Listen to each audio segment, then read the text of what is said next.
Alright, starting off about 45 minutes early. First I have to find my Bluetron list that was given to me recently. That's what we're starting with today.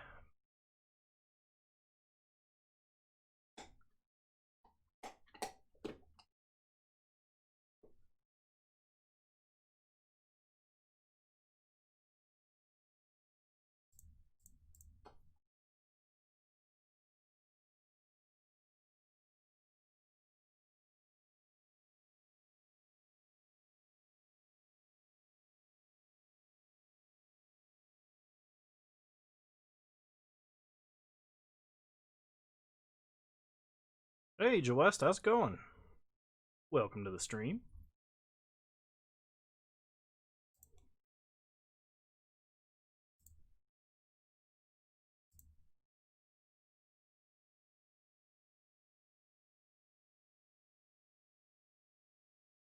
Get a stream painted like a juggalo? Probably a lot.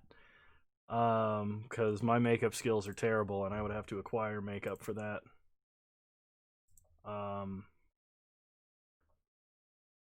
I did a kind of a, I bet it looked like a juggalo now that I think about it. A couple of years ago I did a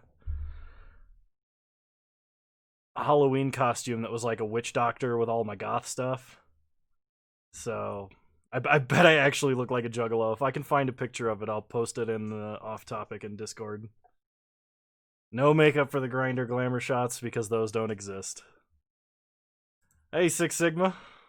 Welcome, everybody. Oh, shoot, I'm on the wrong... There we go. Alright. I have Dave's Bluetron list that I don't think I ever added. Yeah, this is the one that I was playing before. Alright, starting off weird tonight, indeed. So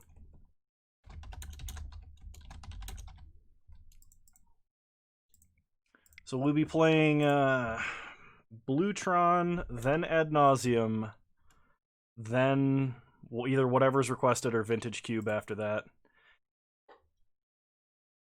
I am not going to play the one that we played before, absolutely not.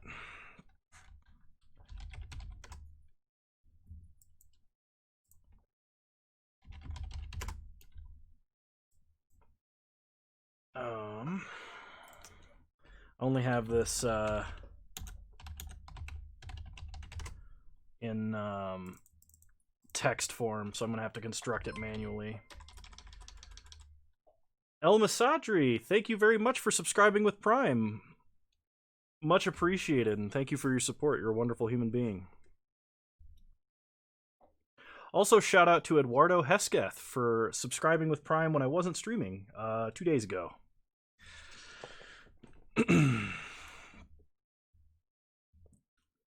I highly recommend joining the Discord if you're not there yet, because I know that things get kind of interesting around here. Let's see. Forward to the deck. Then we need engineered explosive.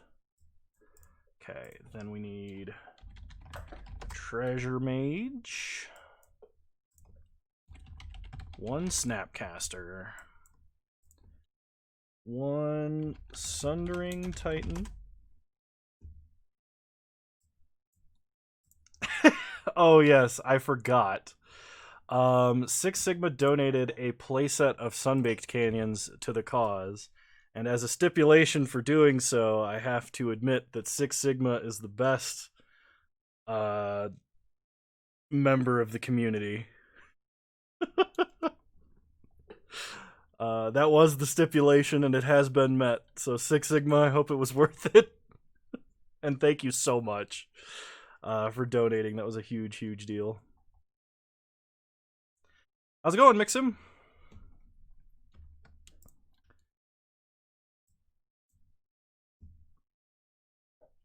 You guys are silly. Okay, worm coil. I should have done this before I started streaming, but I figured it would be better if I got this show on the road. Walking ballista. Is it the modern eggs? Oh, no. I was gonna play. I actually looked at that list because I think that's your list, right? That you posted in deck suggestions. I looked at that list. I have everything for it. But I didn't play that one. It was actually the Yawgmoth deck. Big Monkey's deck. That one I had trouble with. Oh, Bone Daddy. Wow, that sucks. Oh my god, Jawest, quit with the really authentic birthday messages. People are gonna actually think it's my birthday. Which it is not. Okay, we need 3 Thought-Knot Seers. We need a Cyclonic Rift.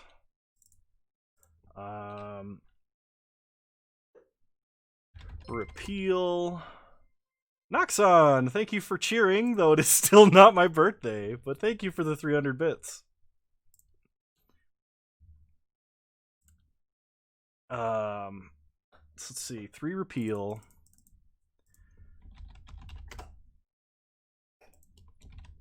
Remand. 3 Remand.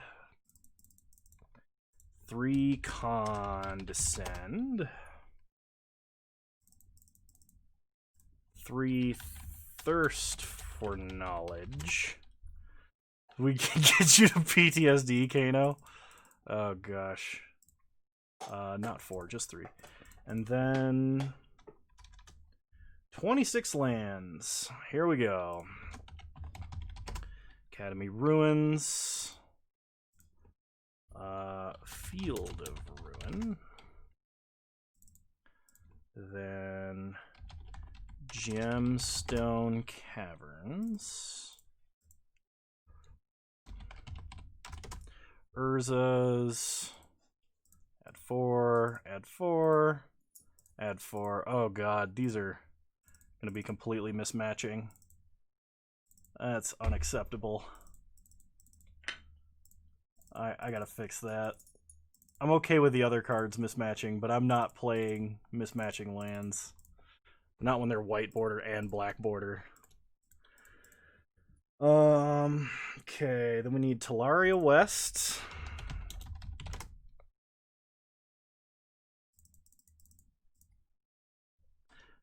If all 12 are mismatched, if it's like one of each kind, that's fine. But if it's like 2 of one and 1 of the other and 1 of a 4th kind and some are white border and some are black, that would, can't do that. Let's do islands. Let's see. We need 3 island, 1 Eldrazi temple. Oh, well, Mixum, that seems like the worst kind of person. Oh my god, it's worse than anticipated. In different languages?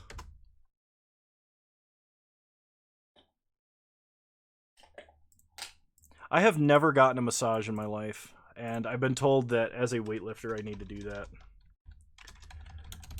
River of Tears. 2 Prismatic Vista. Oh, wow, that was way off. Prismatic Vista. And then a Wastes. I was wondering why Prismatic Vista, but now I understand. Okay. The Panorama lands? Fair.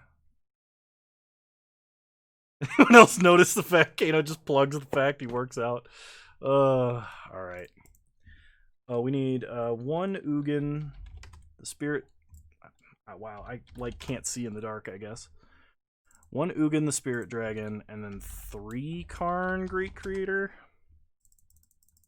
It's kind of weird that that isn't 4, but this seems like a list running a lot of 3-ofs. We'll see.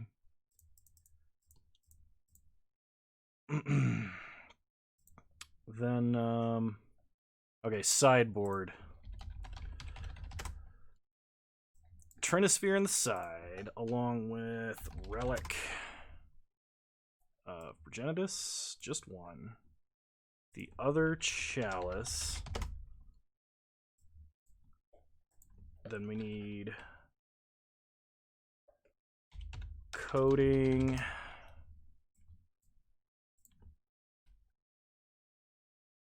Oblivion Stone.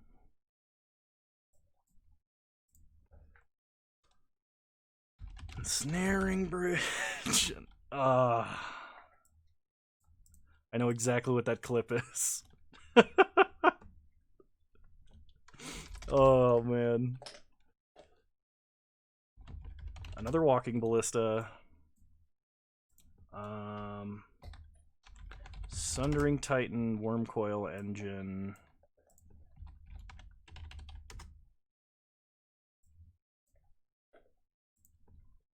Spreading Seas. 2 of. And we need 2 Dismember. 1 Aether Gust. And then 1 Warping Whale. Alright, now that that incredibly arduous task is over, we're going to play some Blue Tron. Let me go ahead and update the Stream Decker deck list. For those of you using that extension, you'll be able to see my deck list and I believe download it if you'd like.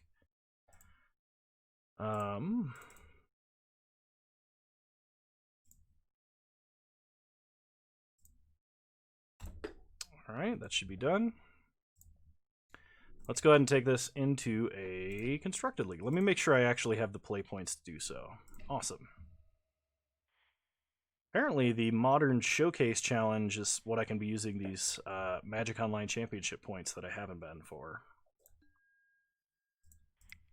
Okay. Let's get this show on the road.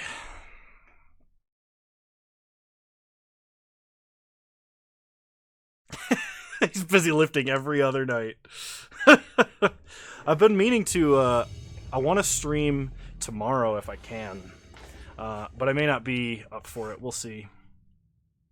I was going to stream yesterday too, but then some stuff happened and it didn't end up happening. All right. Just repeal. Reached peak Twitch. Someone linked my quip. I can't talk. You know what? I'm gonna try keeping this. I'd feel better if this had a counterspell, but...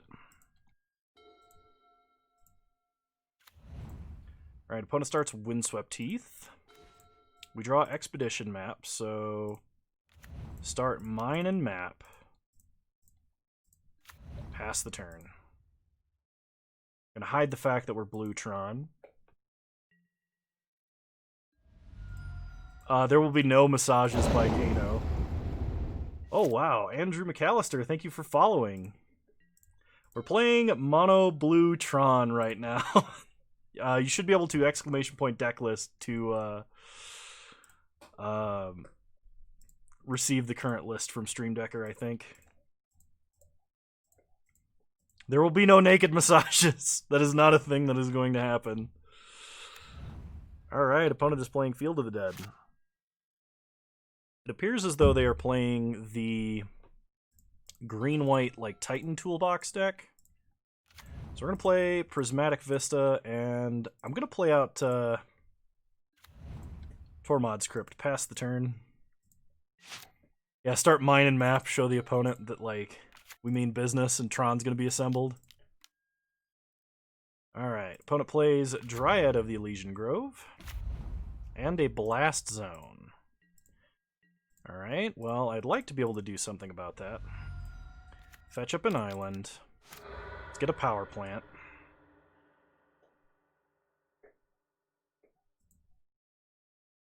Okay.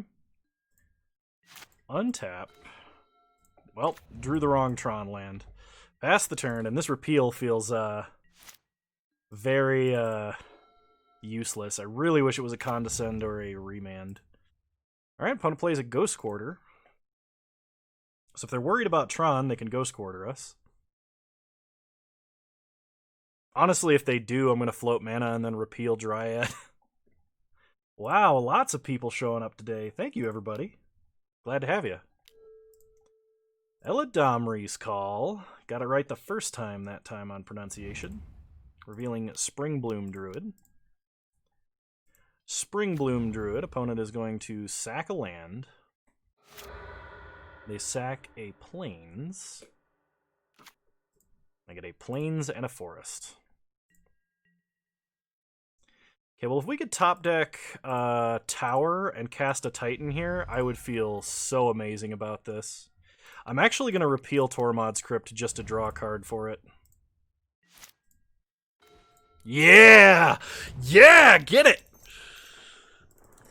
Oh, yeah. How's that Prismatic Omen treating you now, opponent? Oh, man. All right. 1, 2, 3... 4, 5. Bam. Almost a one-sided Armageddon. Pass the turn. Oh, man. That was unnecessarily brutal. An opponent wants to get rid of their last land, too. Sure. We'll get an island out of the deal.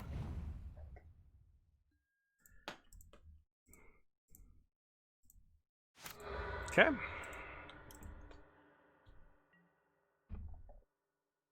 Opponent hits us for 3. We untap. Draw River of Tears. Play Power Plant. Play Karn Great Creator. Go ahead and wish for Wormcoil Engine. Play ourselves a Wormcoil Engine. Pass the turn.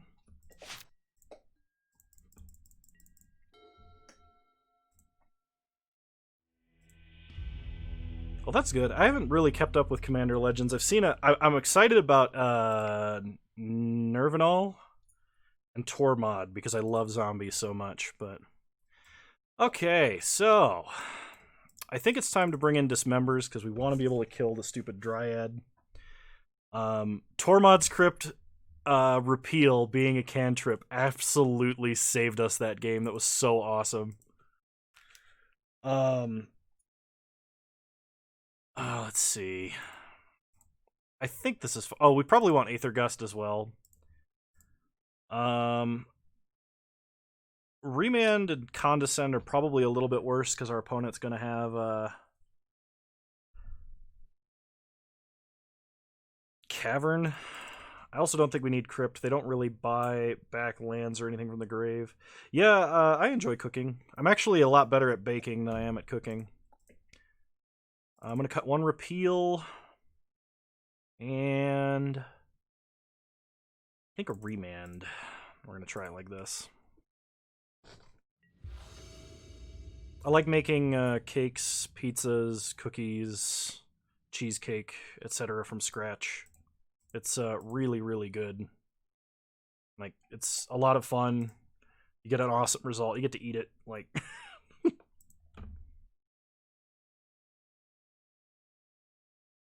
I was actually thinking, I know how to make a lot of really good gluten-free food, and there's a lot of people that would really like to know how to do that. I was thinking about, like, maybe not on my channel, starting a channel for just how to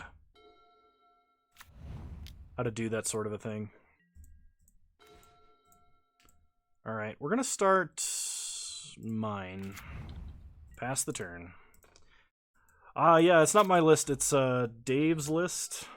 I don't know what Dave's username off the top of my head is on Twitch, so I can't tell you if they're here or not. But they did request that I play this list. I could have played an island there and held up Remand. That was probably the way to go. Cooking with Kano. Alright, opponent Eladamri's Call. They get an Elvish Reclaimer. Well, we can repeal to slow them down temporarily. If we top deck Urza's Power Plant, we're golden. Yeah, buddy. Play Power Plant. Play Karn Great Creator. I don't know how long I'm streaming tonight. I'm kind of hoping to go later than usual. I wanted to start earlier, but I like had to take a nap, or it just like I wasn't gonna survive. We're gonna take liquid metal coating,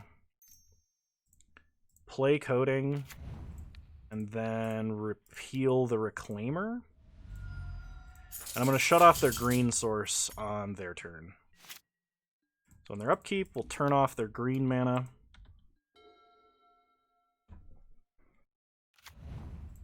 Okay, opponent plays a Windswept Heath and cracks it. Gets a Temple Garden untapped. Plays a Skyclave Apparition, presumably to take care of Karn. So it is not quite GG. We draw. Condescend. Alright, play an island for a second blue source. Let's go ahead and Thirst for Knowledge. We're going to discard an artifact, and we're going to discard Expedition Map because we don't need it. We could play Thought-Knot Seer, but I think holding up a big counterspell of some kind is better. I could also play Wormcoil Engine. That might force my opponent to path. They have so many different land types, I really want to play Sundering Titan next turn. If I had one more mana and we could play Thought-Knot plus hold up Condescend or Remand, I would be a lot happier, but... yeah, I think we're just going to hold up the counterspell this turn. This is actually, now that I think about it, this is probably incorrect, because if my opponent has a Ghost Quarter or Field of Ruin, we're going to be real sad. Piloting this deck like a competent MTG streamer. Oh, man. Don't accuse me of being competent. Alright.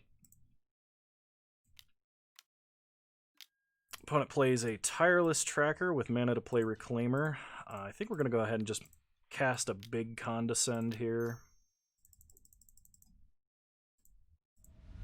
Okay.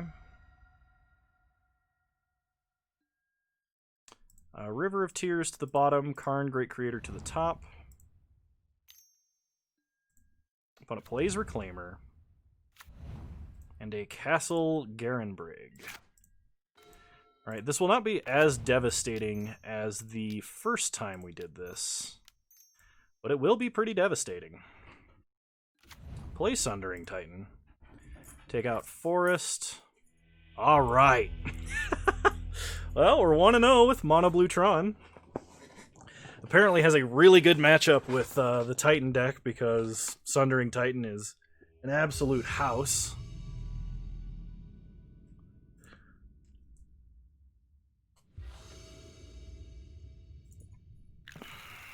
Alright.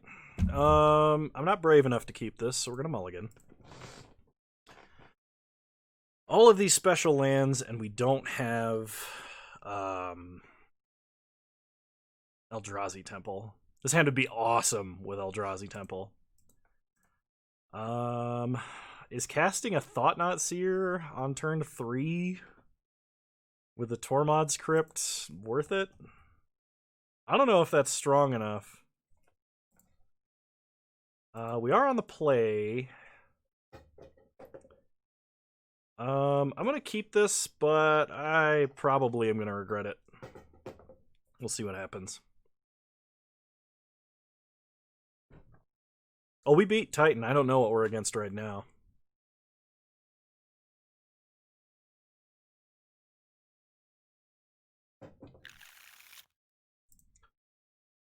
Did my opponent mulligan?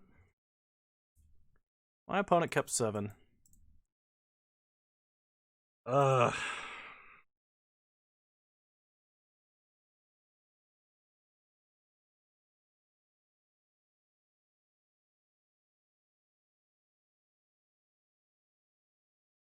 Yeah, alright, we'll keep.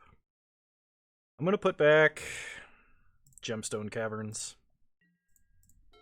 We are gonna start Talaria West and Tormod's Crypt. Pass the turn.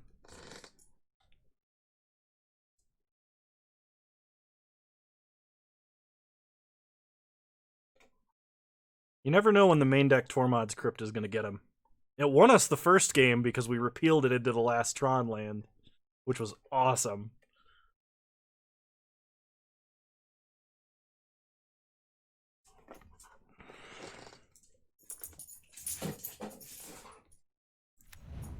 Alright.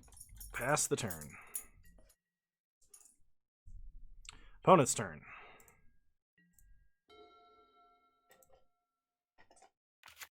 They start Mountain. Okay. We draw Remand. Play an Island. Play Talisman. Pass the turn. If this is Burn or Aggro, we might be in an okay spot. Stomping Ground. Remand. Okay, well. Opponent plays a Soccer Tribe Elder. We can't remand it. This might be just like regular Titan Shift, which is a deck I haven't seen in eons. Question now is, do we play Karn or do we just play Thought Knot? I kind of like playing Thought Knot to see what we're up against. We might interrupt whatever their current plan is.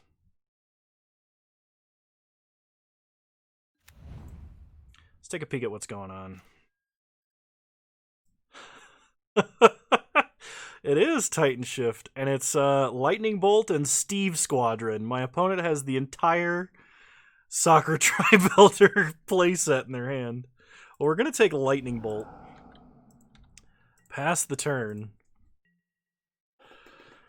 Mono Steve aggro, here we go.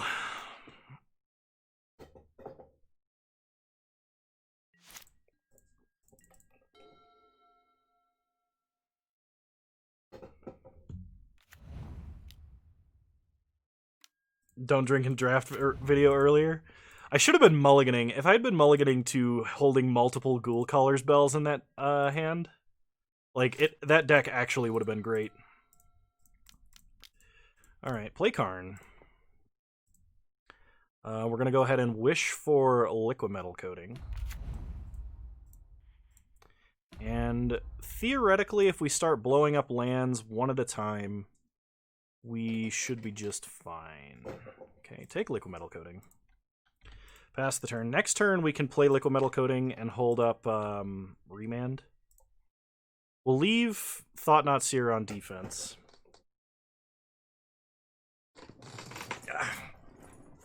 Okay, drop it.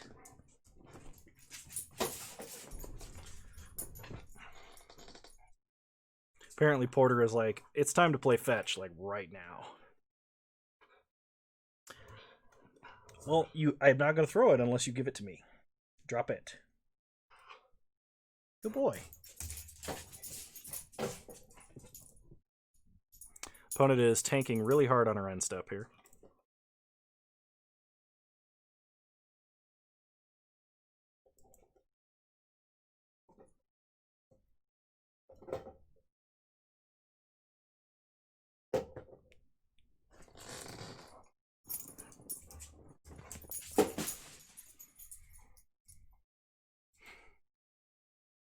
Are they like sending us a chat message? No.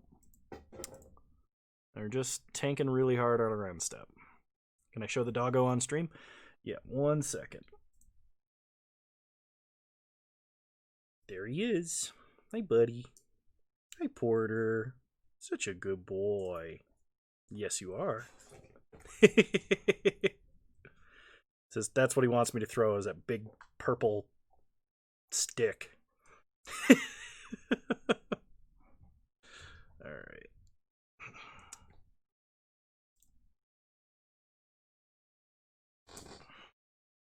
I think my opponent just either disconnected or went real on tilt. Okay, cool. They're back. They did not crack Soccer Tribe Elder. He really likes it because it crinkles and it makes noise. And he would love squeaky toys, but I can't stand them, and he would squeak them until they get destroyed. So I bought him this because I can handle the crinkling noise, and he loves it. He actually has had like 2 or 3 of them now, and he's crinkled them to the point of destroying them, which was kind of impressive, I thought.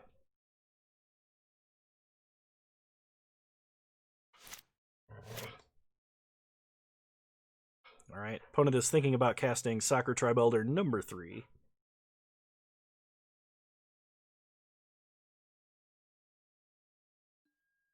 Alright.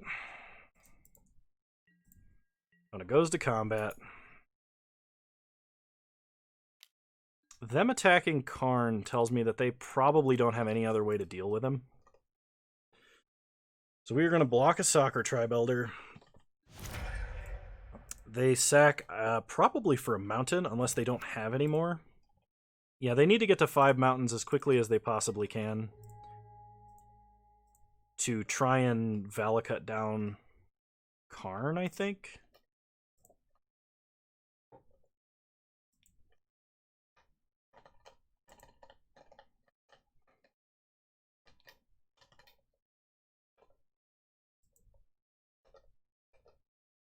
It's interesting to actually see, like, red-green Valakut or red-green Scapeshift again, because I have not seen anybody play this deck since the Bring to Light version and the green-white version were popular, which the green-white version seems to be, like, the de facto version nowadays.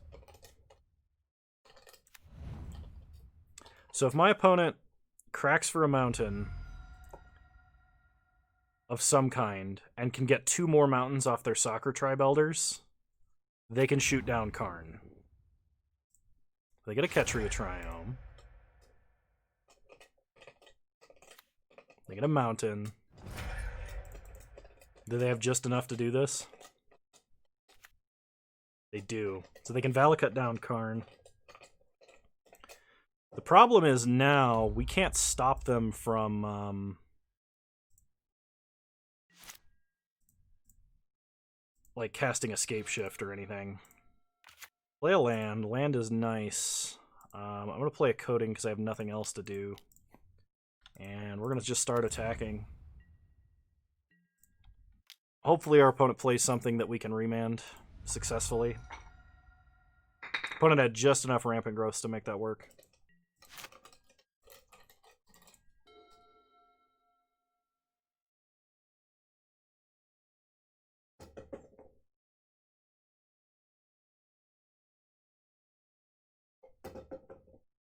I mean, as long as they don't have Titan or Scapeshift, we should be fine.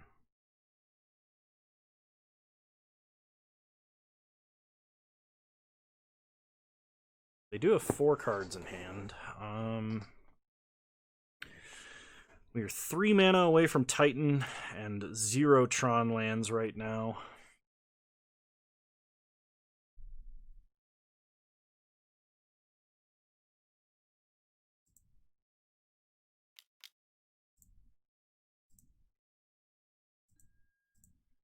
Engineered Explosives on 2. I mean, if we don't let that go through, they could just replay it. But they're going to take out our Talisman of Dominance and our Liquid Metal Coating.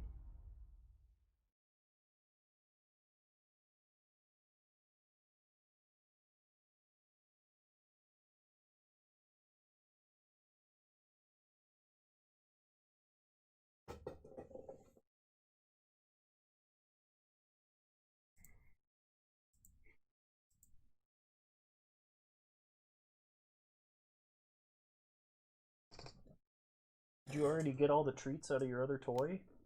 Oh, you worked fast. I'll have to get you another one. Alright, opponent plays a Soccer Tribe Elder.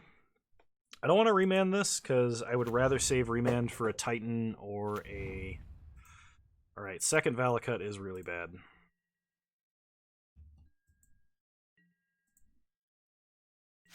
Okay, we untap.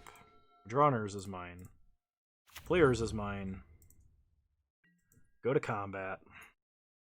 We'll attack for 4, but my opponent can actually just get a mountain and double shoot this Thought-Knot Seer, and we're going to be in a little bit of trouble.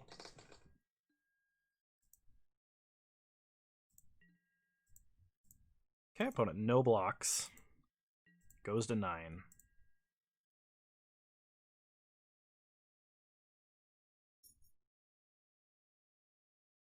Presumably, they sack Soccer Tribe Elder and then sack Engineered Explosives.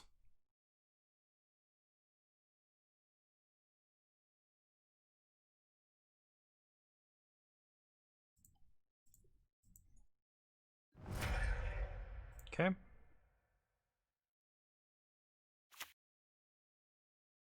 2 Valakut triggers. Target Thought Knot, target Thought Knot.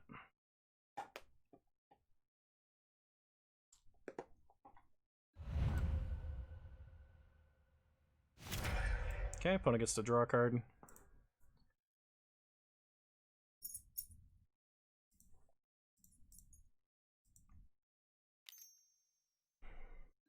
They crack explosives. They take out Talisman and Liquid Metal Coating.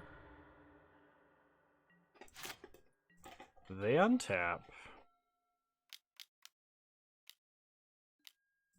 Primeval Titan. Well, we will remand Primeval Titan. Get a River of Tears. Alright, pass the turn. We untap. We draw Repeal. Repeal Tormod's Crypt. Remand is good. That potentially saves us another turn. Play River of Tears. Play Tormod's Crypt. Yeah, I gotta remember how River of Tears actually works. That is important. We are up to 6 mana. We're only 2 away from Titan. Opponent plays their 3rd Valakut. Recasts Titan, so we remand Titan. We draw Cyclonic Rift.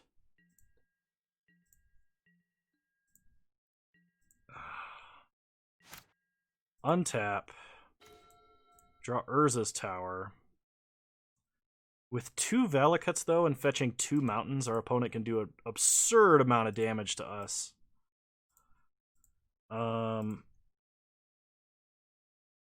Urza's Tower. 1, 2, 3, 4, 5, 6, 7. We are 1 mana away from Titan. Can you tell us a bit about your work? I work in IT, so I'm interested. So I work as a DevOps engineer for a small segment of Willis Towers Watson.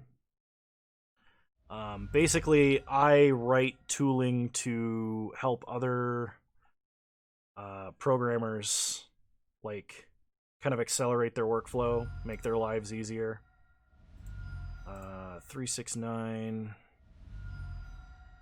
Alright, we're dead exactly. I am a programmer that writes tools or implements tools that make other programmers' lives easier. That is the simple, most English way to describe my job. Okay, so versus my opponent, I want Aether Gust, and I kind of want Spreading Seas. And maybe Warping Whale. Repeal is not as good, so I'm going to take out Repeal. I'm going to take out Tormod's Crypt. And I think we just run it like this.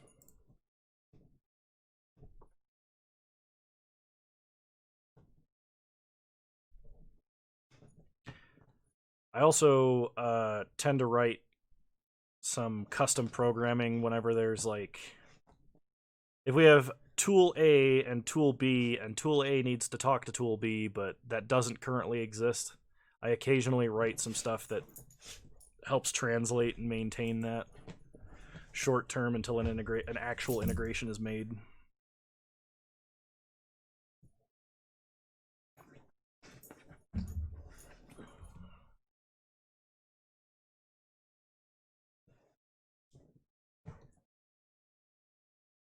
But my core skill set is software engineer, and kind of miss doing just regular software engineering work, if I'm being completely honest. Kano is an interpreter for our future AI overlords. I've actually done some work on machine learning in my spare time. It's pretty fun to play with. What language do I program in? I've used just about a little bit of everything. Primarily,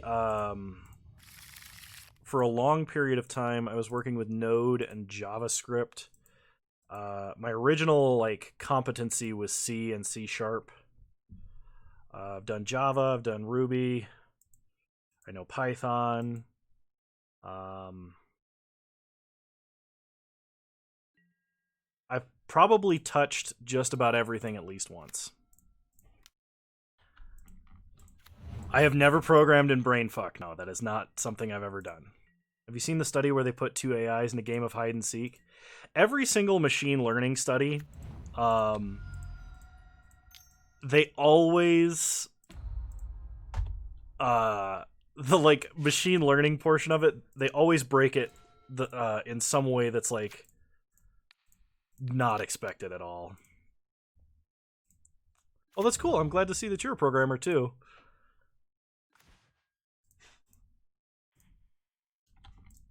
I mean, like, I've had to make changes to code that was Perl and Delphi before, so. What language do you use?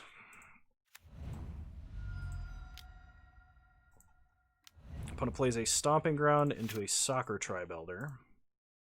We untap and draw Power Plant.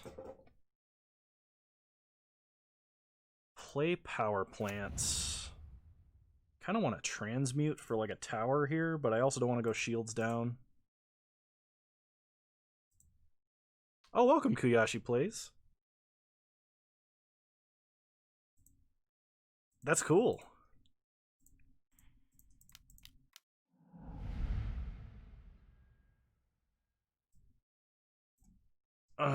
So we're gonna get, I think, tower here. Pass the turn.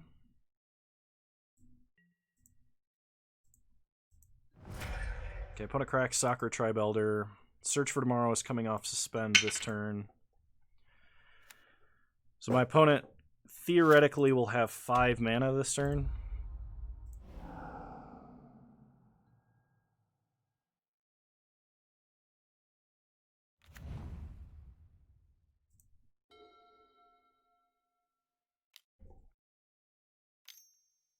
I also used Visual Basic 6, and I was a teacher's assistant in high school.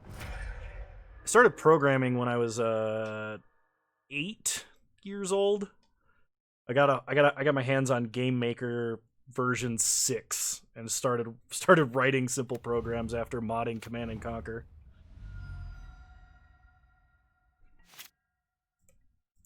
I remember you telling me that, Six Sigma. That you originally started off playing Red Green Titan Shift.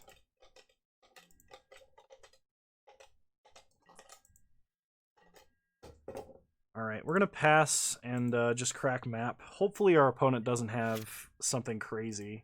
Titan would be bad, but... Tarek, welcome. Glad you could make it.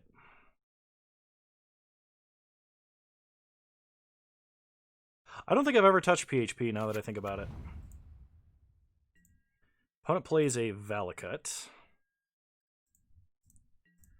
So we'll go ahead and crack Expedition map. And get a Urza's Mine. Untap. Play Urza's Mine. Is there anything we can fetch up out of our sideboard here that's going to matter? Liquid Metal Coating would be nice. Probably should just wish for Sundering Titan. But I could also just play Treasure Mage and go get Sundering Titan.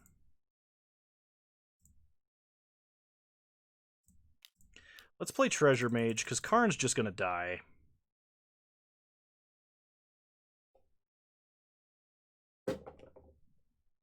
I think this is game 2.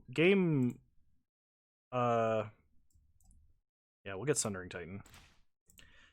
And pass the turn, we're going to fake that we have a counterspell of some kind. Oh, Tarek, you're Dave in the Discord, right? This is your list. This is the one you sent me, I think. If my opponent just has Scape Shift, I'm pretty sure we're dead. Yeah, no problem. You requested it. I'm finally getting around to playing it. Alright, opponent plays Soccer Tribe Elder. And passes. We untap. Draw Condescend, which makes me feel slightly better about myself. Play Gemstone Caverns, and we're going to go ahead and play Sundering Titan.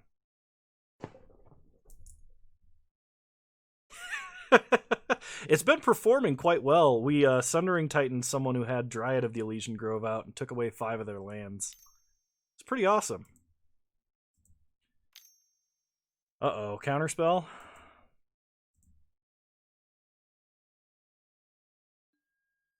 Mystical Dispute.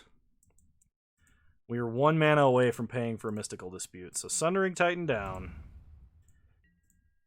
Bad times. Attack with Treasure Mage, pass the turn.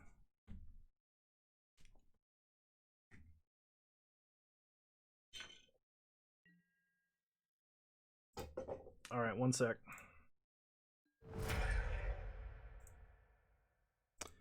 Okay.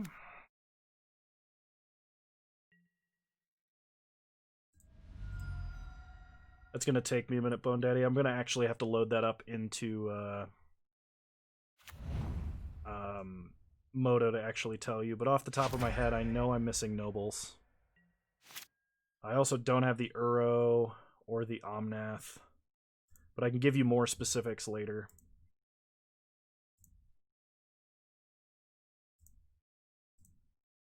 Alright, opponent untaps.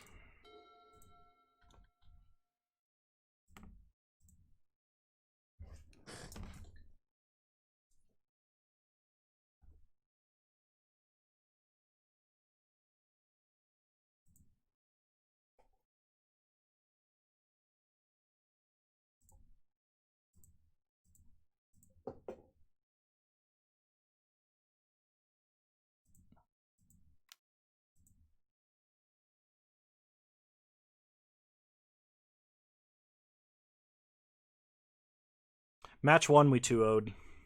Sundering Titan both games just completely obliterated our Titan Toolbox opponent. The green-white Titan. It was pretty sweet. Not gonna lie. Tormod's Crypt was the unsung hero. Because we repealed it to get to Tron. It was awesome. Okay, it looks like my opponent might be casting an Uro out of the grave. I kind of just want to condescend to adjust our top decks here.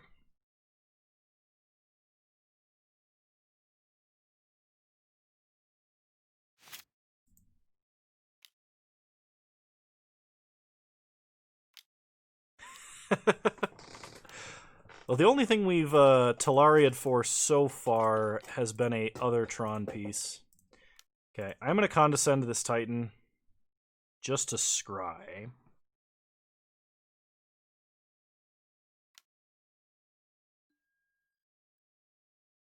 Okay.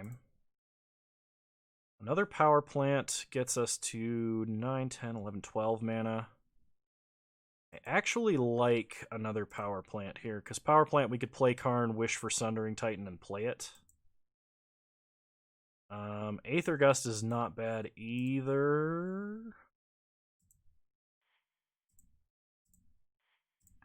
Okay, I think I keep both of these, but we'll see what happens. That is if I'm not immediately dead to Titan.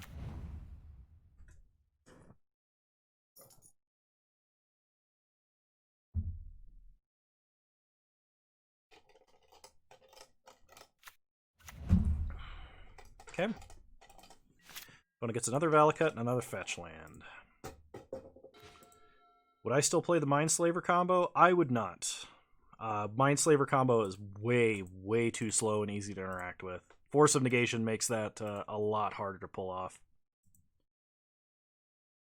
So play Power Plant. I could also try to play Walking Ballista X6 and kill this Titan. But I think now is the only chance we will ever have to try and resolve the Sundering Titan.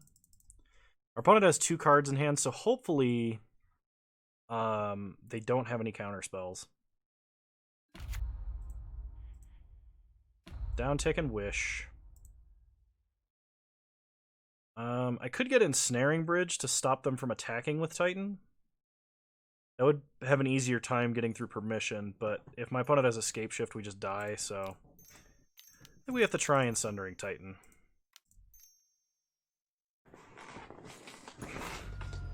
Do they have another counterspell, really? Oh, they might just be shocking Karn. Oh, they shocked their land in. They deal 6 to or 3 to Karn, 3 to us.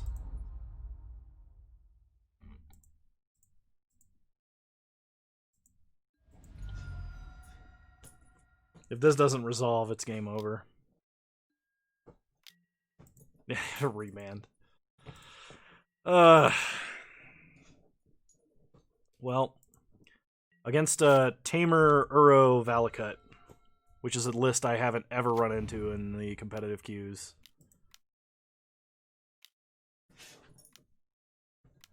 Second Titan? Yeah, we're super dead. Oh well. I mean, at least our opponent's list is like kind of sweet, and it's not just everybody else's list. Yeah, alright. Yep.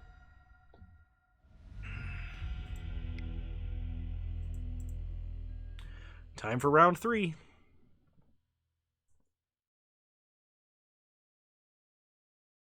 My favorite modern deck? Right now it's probably Nahiri Boom, the red-white land destruction cleansing wildfire deck.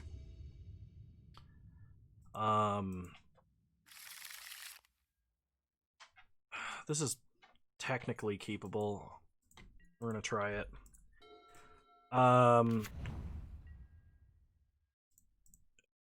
If it was actually viable in any way like it used to be, I would say Battle of Wits. Mono Green Tron is not my favorite modern deck. It's just one of the ones I'm best at playing.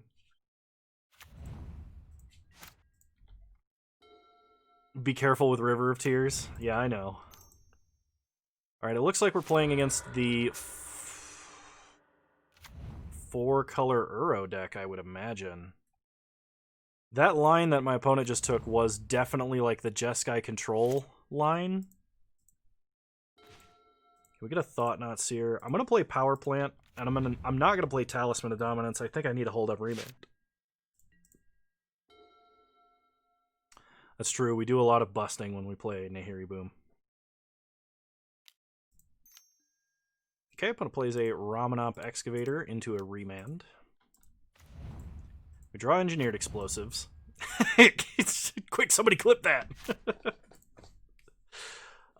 We draw Thirst for Knowledge. I have a feeling we're gonna Remand, like 100%, so I'm not even gonna worry about holding up Thirst for Knowledge here. We're just going to play Talisman of Dominance and pass. Hoping they make more slivers in Modern Horizons 2. Considering the way that they chose to support it with Changelings, I don't think they would do that for the second Modern Horizons. Alright,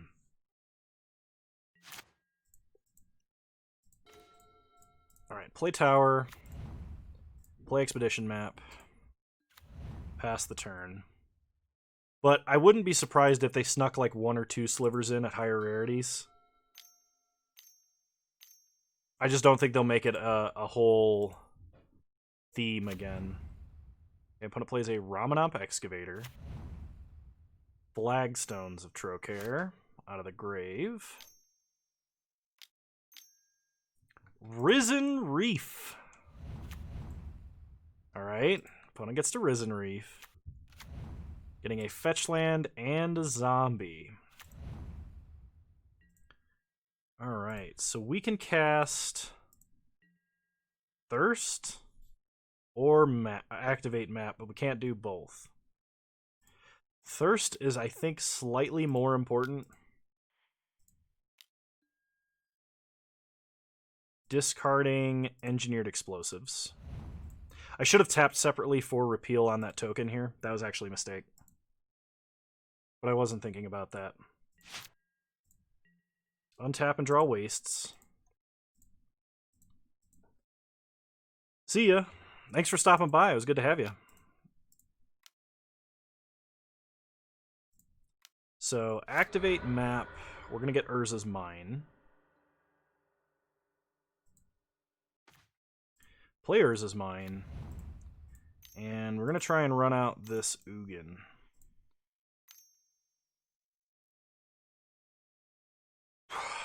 Actually, hang on. We could play out Thought Knot, take a look at our opponent's hand, see what's going on, and then play Karn and wish for Sundering Titan. That protects me against some sort of weird Scapeshift line, because I've not seen a deck playing Risen Reef.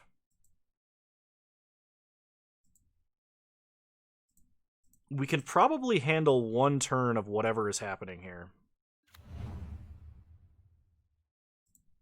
I want you to zoom in on the foil. You'll know what I mean. Oh, gosh. Omnath, Nahiri, Courser. Well, we can't stop them from playing Omnath. And because my opponent has Ramanop Excavator, they're going to be able to play another fetch land out of the grave, meaning if we play Karn, Karn just dies. We're going to take Omnath here. We still have to go on the Sundering Titan plan, but what is about to happen to us is not a good thing. We're going to wish for Sundering Titan. Preemptively tagging Six Sigma. Did you send me cards?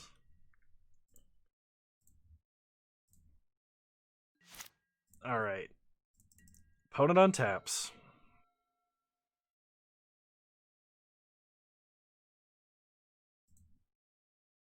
I imagine what they do here is they play Omnath, play Wooded Foothills out of the grave, crack all of their lands, and in general we have a bad time. But hopefully Ugin and Sundering Titan are enough to kind of recover from this. We're going to play Ugin.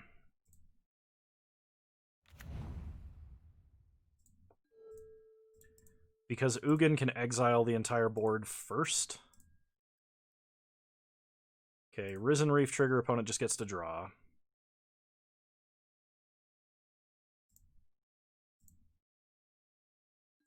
Uyashi, welcome to the Discord. Glad to have you.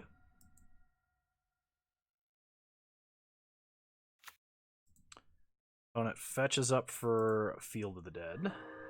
Well, they fetch a snow-covered forest. They gain life off Omnath, they get a token. Okay, they replay Windswept Heath, get a million mana, make another token. Crack Windswept Heath.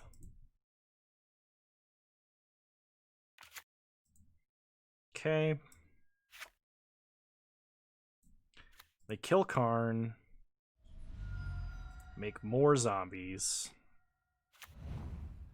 Play Nahiri.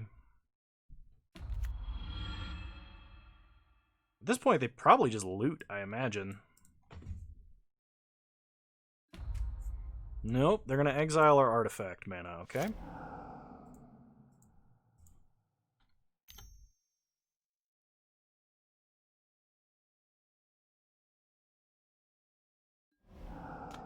Opponent paths Thought Knots here. I actually have to check on the dog because I just heard a noise that I don't agree with.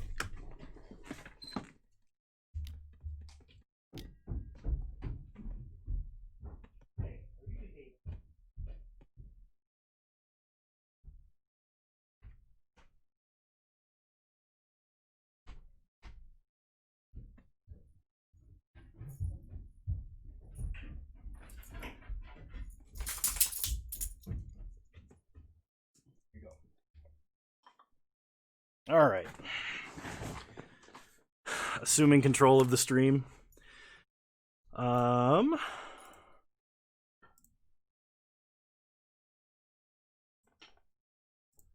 sec.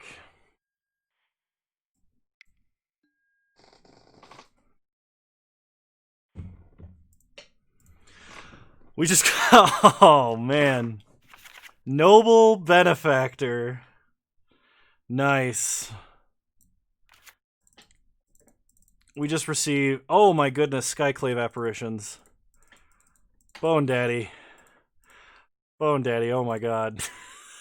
That's a lot. Thank you so much.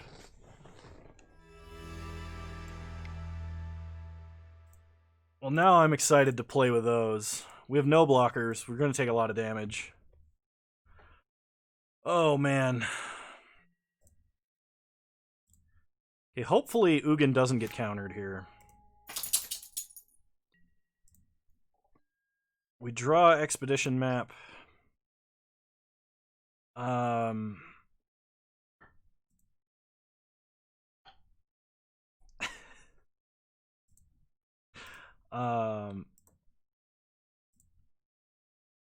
Thank you so much, dude. I am kind of speechless. We're gonna play a wastes. We're gonna play. Gotta try and focus on finishing this game. We're gonna play Ugin.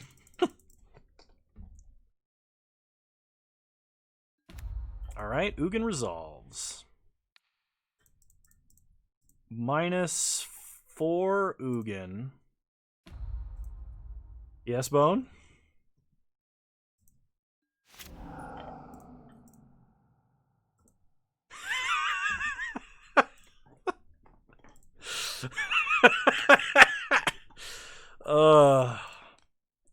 That's Bone for you. Is extremely generous. Tells you to get fucked and then dabs. We have at least reset the board temporarily.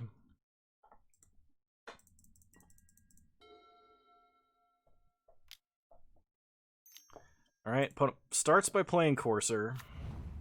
Omnath on top of their deck.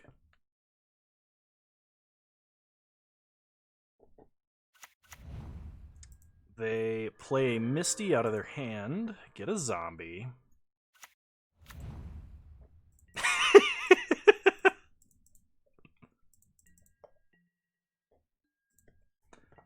Alright, end step, let's go ahead and crack Expedition Map. We'll get another tower. Yeah, we'll get a tower. Untap. We draw Thirst for Knowledge. Players his tower. Play Sundering Titan. Okay. Sundering Titan. Gonna take out a lot of our opponent's lands.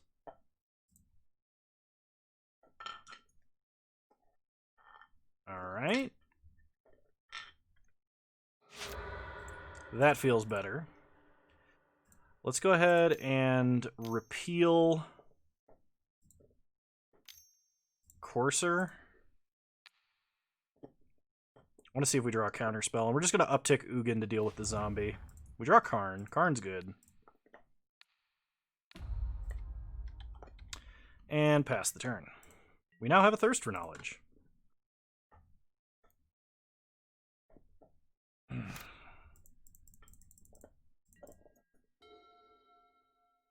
I could repeal Sundering Titan at some point. That's true, I could. That'd be really nasty. Oh, man. I think Oz is the oldest one of the people that watches me consistently. And I know this because he's, I think in his mid-40s.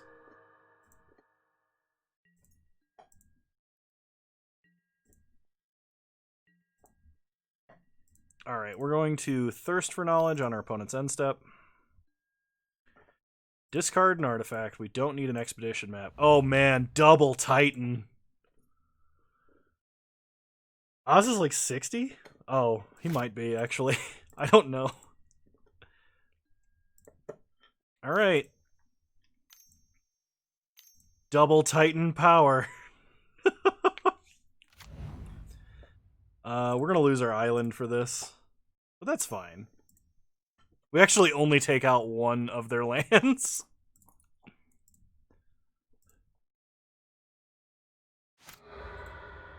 Do we need to put anything back on top of our deck?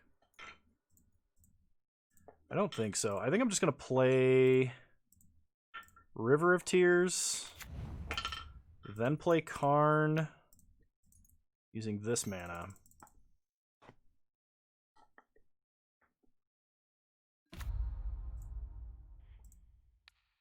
Shoot our opponent.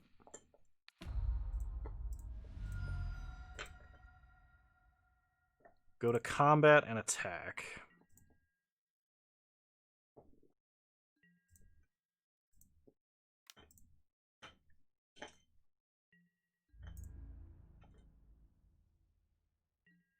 Hit our opponent for 7.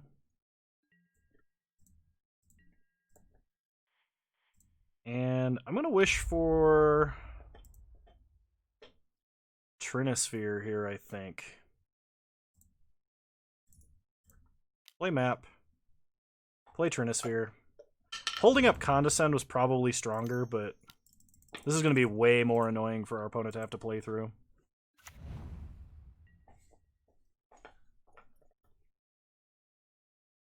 Like, what are they going to do? Cleansing Wildfire us? I think they actually have to Cleansing Wildfire themselves. And even if they, like, make a bunch of zombies, we just exile them all with Ugin. I think we've got this game. In between games, I'm going to be restarting the client.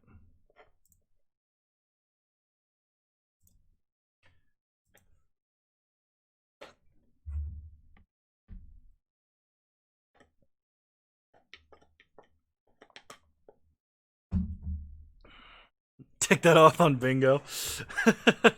I have to make an official Kano bingo card.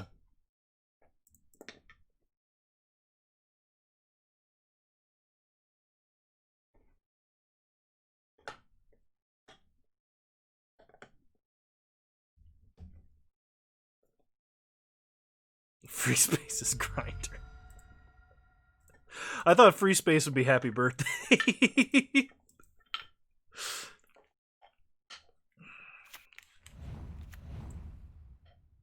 Alright, opponent fetches up a Stomping Ground. Tapped.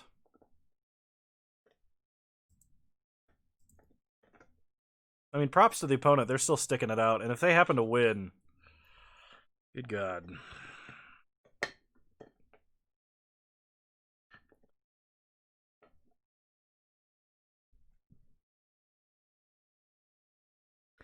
The cool thing about Sundering Titan, though, is it's not when it dies, it's when it leaves the battlefield.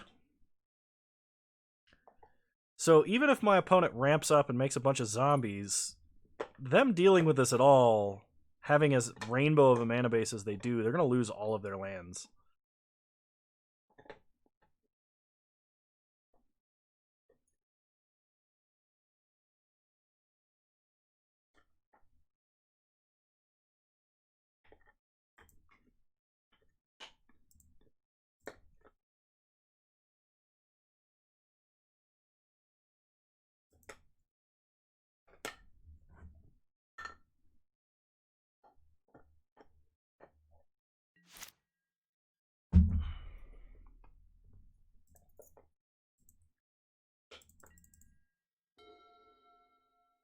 Alright. I'm actually going to restart the client right now. It is way, way too slow.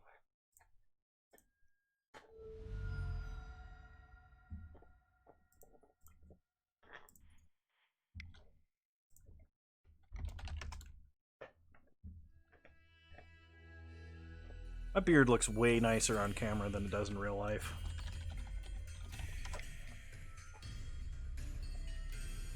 Now, one sec. Alright. Okay. After the initial lag of Moto catching up to whatever's happening...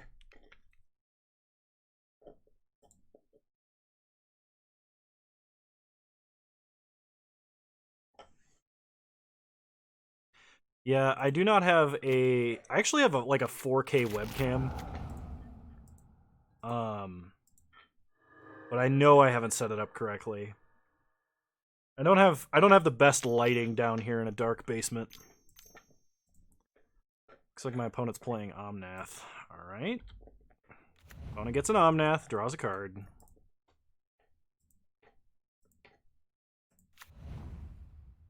They play a land, Flagstones trigger. 4K now. It's a 4K no webcam.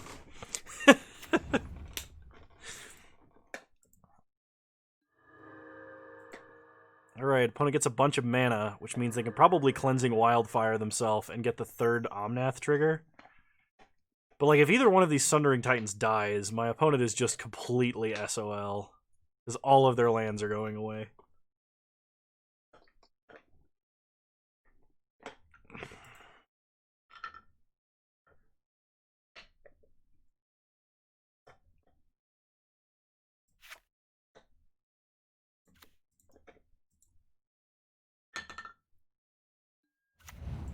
I'm going to play as Dryad of the Elysian Grove. Grove of the Burn Willows. They're going to snipe down Karn. Get a token. We go to 7. Do they have a way to kill us? Mad props to the opponent if they do.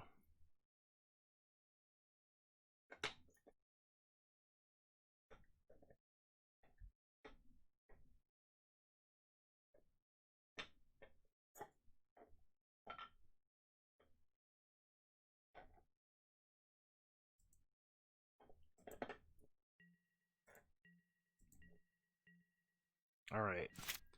On our upkeep, let's go ahead and crack Expedition Map.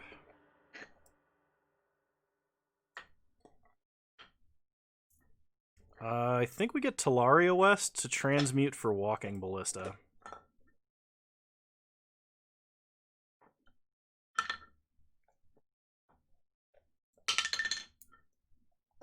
I think that's what we tutor for here. Okay. Let's see what we draw. Gemstone Caverns. So using River of Tears as intended. Transmute with Talaria West. Get Walking Ballista. We have 10 mana, so we could play at X5.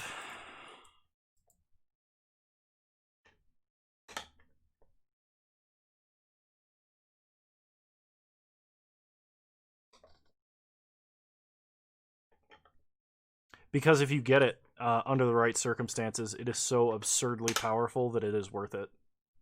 You don't want to run multiple because it's legendary, but just having a colorless land in Tron, especially when you're running 26 lands, is usually fine. I think I might actually kill off Ugin here. Let's just -3, wipe their board, play Walking Ballista, ping down Omnath. I feel like that's the play. I don't want to lose Ugin, but...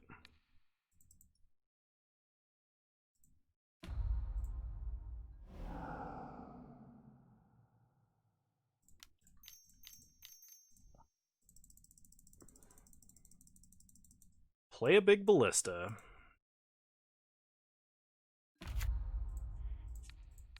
One, 2, 3, 4. Go to combat, attack for 14, take our opponent to 4. And then we're going to play Academy Ruins.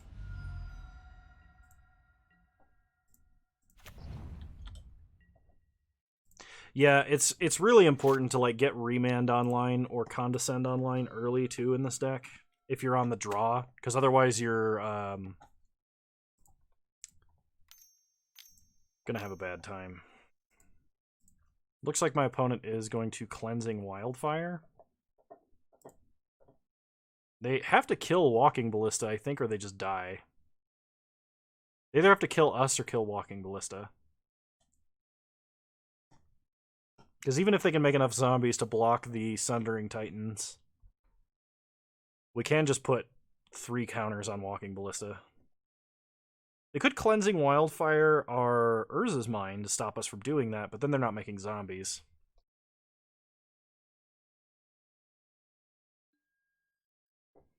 They are going to Cleansing Wildfire our Urza's Mine. Get an island. Yeah, I think the only deck that can successfully run multiple Gemstone Caverns is the, like, mono-brown Eldrazi. Oh, opponent, this doesn't work. Because now I can just Academy Ruins it back on top of the deck and kill you with it. Opponent makes a zombie, but they're dead here. I'm 99% sure. Untap. Walking Ballista on top. Yeah, we can just play at X3 and that's game. Alright. So game 1 versus Uro Omnath 5-color shenanigans. I'm gonna bring in Aether Gust. Did we see any did we see any sorceries that Warping Whale would be good against? I don't think so. Probably want Dismember. We might want Spreading Seas.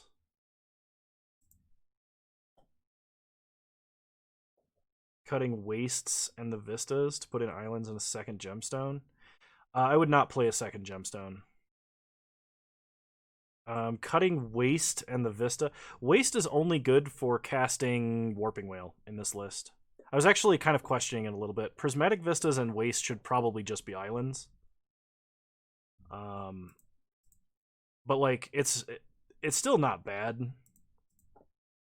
Oh, Waste also does Thought Knots here. You're right. You're right. That's actually a mistake on my part. So I'm gonna cut Repeals, I think. I don't know if I want Spreading Seas. Dismember and oh, we can take out Tormod's Crypt for Spreading Seas. Our opponent does play Ramanamp Excavator, but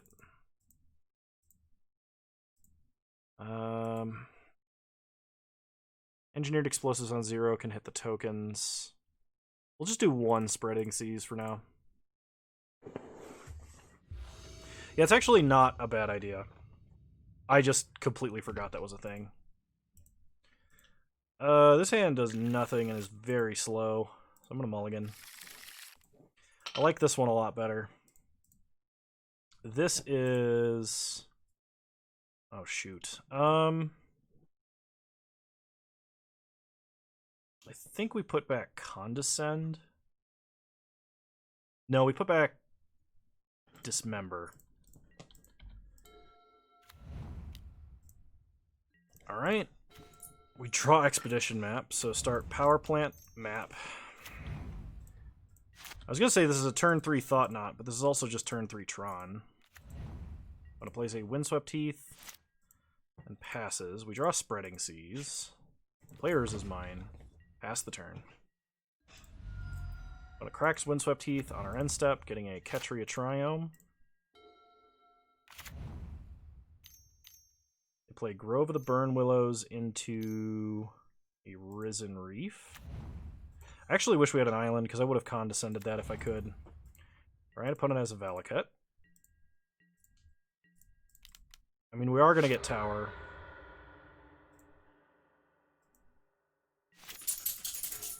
Draw another Tower. Play Tower.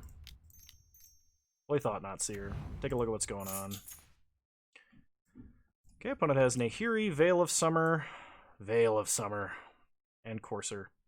So we're going to take Nahiri. Pass the turn. Problem is Veil of Summer also turns off Spreading Seas.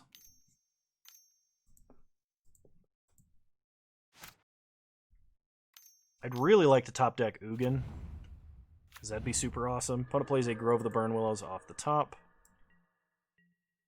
So we know that they're holding all 3 of these cards, and that the top card of their deck is Wooded Foothills. Alright, Walking Ballista is not bad.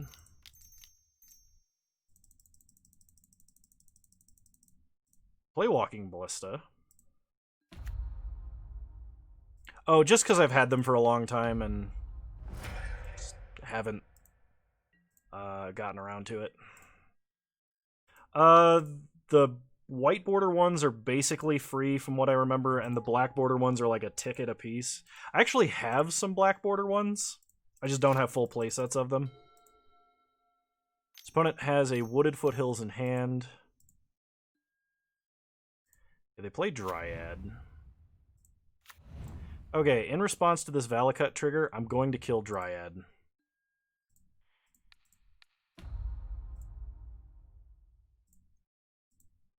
They can crack Wooded Foothills if they want, but I'm still going to ping down Dryad. Because the intervening If clause will actually stop it from dealing damage. Even though that they're just hitting Walking Ballista. We have to do this before they deal any damage to it, otherwise they can just kill it for free.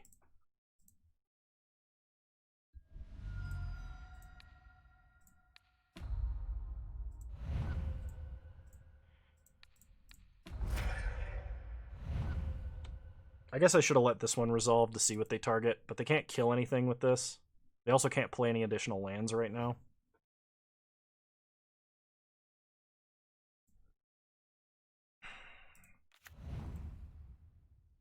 Ashiok Dreamrender on top of their deck. Okay, opponent Valakuts our face. Kill Dryad. They gain a life. Valakut intervening If-Clause, nothing happens. They attack us for 2. Okay. We untap. We draw Field of Ruin. Alright, I like Field of Ruin here. We can field away Valakut, shuffle away this Ashiok, get an island. Alright, opponent top decking a Skyclave Apparition with Veil of Summer backup is actually super bad for us. Go to combat. We'll attack for 4. This is where not having a second blue source really hurts. Because I could probably bait out that Veil of Summer by playing Spreading Seas, but then my opponent Skyclaves down Thought-Knot Seer anyway. I think I'm still going to do that. We're going to hit Sacred Foundry. They get to draw a card, but we'll have a counterspell later, I guess. I'm going to have to play a lot faster, because I only have 9 minutes on my clock. Okay, opponent Veils. They won't, because they don't have the white mana to cast Skyclave Apparition.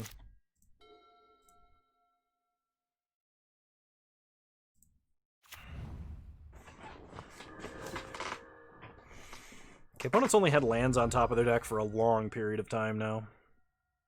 They're trying to manipulate what they draw with Apparition. I don't know if they're still holding 2 Groves, or if they've played one of them. I imagine they have. Great, they're going to top deck Omnath. They hit us for 2. We untap. We draw Chalice of the Void. Don't think playing at X4 is good. I kind of wish it was. We're going to play Eldrazi Temple and hold on to Talaria West because I really want a... Yeah, we're going to Condescend Omnath.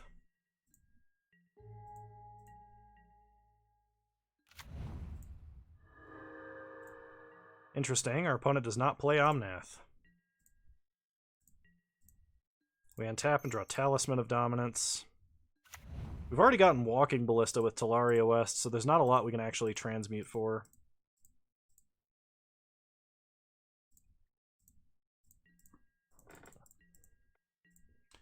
Alright, pass the turn.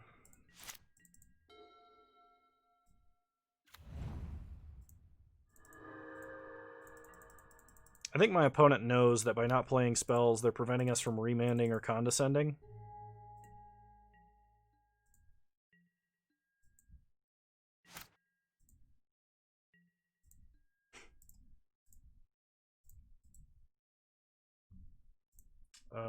Let me check the deck list really quick.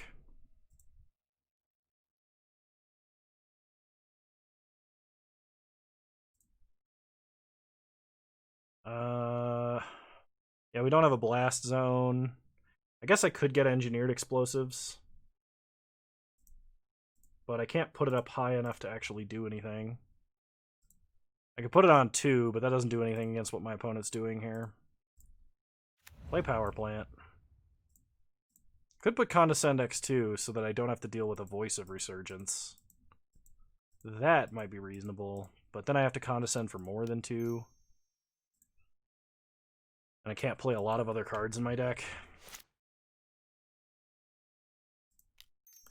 I want to put Chalice on 1, just so that my opponent can't Veil of Summer anymore, but I think they've got us here.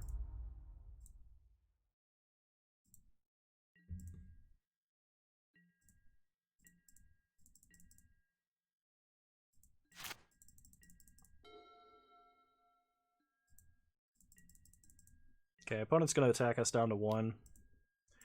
The thing is, though, even if we top deck something like Ugin here, we can wipe the board, but our opponent just plays Omnath and fetches 3 lands and kills us. Alright, so we're going to Game 3. Game 3, do we want to make any adjustments knowing what our opponent is playing now? Or knowing the cards that our opponent is playing now? I don't... Maybe we want Repeal? But I mean, like, if we just drawn Dismember Aether Gust or something, we'd have been fine too. So I'm just going to run it back. Alright, we'll play first. This is match 3, game 3, yes.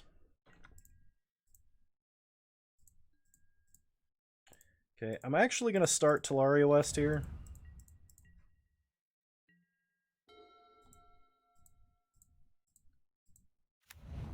When it starts Ketria Triome. Okay, play Mine. Play Talisman. Pass the turn. Opponent plays a Sacred Foundry untapped into a Voice of Resurgence. Draw Remand.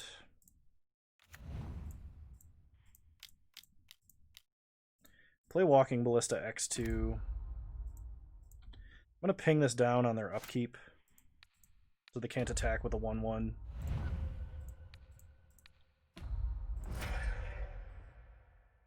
And also so that we can remand later. Kind of hoping to top deck Tower so that we can play Karn and wish for something interesting like a Ensnaring Bridge. When it plays a Misty Rainforest, cracks it, and finds...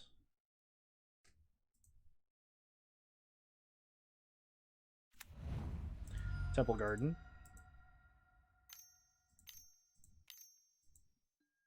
Skyclave Apparition, they're going to hit our Mana Rock. We untap. We draw another Power Plant. Play Mine, I guess. Pass the turn. We're going to remand basically anything our opponent plays that is remandable. Opponent attacks for 4, that's fine. We go to 16. Opponent plays a Field of the Dead and passes. We untap.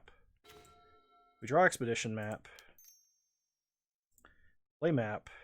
Play Power Plant. Pass the turn. We might be able to get a Sundering Titan. That would be pretty sweet.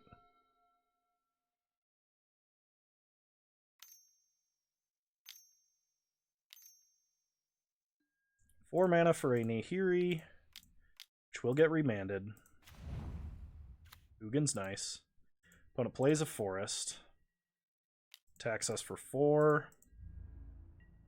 Take 4, go to 12. Expedition Map, activate for Urza's Tower. Untap, we draw.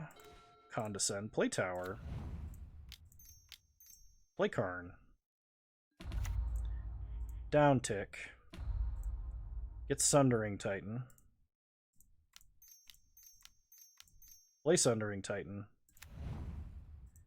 Take out all their lands.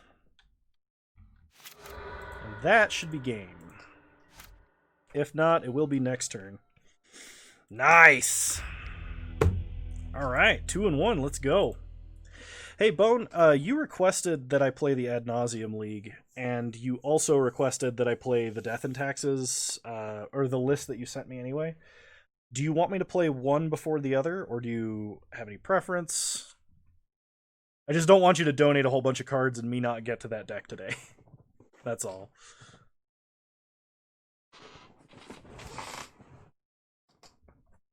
I can always play Ad Nauseam later. I feel like I might need more brain power for the Death and Taxes list.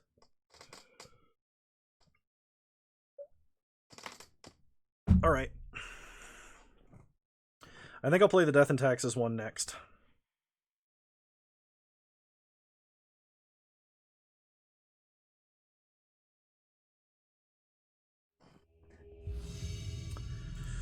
Round 4, or Soul Herder. Sorry. It's Yorian Soul Herder. I don't know why I keep thinking it's Death and Taxes. This hand is okay. It's a little slow.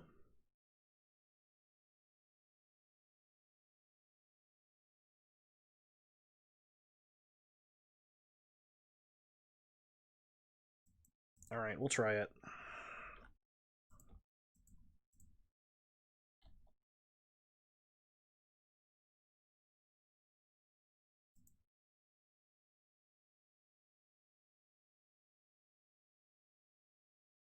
Yeah, Burn, Shadow. There's a number of decks that Chalice on 1 is very good against.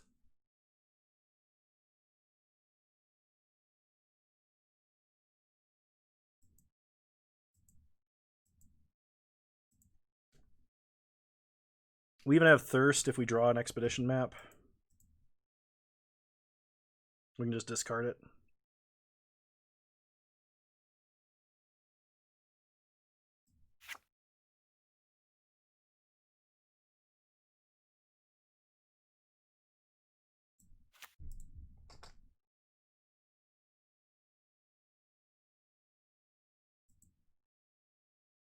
Or are they doing a brown frame Chalice?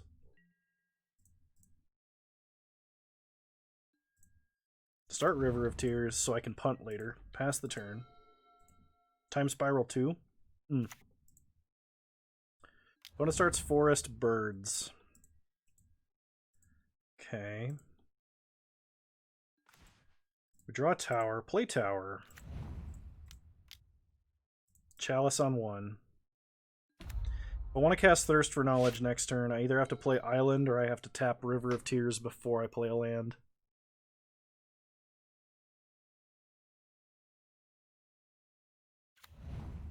Eldrazi Temple. This looks like it's red-green Eldrazi then.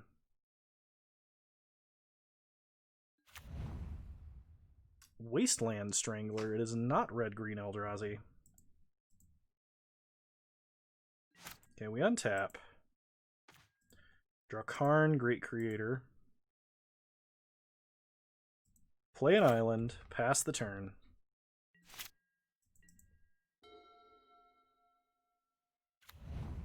I'm going to play a Horizon Canopy. Goes to combat. Attacks for 3. No blocks. Take 3, go to 17.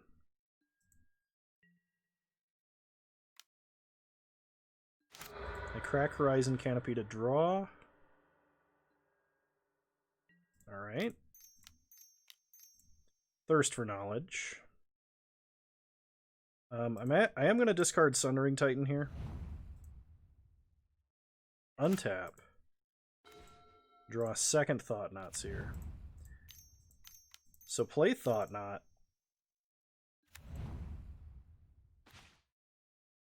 They have a Giver of Runes and an Aether Vial they can't play. Take Giver of Runes. Even if they have a way to deal with Chalice, we have Karn to shut off Vial.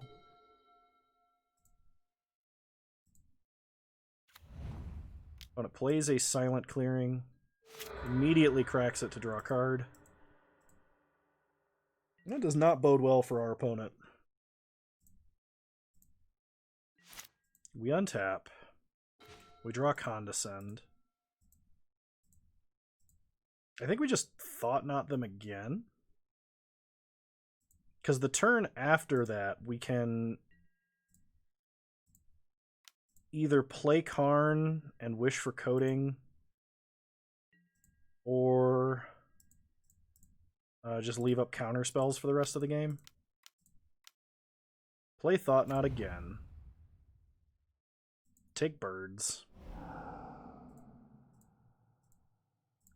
Play Academy Ruins. Pass the turn. I mean, we can also just play Karn and leave up Condescend for 1, which is probably good against an opponent who's sacked most of their lands. The opponent plays Tide Hollow, so they can take Karn from us. They do. This is definitely the, like, Displacer deck, the Eldrazi Displacer deck. We draw Condescend, play Wastes, go to combat, attack for a lot. Opponent can double block one of them, but they give us back Karn if they do that.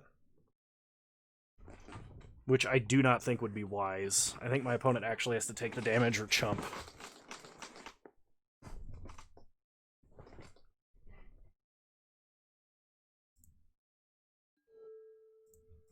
Okay, they take the damage. Pass the turn, leaving up multiple Condescends. If we have to cast more than one, we cast them left to right, because our opponent knows about those. That's the bad thing about playing different arts, especially on Moto. Because your opponent can actually tell what you're going to cast. Or if you have different arts, they can tell if you drew another one. It is actually technically an advantage to play all of the same art. Okay, so our opponent is playing Abzan Eldrazi Taxes, something like that. We're going to bring in Dismember. I'm going to bring in Warping Whale. Aether Gust could be good. I have a feeling my opponent has a lot of ways to deal with counter spells with like Cavern and stuff like that. I want to drop Tormod. Tormod's Crypt. I'm going to drop, I think, a Condescend and a Remand. I'll try it like this. They can do some pretty nasty things with that list. Like with, they can like Tide Hollow Sculler you every draw step if they have Tide Hollow Displacer. It can do some pretty potent stuff. I don't run into it often, but I have seen it occasionally. This hand is very slow, with like no interaction at all, and odds are my opponent is going to have Tide Hollows, Thought Knots, etc. So I think I mulligan this hand.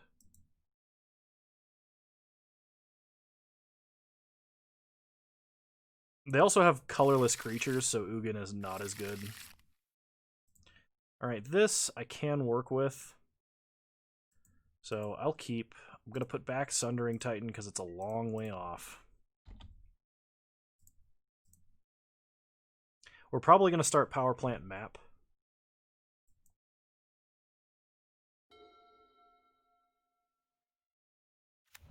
That's true. I actually like having the Sundering Titan in the deck as well as the board. It feels really powerful. Draw River of Tears. Start Power Plant, play map. Pass the turn. Dismember got a little bit worse because my opponent started Giver. But I mean, it just means that's the card we have to dismember. Okay, opponent plays a Charming Prince and scries. Oops, show game log. How do they scry? Both to the bottom. Alright. They attack for 1. We go to 19. Untap. We draw Warping Whale. Play an island. Pass the turn.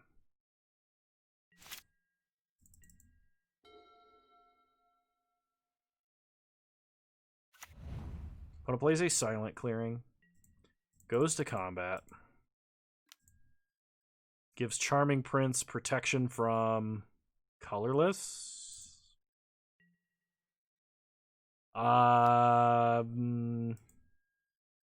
Okay.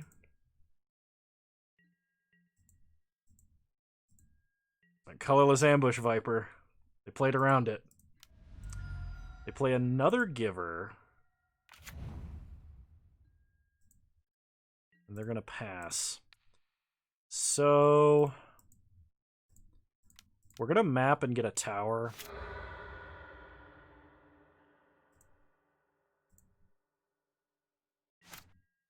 And we're going to main phase Dismember one of the Givers. Basically because if we don't, our opponent will never suffer spot removal ever again. We have to do a lot. We have to take a lot of damage to do this, though.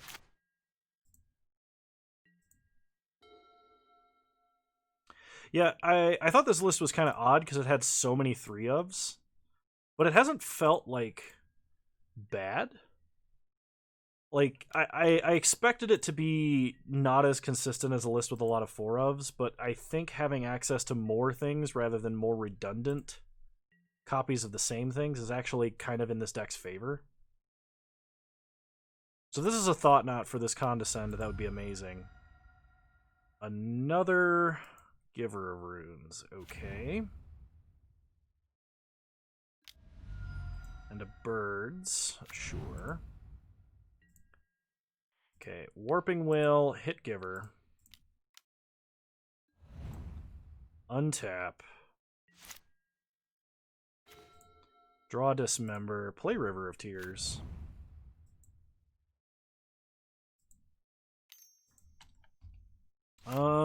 We could Dismember slightly cheaper here, but we might... Yeah, actually we gotta do that. So we're gonna Dismember the Giver of Runes while we have black mana off of River of Tears. Pass the turn, leave up Condescend, which at this point might just be 2 mana Scry 2.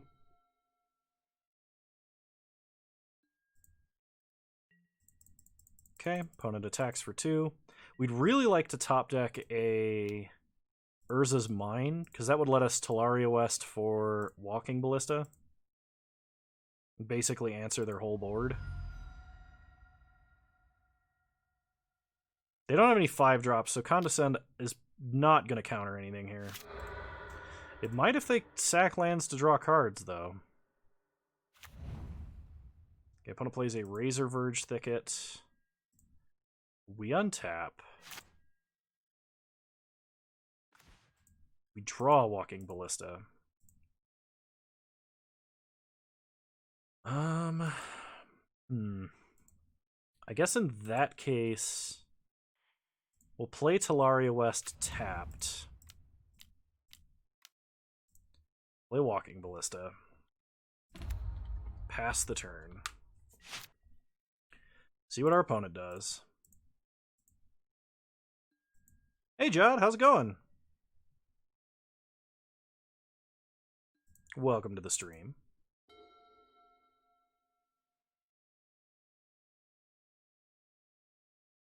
I'm doing all right.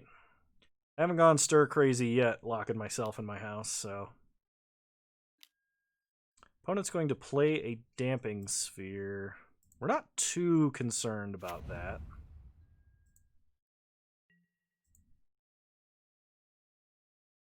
Opponent goes to combat. Attacks us for 2.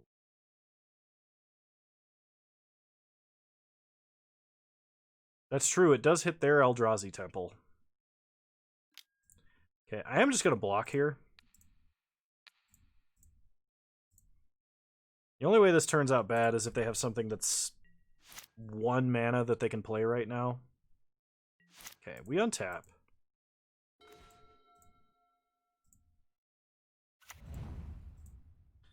Play Gemstone Caverns, pass the turn. Hopefully this Condescend can actually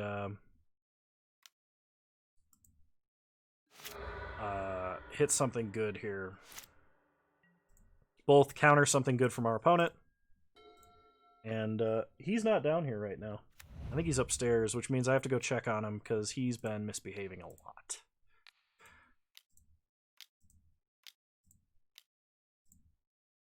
I did show him earlier on stream. He's very cute. Porter! Porter! Tower to the bottom, Worm Coil to the top.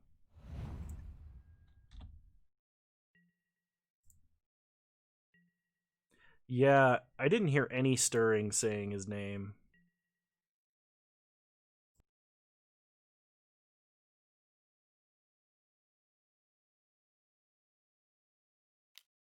Alright, here he comes. Aha! Opponent just tried to Eldrazi Temple for more than 1 colorless. Which means they probably have Thought Knots here. Border Pie. Play Worm Coil. Pass the turn.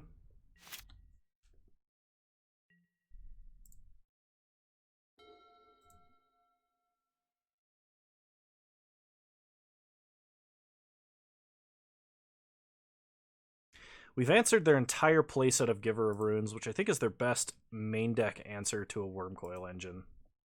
Unless, of course, they're running Path to Exile. Which they would have to have right now for it to be good.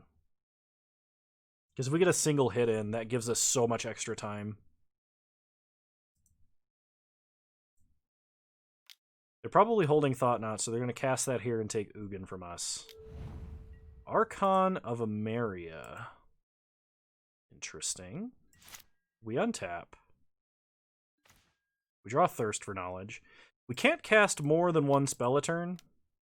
So we're gonna Thirst for Knowledge right now. Discarding an artifact. We're gonna discard Expedition Map. Go to combat. Attack for 6.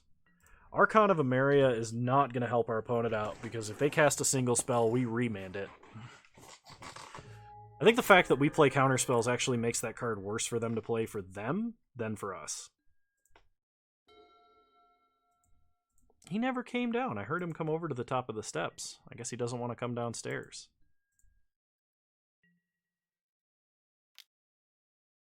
Opponent attacks us for 2. You guys are very important to me. I just haven't been able to stream more than once. Alright, there's an Archon. Remand it. We get Karn. And opponent scoops the match. Alright, we are 3-1. 1 second while I restart the client.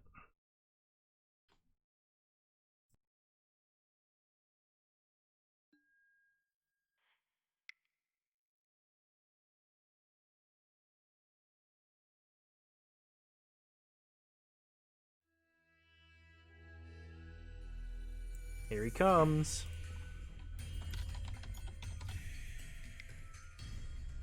Hi, buddy. Hi, buddy. How you doing? Coulter and Deanna say hi. Do you know Coulter and Deanna? Yeah, you do. You're so squishable. David says hi too. Do you know David? All right. Oh, hang on, buddy. You're caught on the headphone cable there. Thank you. He is. He's a super handsome boy. Yes, my needy dog.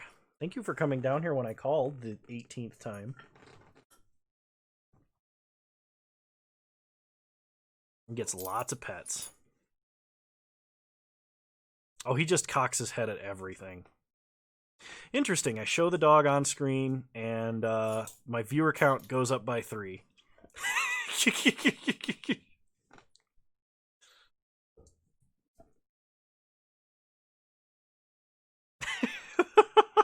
I'm always in the Discord. And I usually am pretty interactive on Twitch. Alrighty, round 5. Here we go. Alright, I'll throw it. Okay, drop.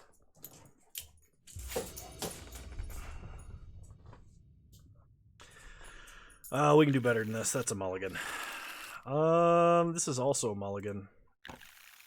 Going to 5 to start. Seems good. Let's put back Talaria West and a Prismatic Vista. Request Porter to pilot Mill. Alright, it looks like we're against either Control or Uro. So we're going to start Prismatic Vista and hide who we are.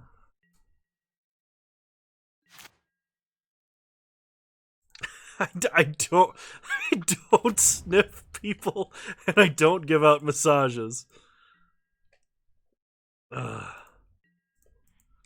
We have several decks in queue, so any new requests would not make it on stream today, I think. We have two requests, 2 Skull Redemptions from Bone Daddy. I think I might have to increase the price of Skull Redemptions. Alright, opponent plays a Geist of Saint Traft directly into a Condescend.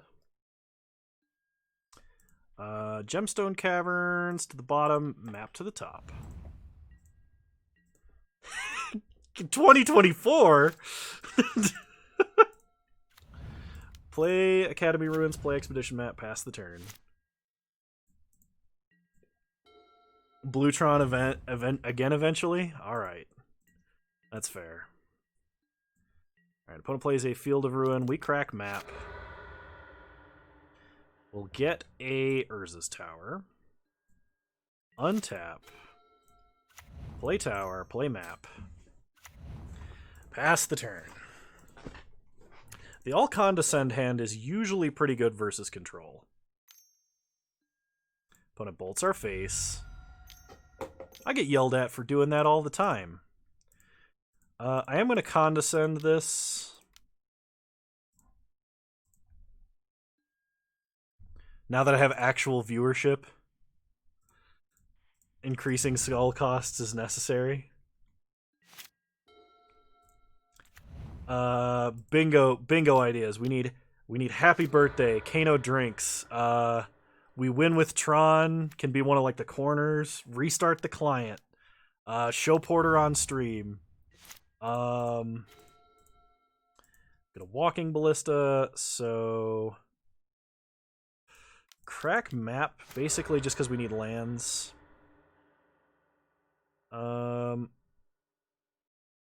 Get a power plant. Play a power plant. Pass the turn. They have one. Yeah, we're dead to bolt. That's a good one. We are going to be very dead to this Geist very quickly. I am going to repeal the token just to draw. I think we have to have Ugin to actually answer. Oh, I should have flashed Snapcaster to block. Bone Daddy makes questionable financial decisions. Alright. Opponent fields us. We get an island. Or we get a wastes, actually. We are out of islands. Natural Tron. How about top deck of the gods? Play...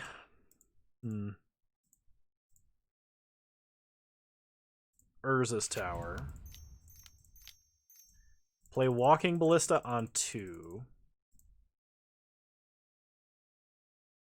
Punt. How about just punt? Rather than specific punts. Just punt. And happy birthday or punt should probably be free space. Okay, opponent attacks. Declare blockers. Flunge. Flunge is a good one. Good call there, Kefka. Mention of the beard. Kano humble brags. Untap. Play an Urza's Mine. Our opponent only has 1 card left in hand, so I think I'm going to Thirst for Knowledge now. We'll discard... Oof. I think we gotta discard Thirst for Knowledge Talaria West and just play this Thought Not Now. Every time we see Kano, huge Kano face. Opponent fields. They strip mine us.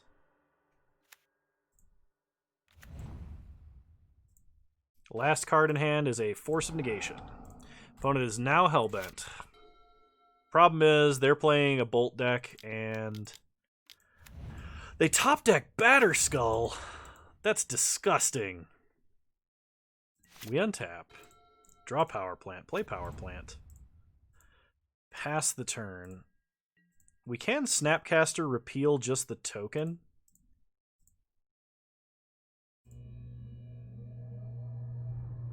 If we do that now, we guarantee a draw. I don't think we do that. I think we pass. The opponent goes to combat. Attacks, attacks. We can't repeal the germ token anymore. I kind of want to flash... I want to hit Thirst for Knowledge with Snapcaster. I think that's our best play here. So flash Snapcaster for Thirst for Knowledge. Thirst for Knowledge. Discard an artifact.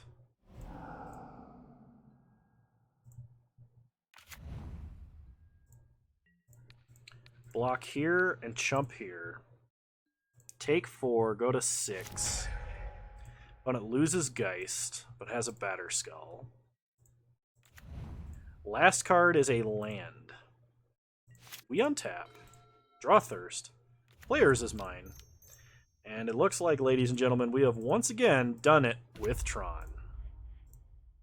Wish. Get Sundering Titan. Play Sundering Titan. Opponent scoops. Woo, we just we beat Control. We beat the like Geist of Saint Traft Control. Do we have an adjustment for this? I don't think we do. Dismember is not good against their deck. Neither is Warping Whale. Aether Gust hits maybe Bolt. Kano laughs like an idiot.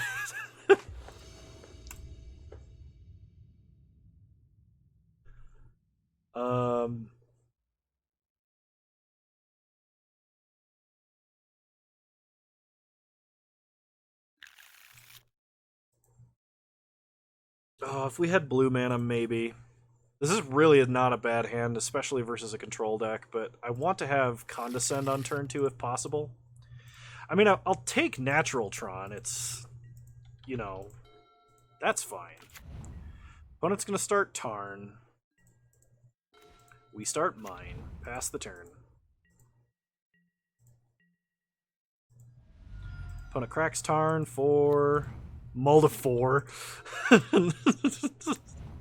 They do have a Field of Ruin. They're going to go Stoneforge Mystic, okay. They get Batterskull. Now they have to choose between activating Stoneforge for Batterskull or activating Field.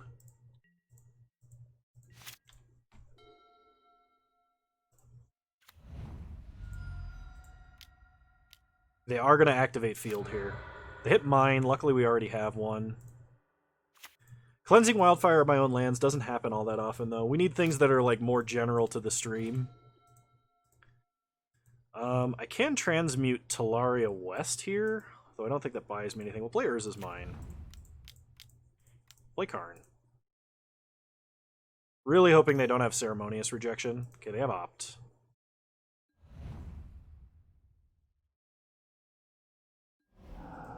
They force. Okay, that's pretty bad for us. We can transmute for Walking Ballista. Cleansing Wildfire. Get an island. Opponent plays a Mystic Sanctuary, putting Cleansing Wildfire back on top of the deck. And passes, leaving up mana to activate Stoneforge Mystic. We draw Repeal. Players this tower. Treasure Mage. Let's go get Wormcoil Engine. Pass the turn.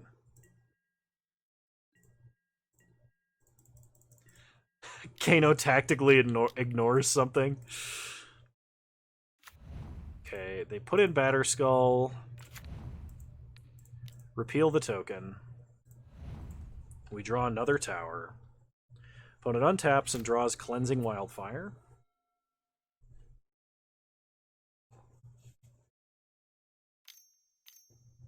They are going to Cleansing Wildfire power plants. Get an island.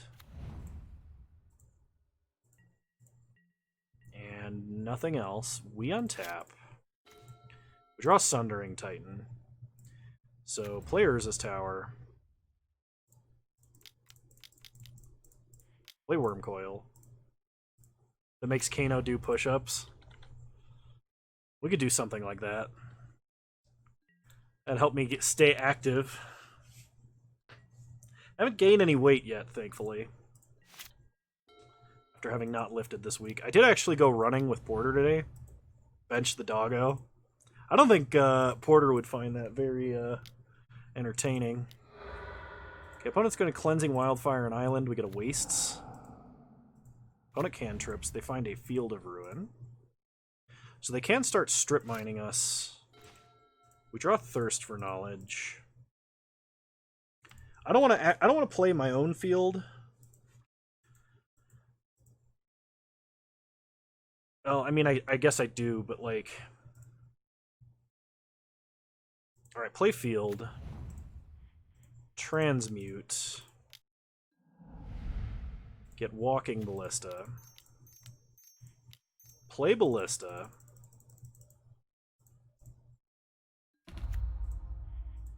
Ping down Snappy. Go to combat. Attack for 8. So my opponent is going to want to field next turn to keep us off of Sundering Titan. Opponent paths Worm Coil Engine. We have no lands left. So they're going to activate field to try and keep us off of mana. They hit a tower.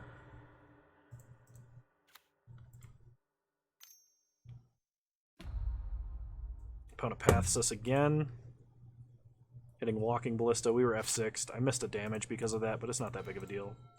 We draw Gemstone Caverns. So, Thirst for Knowledge.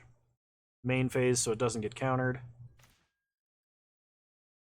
We'll discard Sundering Titan here. Players is mine.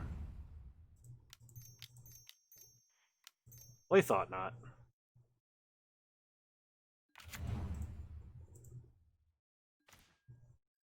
Ooh, we'll take Geist. Opponent now has no clock. They can Cleansing Wildfire us again, but like... Oh, shoot. Us missing a damage actually mattered. I think. No, it didn't. Not yet, anyway. There's the smile. Give me a square.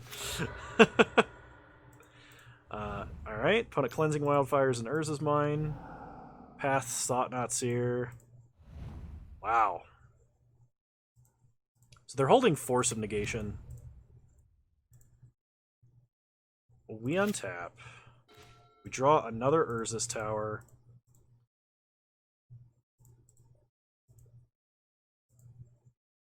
Play Urza's Tower. Go to combat. Attack for 2. Opponent goes down to 9. They play a Steam Vents tapped. We untap. We draw Expedition Map. Play Map.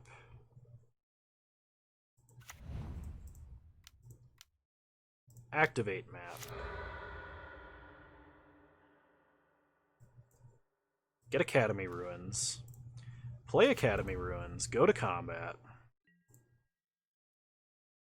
Attack for 2. Now we can put Sundering Titan on top of the deck.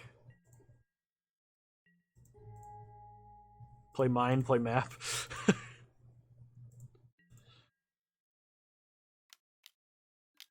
Okay, opponent picks up Batterskull. They're holding Force of Negation and Batterskull as far as we know.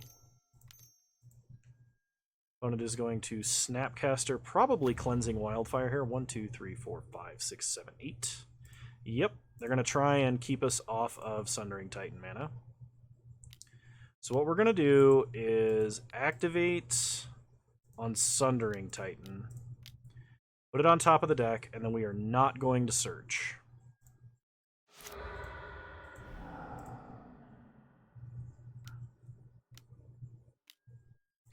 Opponent plays a Geist.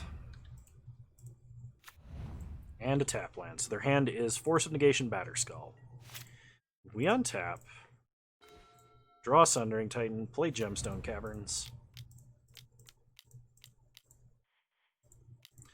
Play Sundering Titan. Take out Triome, and Steam Vents to take them off of red. I'm not going to attack here. We'll wait.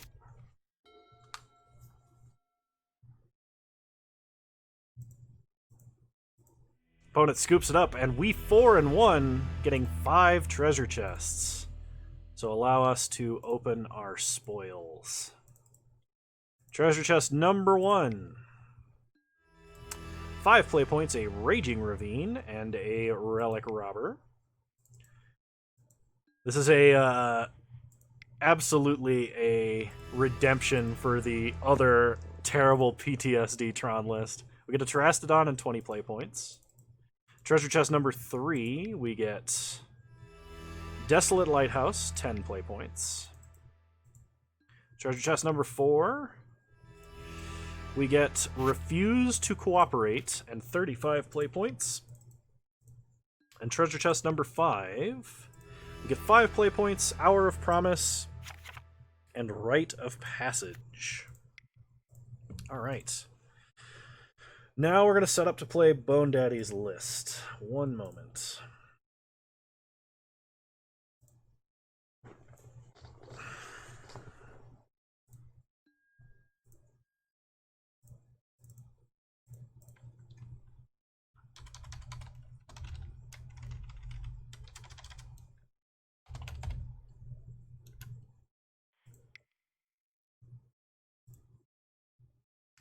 Let's see what we're missing here.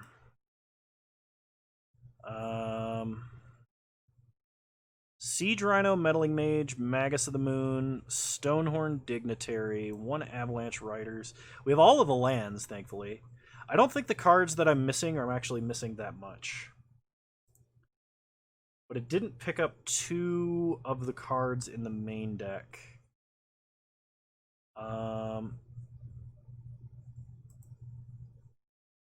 Let's see. What cards are we missing? Is there only 1 Giver of Runes? There is. Okay. 3 Eternal Witness, 3 Soul Herder, 1 Uro, 2 Avalanche Riders, an Omnath, 2 Restos, Venser, yep, Acidic Slime, Kikijiki, 4 Ephemerates, 1 Eladamri's Call, 4 Chord of Calling, 1 Force of Negation, 1 Time Warp, 4 Aether Vial, 1 Yori, okay. 4 Birds of Paradise. Oh, I only have 2 Birds of Paradise in this list for some reason. I know I have them. One second. But Moto struggles with these for some reason. I don't know why, but that's not the first list this has happened to. This is an 80-card deck running a singleton of both. You can tolerate it. I would not play the Uropile deck on stream. Mainly because I can't afford it, but also because I'm very sick of seeing that deck. Let's take a look at the wish list here. I totally get that. Okay, wish list, please. Cooperate with me. Wish list. Oh, did it really? Was that a thing that happened, Bone Daddy? Alright, we're only missing... Why is there a Selfless Cathar? I don't need a Selfless Cathar. We're only missing 6 cards.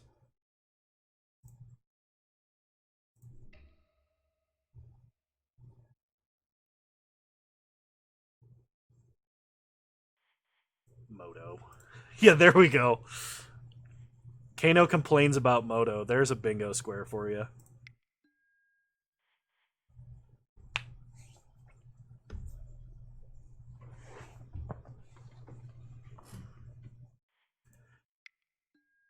frantically clicking. Is there? Do we have anything for Porter when Porter shows up? I think that one was talked about, but I don't remember what happened to that. Okay, yeah, yeah, we're only 7 tickets away. Sweet. Kano misses lethal. Let's punt. We have punt.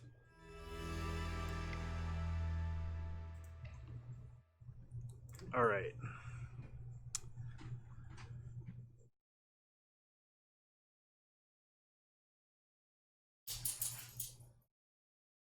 Is it gonna get? All right. I have no idea how to play this deck. Do you have any recommendations, Bone?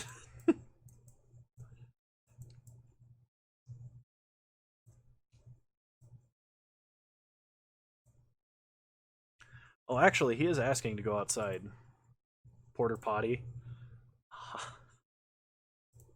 Nice. Um, I'm actually gonna take a quick break, refill my glass of water, and let the dog out really quick. Your Bant value pile. There's red here though. That's why it's confusing. All right, I'm gonna be right back. I'm gonna let the dog out, get some more water. Be just like a couple minutes, and this is what we'll play next.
All right.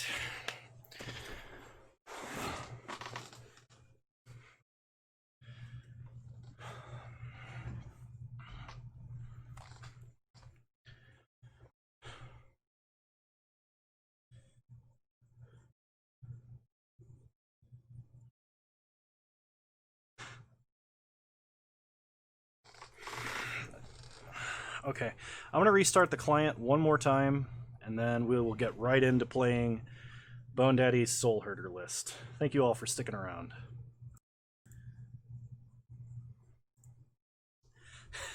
Nice.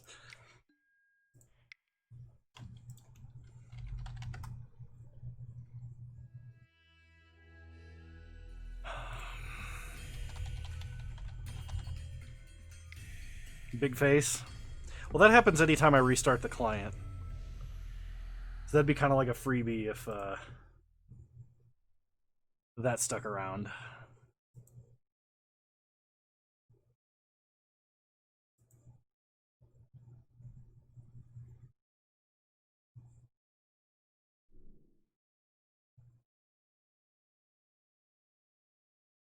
Just achieve value by blinking Eat Witness and Soul Herder and stuff. Okay. I mean, I could probably do that.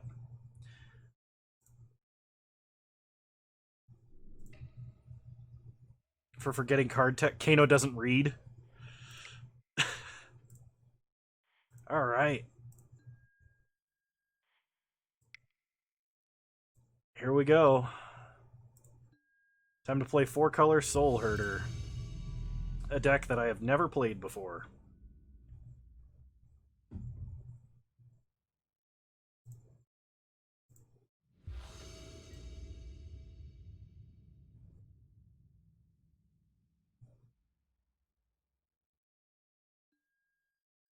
Alright, reveal Yorion. Gonna go ahead and pop this out, stick it over behind my head. That way I'll remember. Remember not to blink and escape Duro. I'll also remember not to keep a no-land hand. I'm not gonna keep an all-land hand. Gross. I think I keep this? Put back Kiki and Force? Oh, don't like that. Opponent starts Blackcleave Cliffs. Oh, and Inquisition. Don't like that. Oh, this is fine. This is totally fine. We only have basic fetch land. Like, there's no way my opponent just does not rip Aether Vial, right? That's definitely the pick.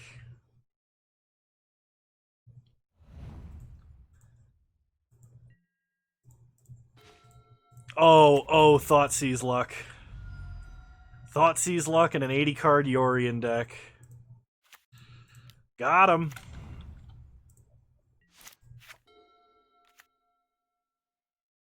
Yeah, they're pretty good. Alright, opponent plays a Verdant Catacombs. Thoughtseize. Takes Wall of Blossoms? They take birds. Alright. Okay, well, we untap Aether Vial.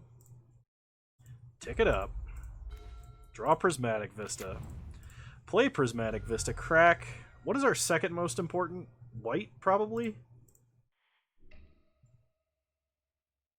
It actually looks like it might be blue. Blue appears to be our second most important color.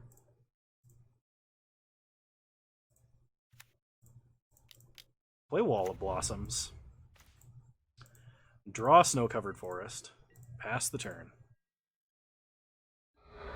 But it cracks Verdant Catacombs. Gets a Stomping Ground. Tapped.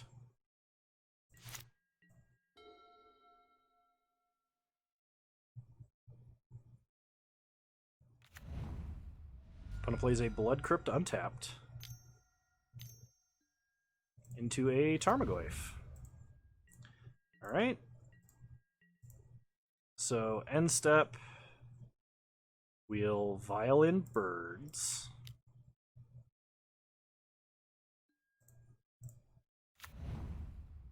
Kano, run! It's the Tarmogoyf! They bolt the bird. We untap. Aether Vial, tick it up.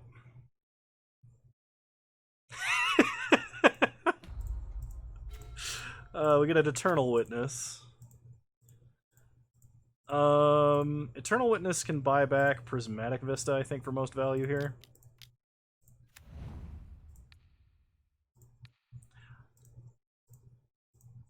Alright, pass the turn.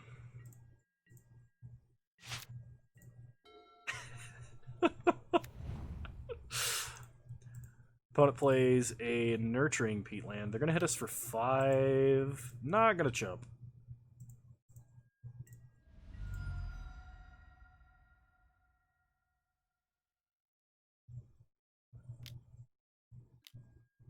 Scourge of the Skyclaves. Okay.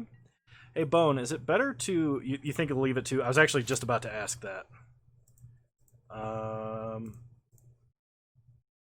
Definitely leaving it on, too. Okay, we will not use Aether Vial's ability. Draw birds.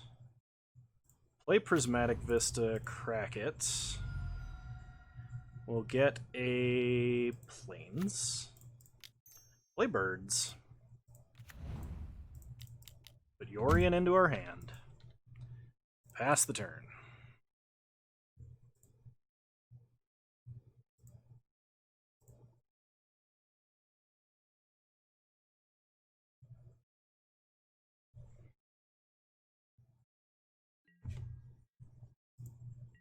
No attacks.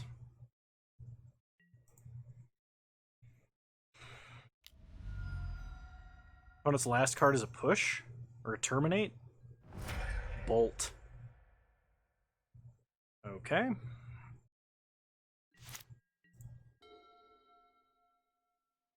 So we have to block something. I think chumping like this is better because we would rather draw a regular card. Because we have no 2-drops that we can pick up with Eternal Witness.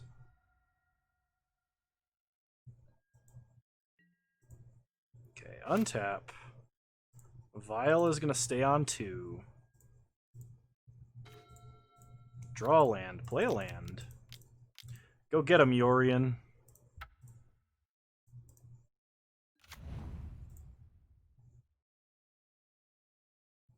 Flicker Wall of Blossoms?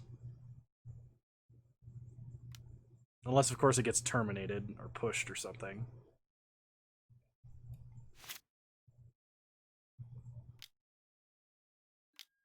They're going to Assassin's Trophy Yorion. Get a mountain. I guess I should have gotten a Plains, because doesn't this deck run Path? Oh no, I already got the Plains. We don't have another Plains we can get. And it only runs Ephemerate, so... Okay, well we have to have our opponent not draw removal. We have to top deck a 2-drop off of Wall of Blossoms, and then Vial it in and block both. That's the only way we stay alive. I'm not sure how we really get out of this at this point, though. I think mulliganing into 2 brutal pieces of hand hate was probably too much.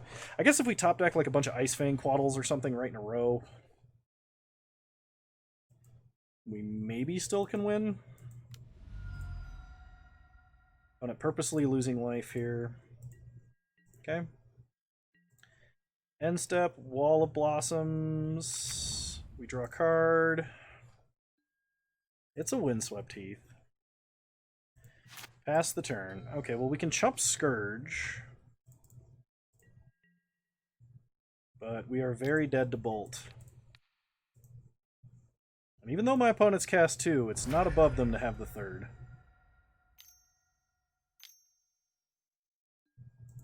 Second Tarmogoyf. Okay. I don't think... Okay, leave an Aether Vial on 2.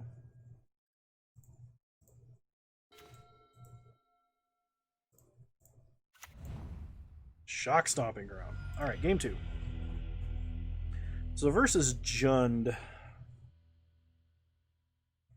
I think this is a matchup where we want paths. Kind of want Stonehorn Dignitary. Maybe a Thragtusk, a Siege Rhino.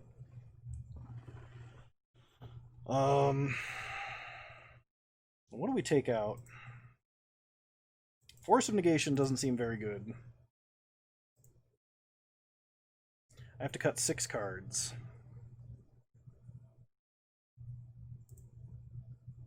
Magus might actually be good. Cut Kiki Resto. Thank you, Bone Daddy.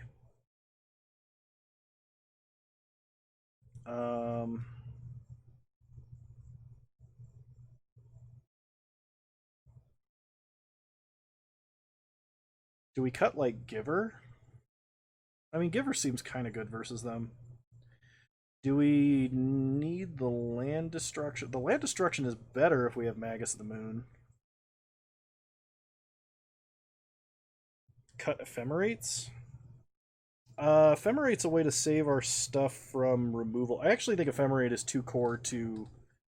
They can just kill something in response, yes, but we can Ephemerate in response to removal. That's the thing. I think Ephemerate stays in. I'm gonna cut 1 Avalanche Riders. Oh, okay. Cut Ephemerate down to 3 and cut 2 Vials. You got it. Run it back like this. Play first. Reveal Yorion. Okay, this hand is way better. Like, way better. So we're gonna keep.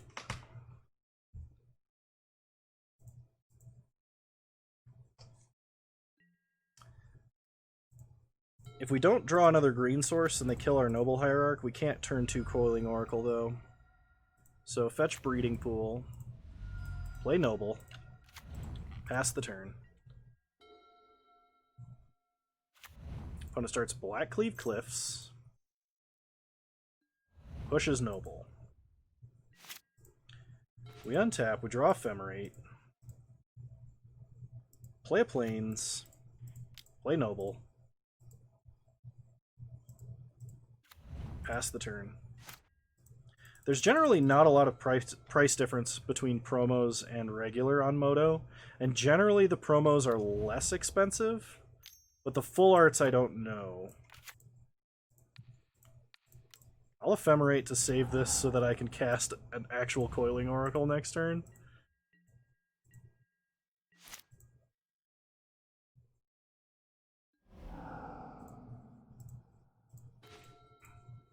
Well, that was lame. Blue, green, play Coiling Oracle.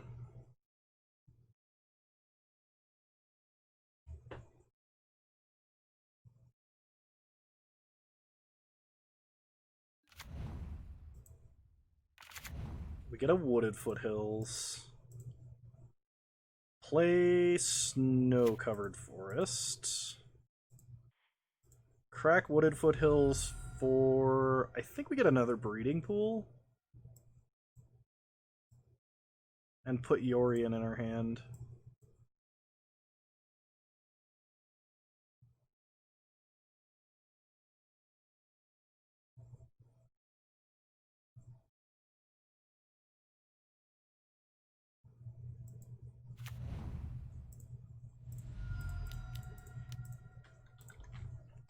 Really? Oh, yeah, yeah. So generally promos are cheaper. Lol, what?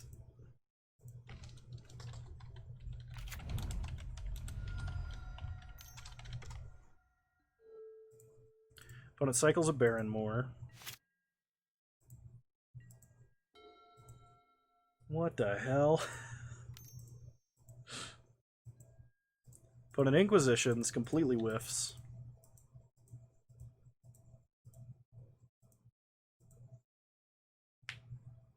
I wish I had that Ephemerate, but we didn't know that we were going to draw the land colors we needed, so... What's funny is that alt art promo Ugin is 1 penny on Moto. But yeah, if you're talking about the ones from the Fate Reforged packs, they're like so incredibly rare. We draw Cord. Ooh, is there anything we can Cord for that's better?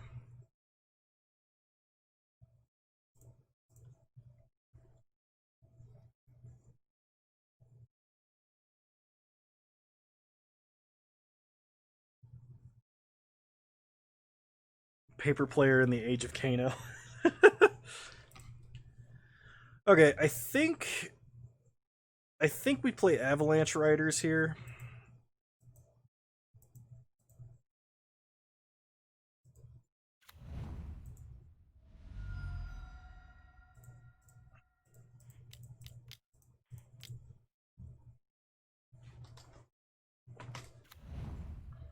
And I'm gonna take out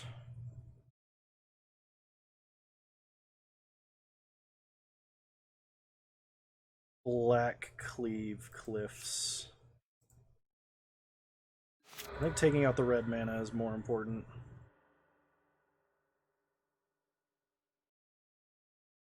So go to combat. We'll just attack for 3.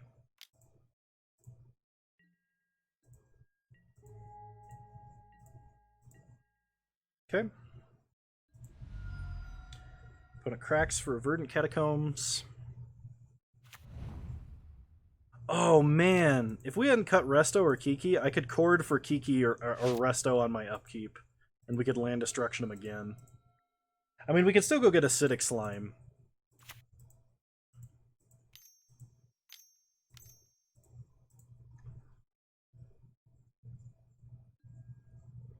Opponent plays Liliana of the Veil. Sure.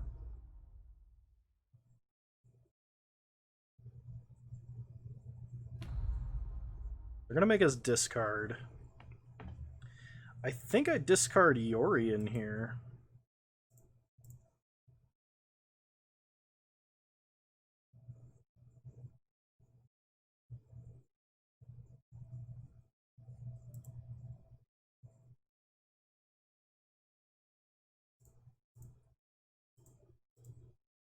Discard Cord. Alright.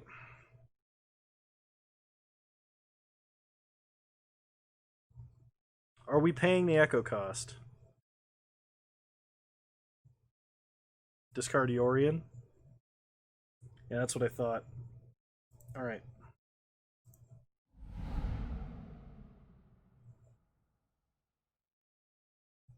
Opponent discards a mountain.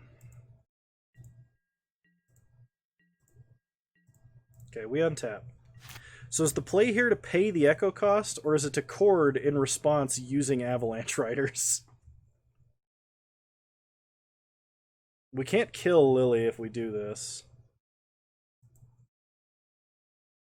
Which is why I really wish we had a Restoration Angel, because we like going and getting a Resto here would be awesome.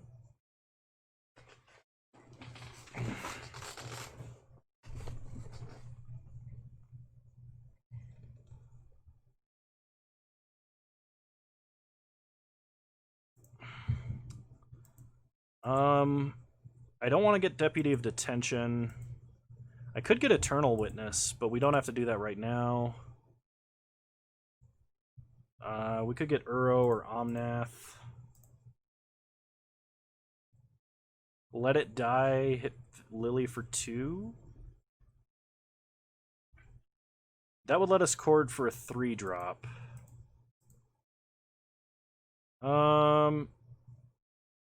Yeah, I think I'm okay with that. We're not going to pay for Avalanche Riders. Let's see what we draw.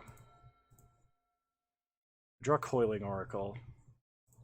Go to combat. Attack Liliana. Exalted. Lily goes to 2. I can play... So currently I can Cord for a 3-drop. If I play Coiling Oracle, we're drawing another card. So if I play Coiling Oracle, I think I cut one Avalanche Riders. I'm not sure.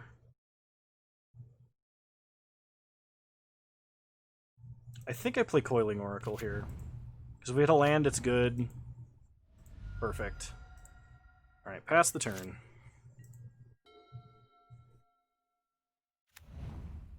Opponent plays an Overgrown Tomb, untapped. Problem is not what did I cut, the problem is what did I bring in.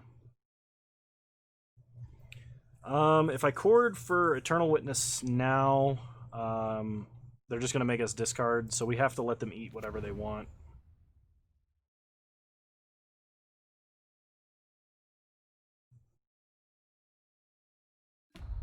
Okay. So now we're going to chord.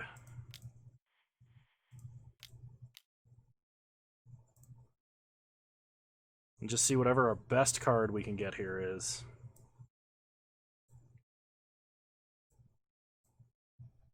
I mean, we could get Uro, but our opponent would just eat it. It might be Soul Herder. Or a Charming Prince. Charming Prince delay flicker on a Coiling Oracle is kind of nice. Alright. Soul Herder. Okay, opponent has to discard their last card in hand unless it's instant speed removal.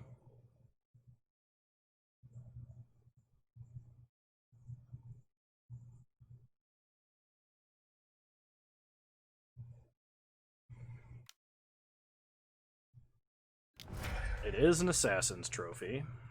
Okay. We'll get a Forest. Nobody discards anything. We untap. Draw Windswept Heath. See, if I was playing 5-color Battle of Wits, I would fetch this and cast Panglacial Worm. Play Windswept Heath. I should have actually probably held that in hand until after I attacked, but... Go to combat. We will attack Liliana here.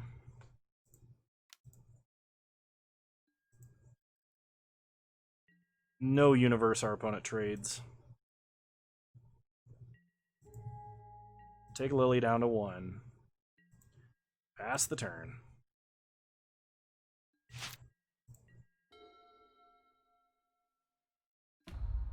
Opponent top decks a Thoughtseize. They eat Yorion. They go to combat. No attacks. End step, we'll crack Windswept Heath. Get a Hollowed Fountain. Tapped. Untap. Get another Noble Hierarch. Play that. I think taking out the Restos was a mistake. Pass the turn. Our opponent could just eat more creatures in response to us attacking, so no use in doing that. Yeah, there's a couple of times that if we'd had Kiki in the deck or Resto in the deck still, it would have been a lot better. Like, I shouldn't have brought in, like, Stonehorn Dignitary, I don't think. Although it is silly. Jund runs enough removal that just blinking the Dignitary is probably not good enough. Opponent top decks a Fatal Push. Upticks Lily to 3. If they attack, we chump with a Coiling Oracle. We have so many cantrip creatures, I'm kind of surprised we haven't drawn one yet. But it's just top decking lands right now. Pass the turn.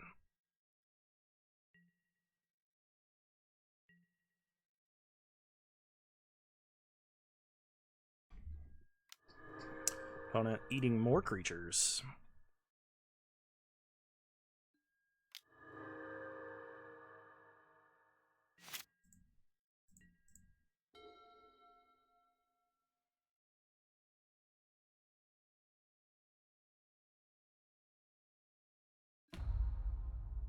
Don't crack this one in case we draw Omnath. That's fair. I'm gonna sack Noble Hierarch.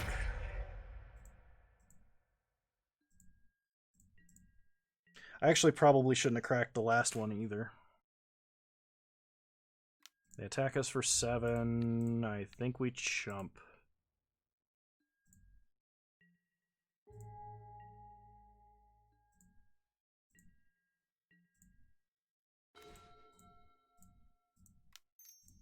Play Vile. If we attack to kill Liliana, we die. So, no attacks.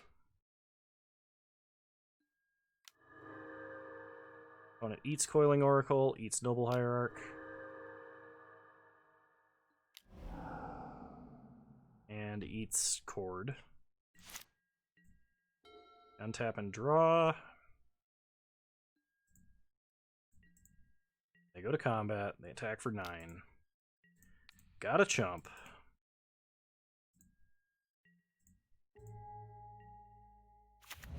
They play a land tapped.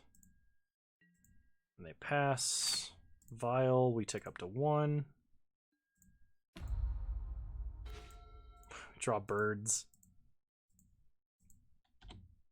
I guess we can instant speed a birds to block.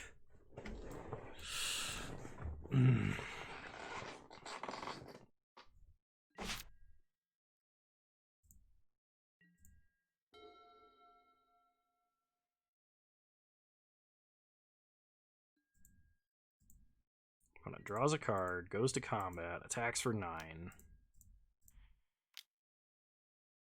Violin birds. Chump block.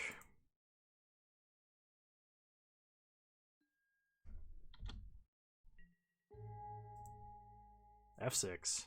They make both players discard. They discard, probably like an Inquisition or something.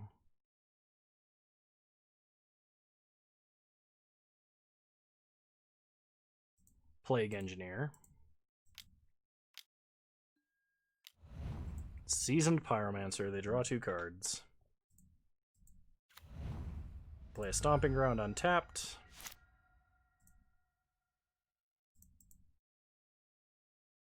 Tick up Aether Vial to 2. We draw Misty, and that's game.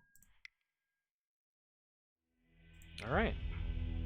Well, we know not to over sideboard with this deck now. Alright. Round 2. Let's apply what we've learned. Not mulliganing to 4, and don't side out Kiki combo entirely. Alright, this hand seems pretty fine and dandy, so we'll keep.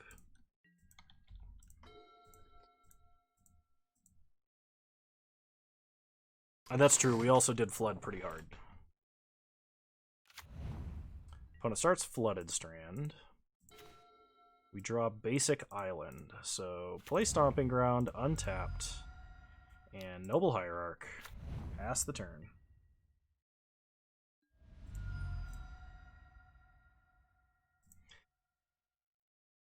Will do. Good night, Tarek. Thanks for stopping by. It was good to have you. Alright, opponent plays a Breeding Pool untapped. We untap and draw Giver of Runes. So we have the option of either playing Giver. Yeah, no problem. I'm glad we got to do the 4-1. We have the option of even playing Giver and Coiling Oracle, or just casting Uro. I mean, Uro is probably better versus counterspells.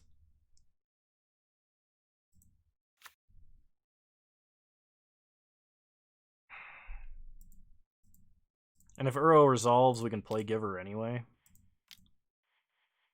I mean, it's not going to, but we can try.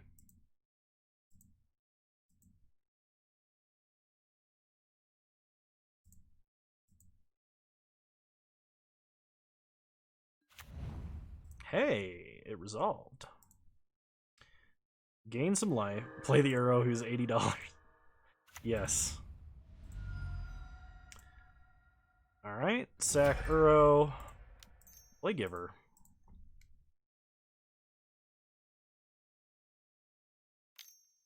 I just threw up in my mouth a little. Put a Growth Spirals.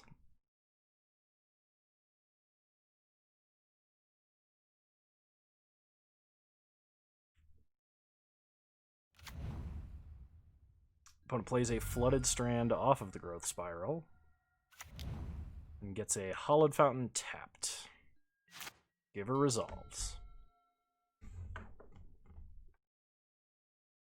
Opponent untaps. Plays a Hinterland Harbor.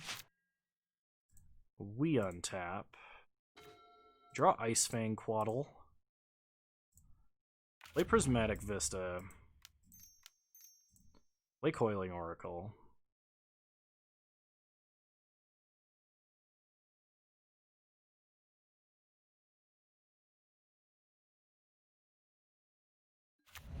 Okay. Coiling Oracle puts a Stomping Ground onto the battlefield. I think tapped. Not gonna attack here. I'm gonna flash in Ice Fang Quaddle.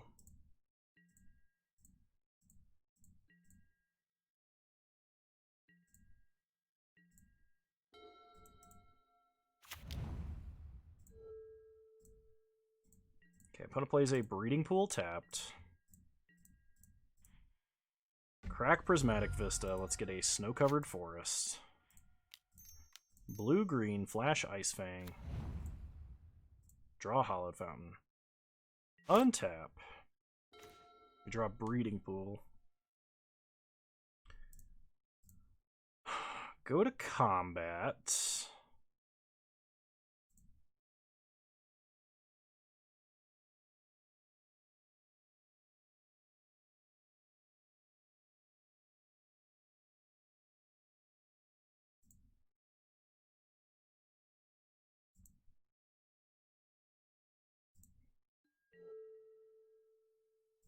We'll attack for 2 with Ice Fang.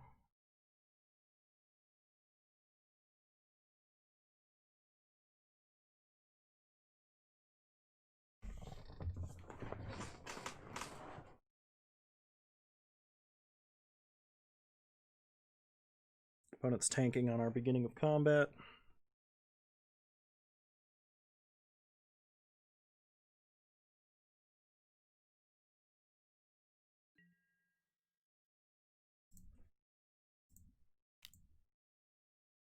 Okay.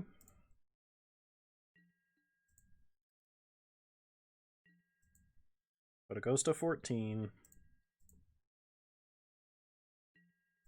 And I think what I do here is put Uro in my hand, or not Uro, Yorion in my hand. And we'll play a Breeding Pool tapped. Pass the turn. Not going to play out this Eternal Witness. I doubt my opponent would tap out for anything, but if they do, Time Warp, Eternal Witness, Time Warp seems pretty sweet.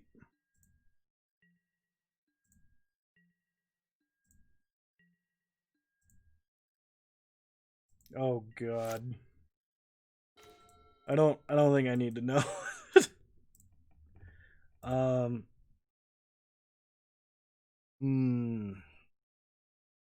Yeah, don't like that. Let's see.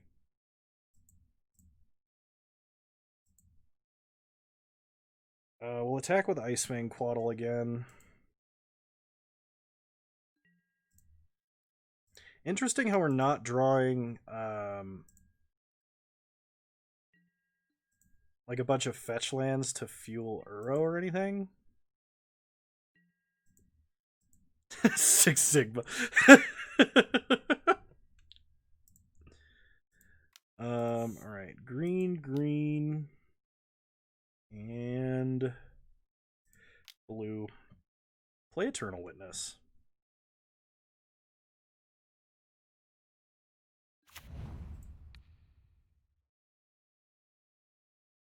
Kind of just want to recast Uro, honestly. So pick up Uro.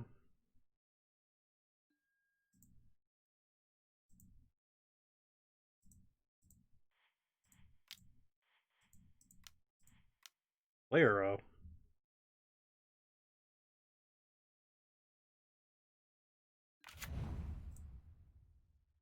Gain life and draw. Put a Temple Garden Onto the battlefield. Untapped. Sakura.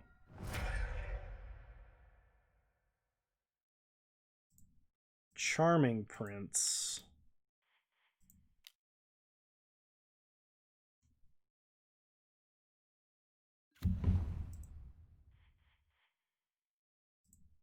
Flicker.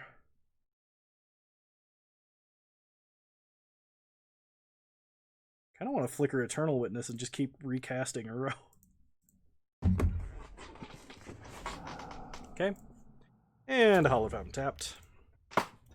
I have no idea what my opponent's playing, but I've got the feeling that I'm going to get obliterated from orbit. Okay, opponent cracks Flooded Strand on our end step. Gets a Temple Garden tapped. Eternal Witness, pick up a row.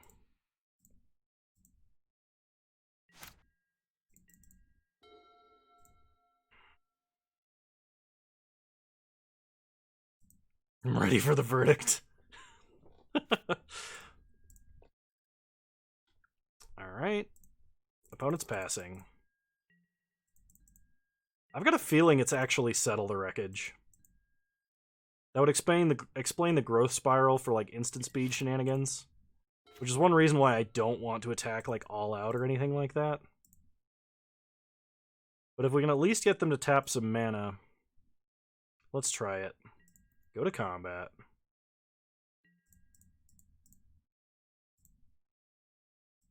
Let's see if we can't get in for some damage. No blocks by the opponent. They go to 5.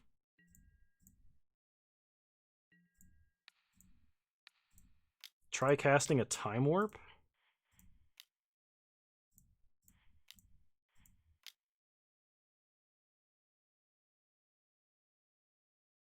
This has to get countered. There's no way it wouldn't. Cryptic counter draw. Alright, you got it. Pass the turn, we'll leave up Resto. If we get the opportunity, we'll Resto to blink Eternal Witness, pick up Time Warp.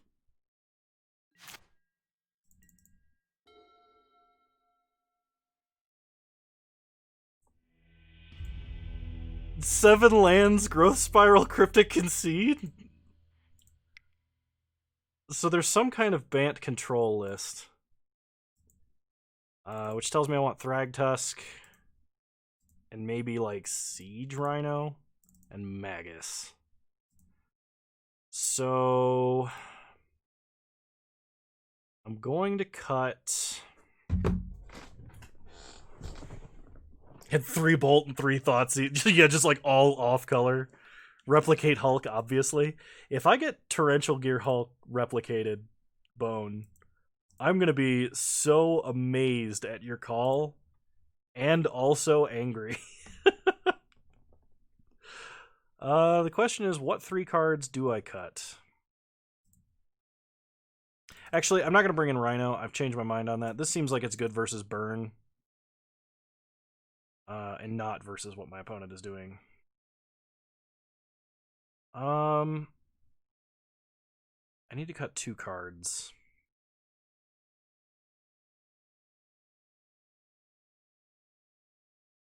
What is our worst effect versus control? I actually think it's Wall of Blossoms. I'm going to cut a Wall of Blossoms. I'm actually going to cut both. We have enough other cantrip creatures. Tusk is good versus control because they have to answer it twice. I think we're going to try like this. Let's see what happens. I don't want to go down on the Land Destruction or Venser or Kiki combo or any of that nonsense. I want to keep our options. Oh my goodness. Our options open. And keep as many different kinds of effects as we can for like the chord.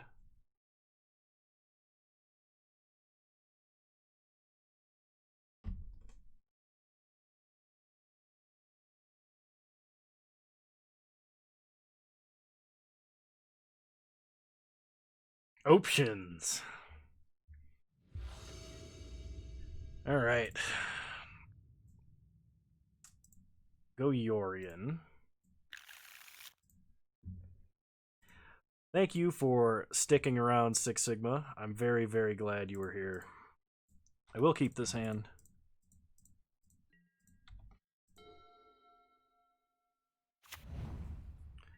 Opponent plays a Mystic Sanctuary. We'll start Breeding Pool, untapped. Play Birds.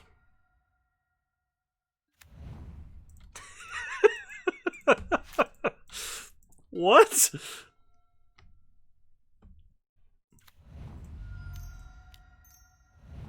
Opponent explores. Into a Misty Rainforest, sure. We draw Prismatic Vista. Coiling Oracle. We get an Avalanche Riders. Opponent sees it as well. Play Prismatic Vista, pass the turn.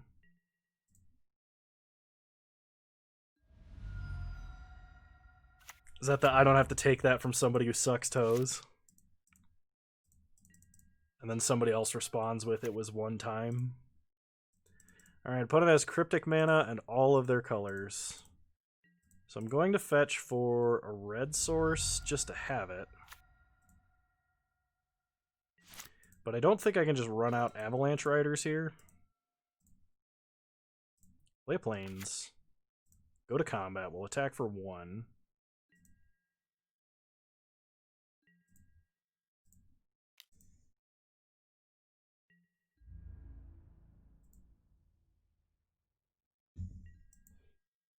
Hit our opponent down to 16. And I think we just try and play Vile.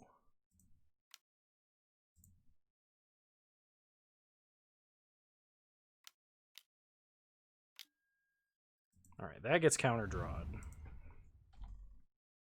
Maybe I should have waited until next turn to do that. Not going to play Deputy of Detention onto an empty board. That just seems really bad.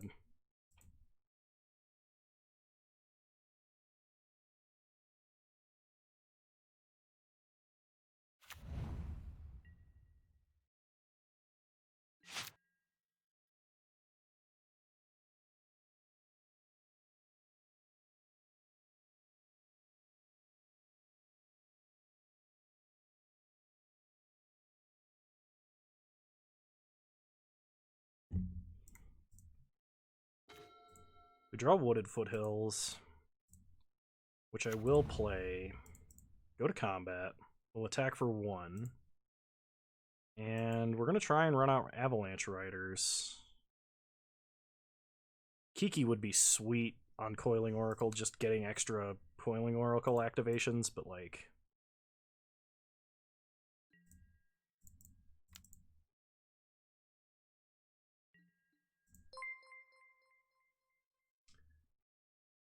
Deadly Ariok, thank you for following. Much appreciated. You're a wonderful human being.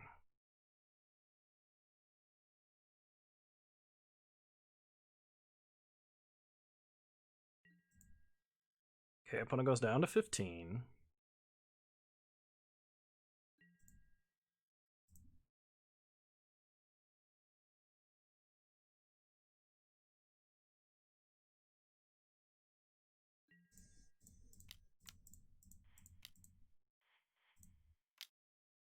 Play Avalanche Riders.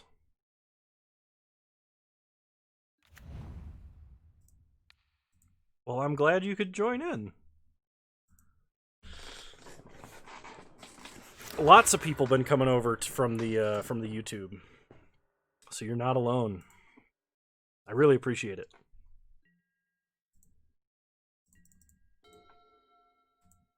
Opponent did not have a counterspell or an answer. It is not my birthday. Don't believe them.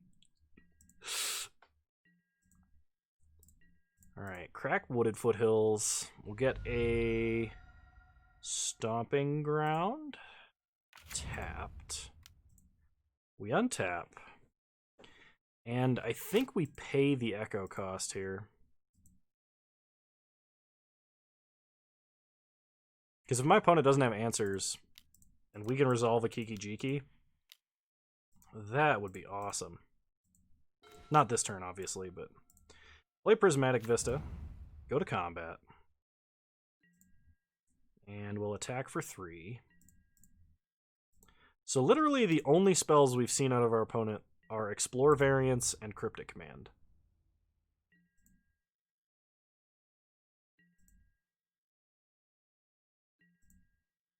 Alright, pass the turn.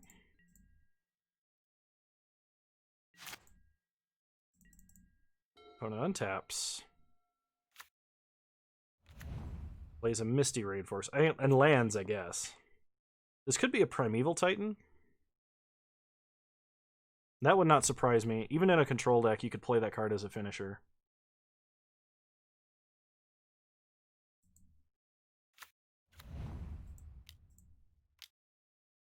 Oh, he starts with you just waking up. Yeah, I usually have to do it very early morning. Try and get it done before work. Alright, so this looks like Bant Primeval Titan.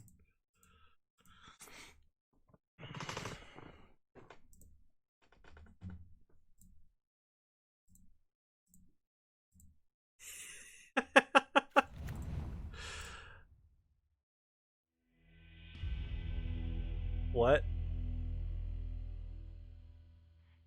You just cast a Primeval Titan. Did you shame concede because you don't have 7 lands with different names? Okay. Well, we won. Moving on to round 3.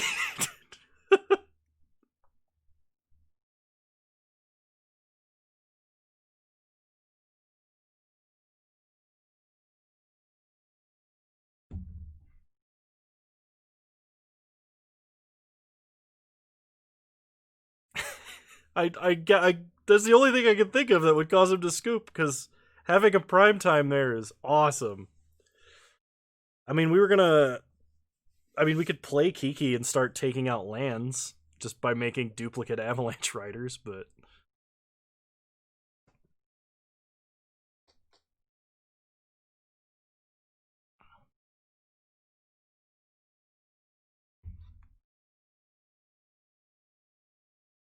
any drafts planned tonight? If I'm still like functional after this league, I kind of want to do some Vintage Cube.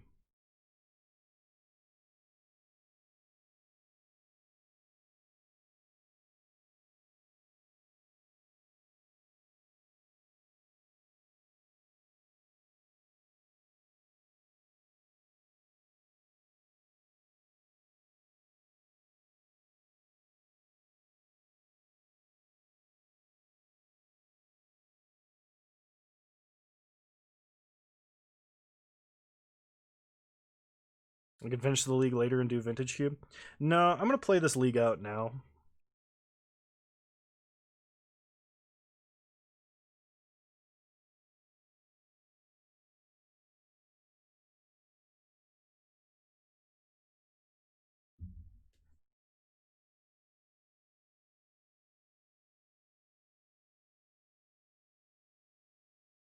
Oh, leagues are set up so that you can queue into a round whenever you have time, rather than sitting around and having to do a whole tournament end to end. It's actually way more convenient. It's just all right. I'm gonna keep this. The reward structure is worse than the old multiple round tourneys, though. Of course, they've gone, like, Moto has given out less and less rewards, like, over years.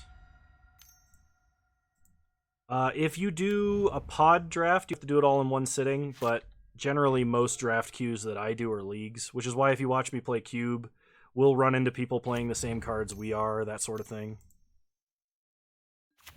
Alright, opponent plays Dark Confidant. We draw Ephemerate.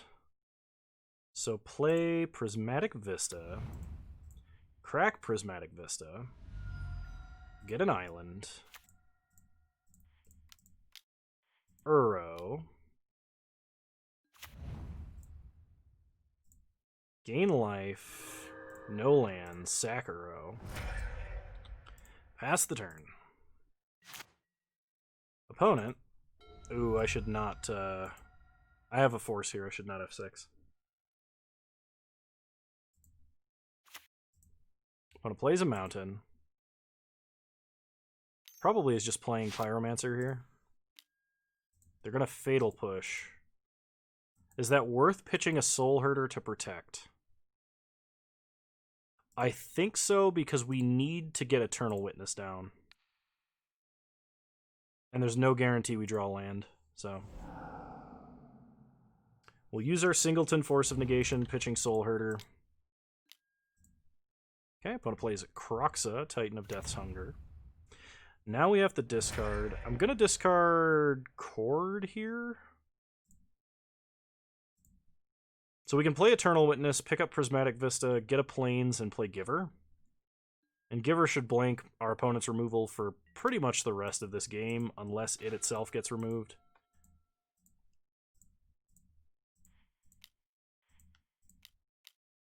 So start Eternal Witness. I mean, we could also just hold up Ephemerate. That might be better. Yeah, I like Ephemerate actually a little bit more.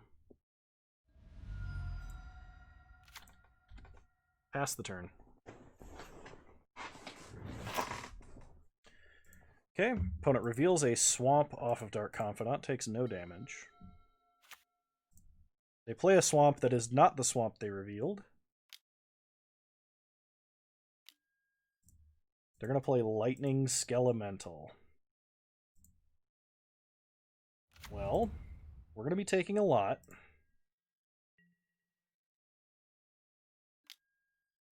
They attack us for 6. No blocks. We'll discard Aether Vial and Giver of Runes.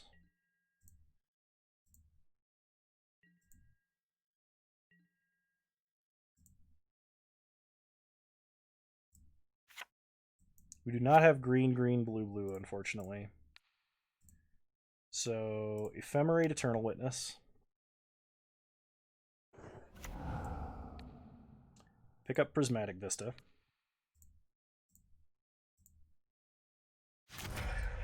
Untap.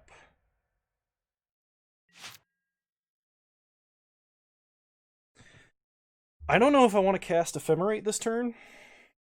Because if I do, I have to pick up something else, and if I pick up something else, I can't cast Uro. Well, actually, if I cast Ephemerate, Ephemerate goes to the grave. Never mind. So Ephemerate Eternal Witness again.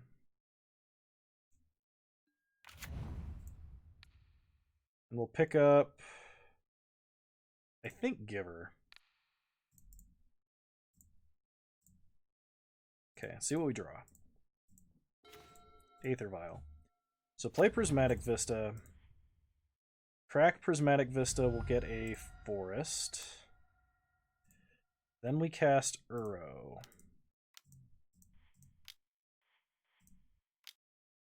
Exile 5 other cards.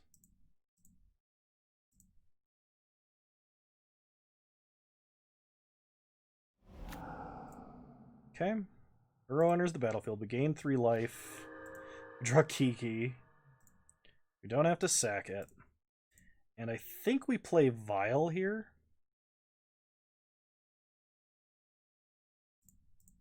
No, we play Giver. Pass the turn. Opponent reveals Unearth, so we're probably getting a Skelemental this turn.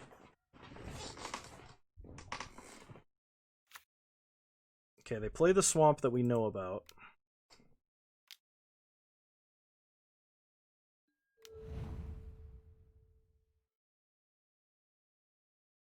Oh, okay.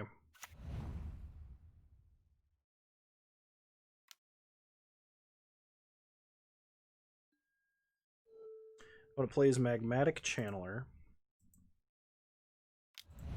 We untap, we draw. Snow-covered island. Play the island. Go to combat. Attack with Uro. Exalted. Gain 3 life. Play a Stomping Ground tapped.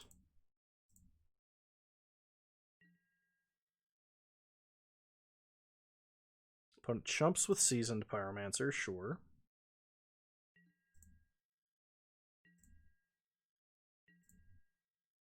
Play Aether Vial. Pass the turn. I'm gonna wait just a little bit before we put our Yorion into our hand here. Okay, opponent plays a Bloodstained Mire. We know they're holding Unearth and Inquisition. So we're probably going to do a hand check with Inquisition here.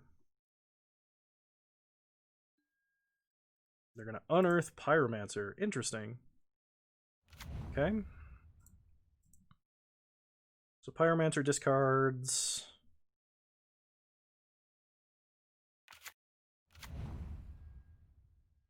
Skelemental Thoughtseize. They activate Channeler. Exiling Fatal Push and Inquisition. Wait.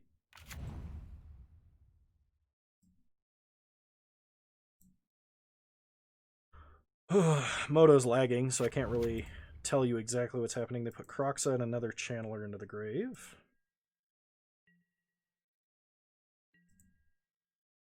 I mean, we could give Uro pro red and start swinging.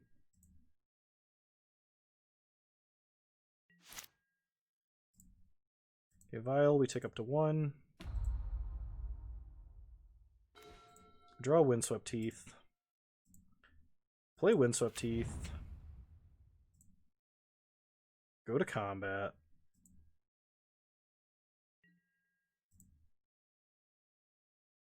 Attack with Uro. See what we draw first before we do anything.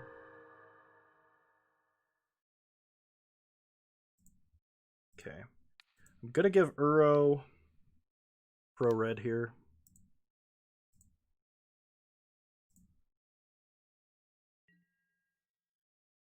They chump with Confidant, sure.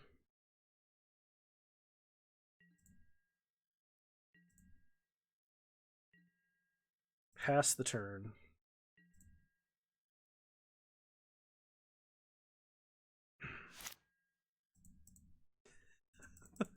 Thanks, Kefka. Much appreciated. On a discards to Magmatic Channeler. They have a Liliana they can play now. We could just bounce it to hand, but then they would recast it.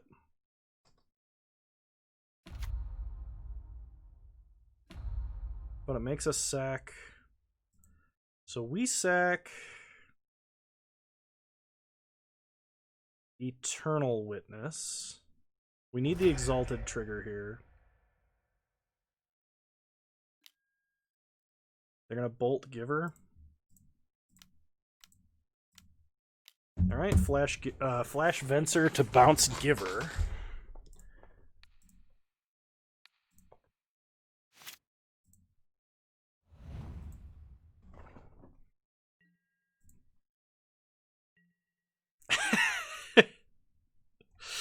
Oh man. Opponent chooses not to attack.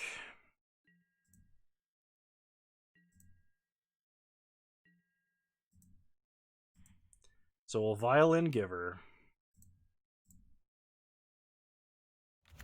Crack Windswept Teeth. Get another Stomping Ground. Untap.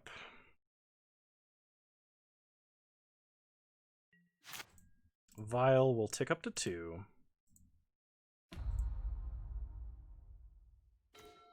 We draw Wooded Foothills. So play Wooded Foothills. Crack Wooded Foothills. Get a mountain.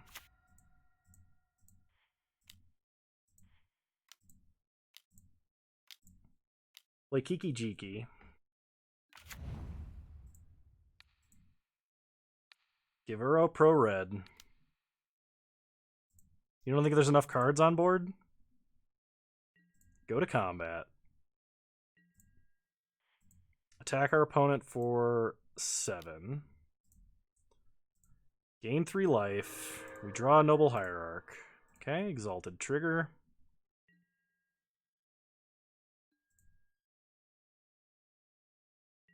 Opponent goes to 7. Now we play another Noble.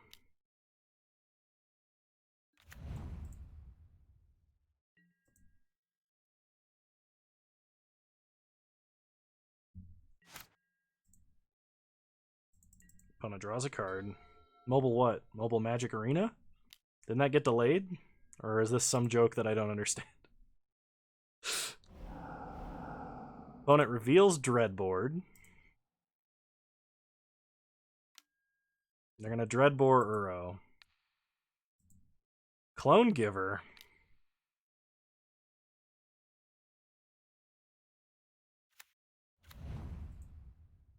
Yeah! Awesome. That was just really cool. Alright, versus red-black nonsense. I want the paths, for sure. That way we don't have to deal with skelementals and stuff getting unearthed all the time. I kind of want Thragtusk, but I always want Thragtusk. So, I mean, maybe not. What is our worst cards in these matchups? What do we take out to bring in path? Venser on average is not that great. Like, bouncing a token is probably the best thing he can do in this matchup. Red-black nonsense versus even bigger piles. Shh. Our opponent doesn't know. Force of Negation.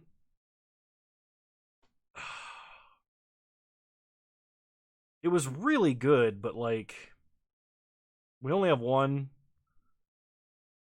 I think on average it's going to be pretty bad versus our opponent's deck, because they're trying to 1-for-1 with, like, powerful hand hate and 1-mana removal, and Force of Negation turns those into 2-for-1s. We're not trying to protect any specific thing necessarily.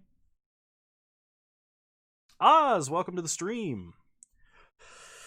We 4-1'd with Mono Blue Tron. That's about what you missed. And there was some silly clips, I think, that people took of me.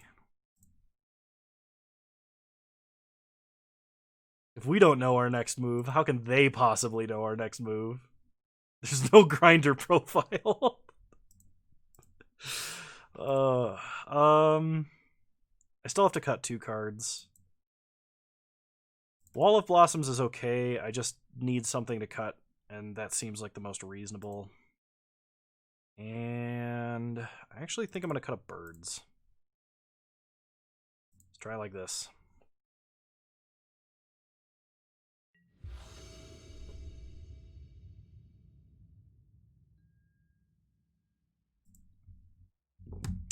Reveliorian.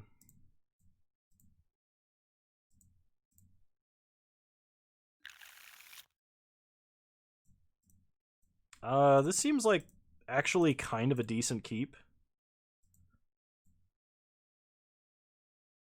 I guessed mid-40s. I was right.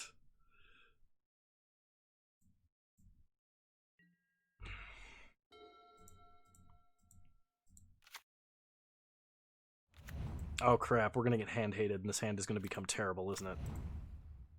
Oh. Alright, Blood Crypt tapped. Damn, son. That's really impressive.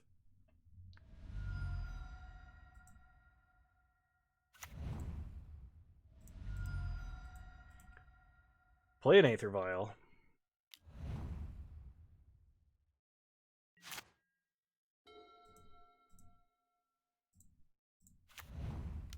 Put a plays a Black Cleave Cliffs, probably into a... Okay. I was thinking Bob, but... Take up Aether Vial. We draw a Noble Hierarch. So play a Plains. Play Hierarch. Pass the turn. Yeah, hitting 100 pounds over your body weight at your age for a set of 5 on squat is really damn respectable and very impressive. Okay, opponent plays a Bloodstained Mire and cracks it. I guess I should have vialed Noble Hierarch instead of casting it. Ashiok Dream Render. That is annoying. Because we have a fetch land and a Chord of Calling in hand. Opponent mills themselves and exiles Argrave. Okay.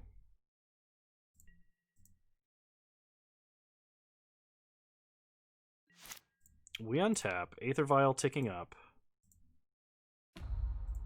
This is not Vintage Cube. This is an 80-card Yorion pile that Bone Daddy wanted me to play.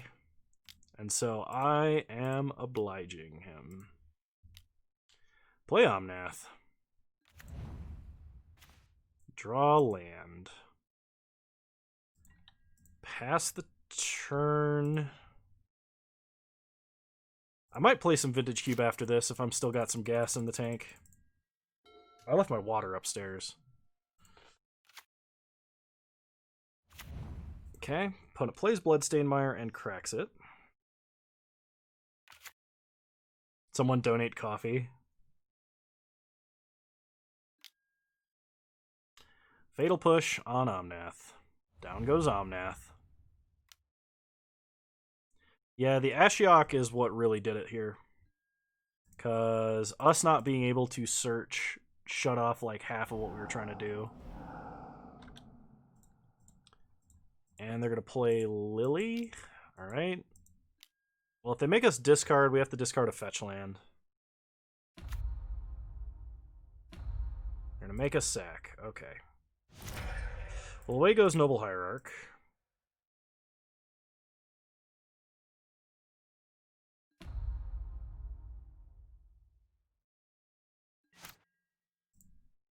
Aether Vial. We're not ticking up. We're keeping it on 2. We get an Ice Fang Quaddle.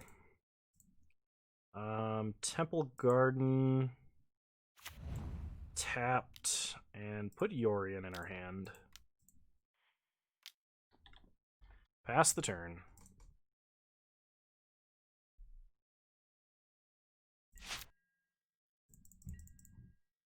I usually drink my coffee without anything in it, just black. When it makes us discard, we're going to discard Prismatic Vista. Opponent discards a Kroxa, which is probably what is being cast here. Does that explain a lot?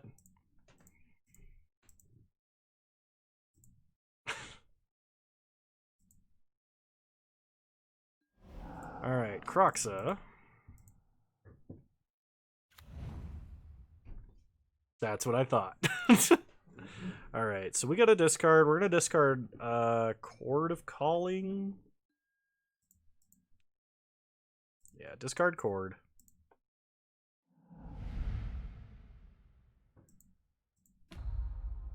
Opponent mills themselves, exiles our grave.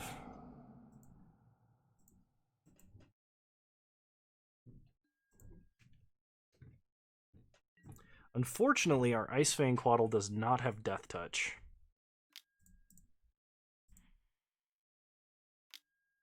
Put Ice Fang Quaddle into play. He was actually dazed.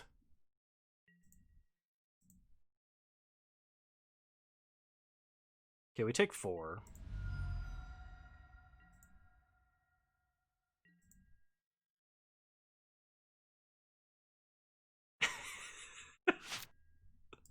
Alright, Aether Vial staying on 2.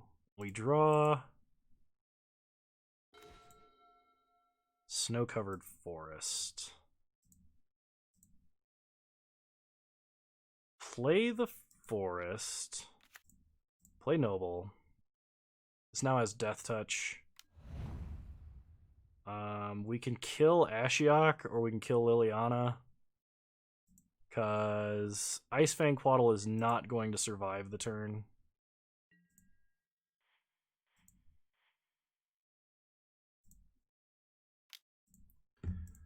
It's full of a lot of creatures. It's actually not that bad. You can pull some real shenanigans with Vile and Ephemerate. Alright, pass the turn. We are going to be taking a lot of damage. My opponent is almost out of resources, but like they have an active Kroxa. Alright, they're going to make us sack. We'll sack Noble Hierarch.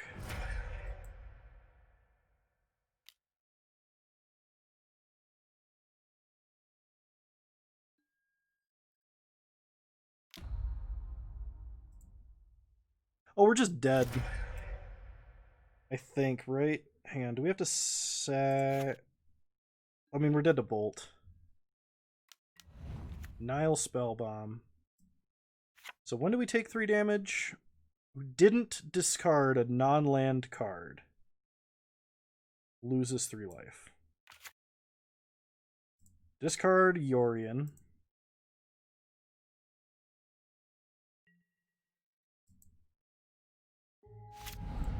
We go to 3. Aether Vial. Staying on 2. We draw. Sacred Foundry and concede.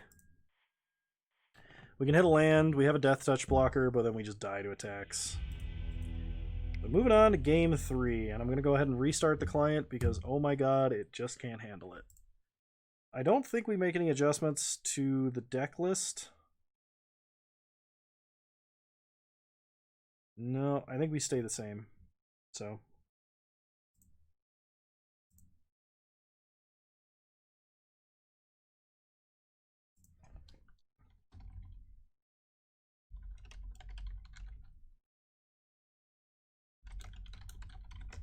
Missed lethal off Fetch Shock.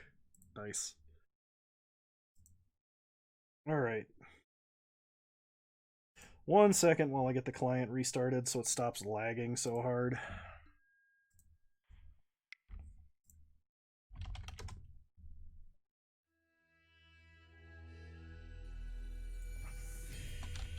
Well, killing yourself with your own Thoughtseize actually matters because you can actually get some extra information about cards your opponent is playing, potentially.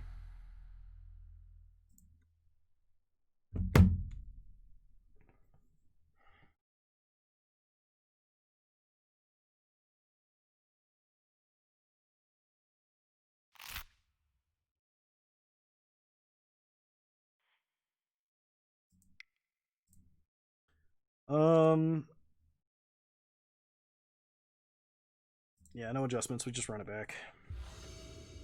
Wait, why weren't the Path to Exiles in the deck?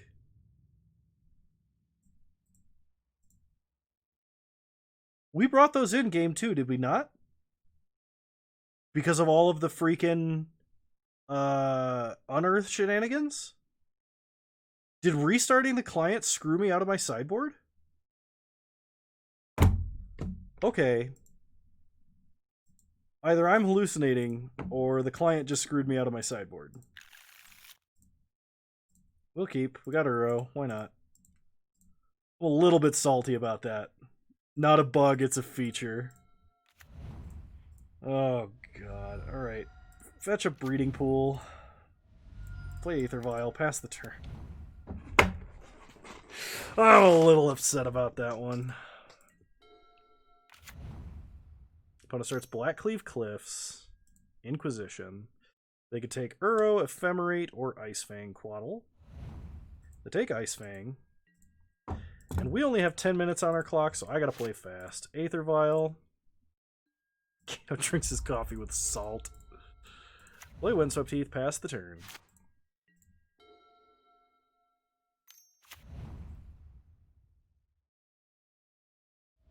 Opponent shocks a Blood Crypt.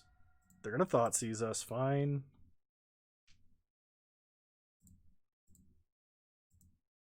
Feeling a little salty right now. Take Uro. Yep. Cling to Dust, Uro. You got it. Nothing I can do about that. Fetch with Windswept Heath. Let's go ahead and get a Hollowed Fountain. Untap. Aether Vial ticks up to 2. We draw a Venser, pass the turn. All my plays are correct. Have I even had a chance to really make a decision yet? Oh, Salt Lake joke pun? Yeah. No, you got me there. We'll fetch up a snow-covered mountain. Untap. Aether Vial. I think stays on 2, actually. Draw Windswept Heath, play Windswept Heath, pass the turn. Opponent cracks Marsh Flats for a Blood Crypt tapped. Opponent plays a mountain. They discard Lightning Bolt to Magmatic Channeler, exiling Lightning Bolt and Swamp. I mean, presumably they just bolt our face, right? Yep.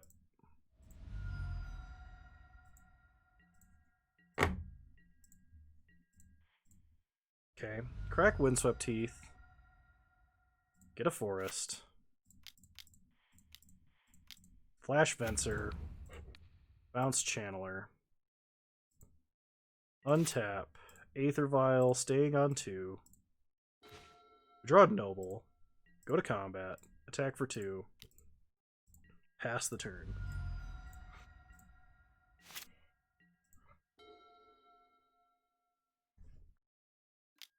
Opponent Inquisitions. I kind of want to Ephemerate right now, but I don't think that's right. You know what? Let's do it. Ephemerate. People who already have 4 trophies in Vintage Cube. Bounce Blackcleave Cliffs.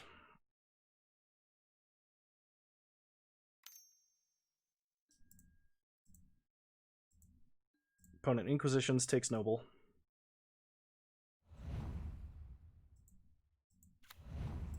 Replays Blackcleave Cliffs. Plays Channeler. Dreadbore. Okay. Well.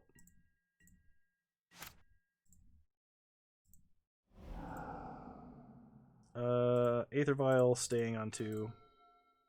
We draw Wooded Foothills.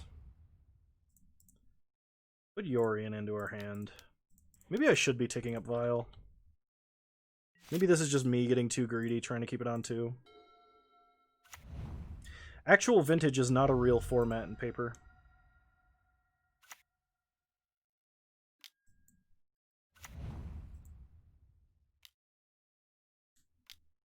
Also, the queues on Moto are they're very long and very difficult to fire because not a lot of people want to invest in cards they can only play in that format.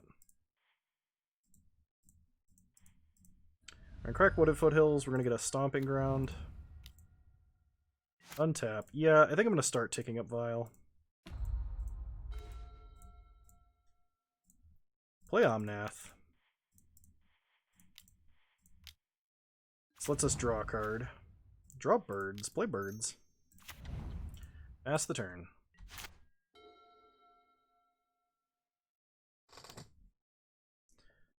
I would love to play Vintage. I think it would be a really, really fun format to play. They do have like Vintage challenges that usually fire when people in the Vintage Discord group like say, hey, it's about to fire, you should definitely join. Opponent Thought Seizes, they can take Resto or Yorion. Either way, we can get a Slow Flicker if we'd like. I think they take Resto.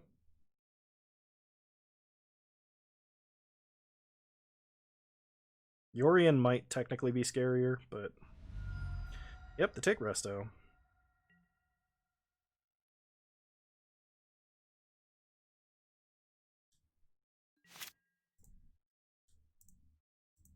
Tick Vial up to 4.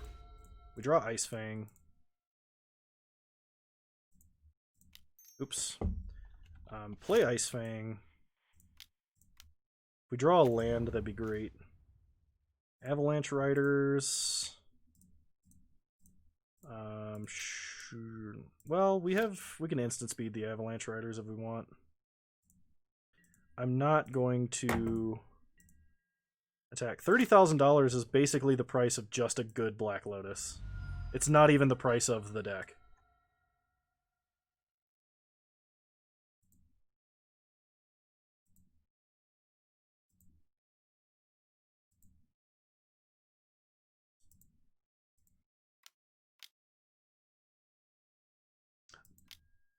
The only like technical problem that I have with Vintage is the fact that about 10 to 11 slots of your deck are already figured out. Building a Sneak and Show Legacy deck with no duels.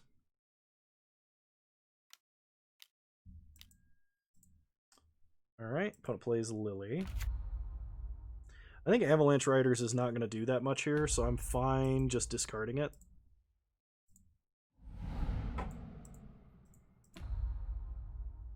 Okay, opponent exiles our grave.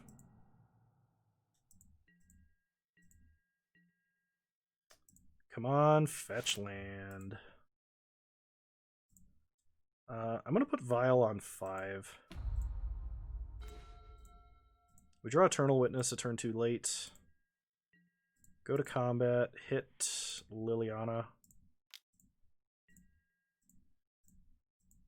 Pass the turn. Well, like, generally, like, you play the Moxen, you play Lotus. Because why wouldn't you? Like, and then frequently you play Voltaic Key and, like, Time Vault.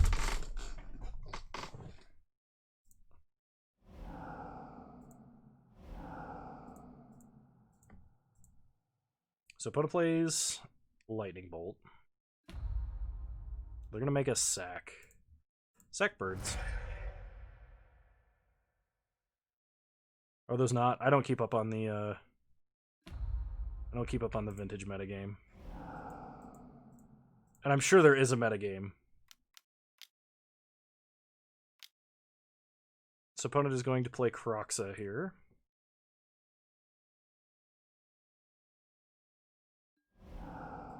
Yep. So we discard Eternal Witness.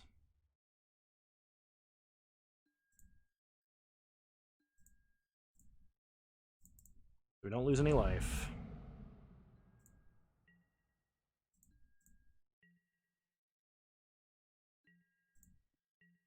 No attacks for the opponent. So, unfortunately, we have to play into them bolting this. Oh, shoot. That needed to be at second main.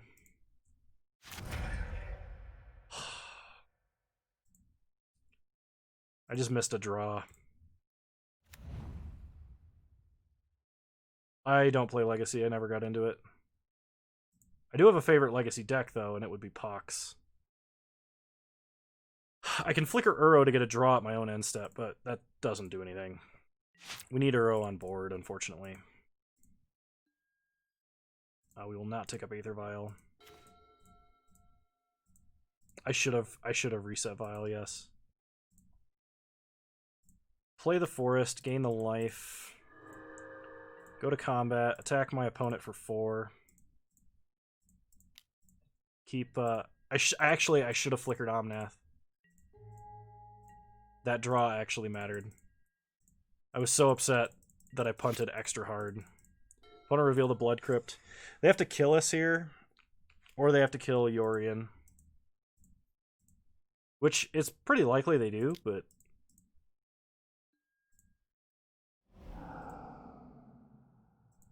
Opponent exiles Thoughtseize and Ashiok.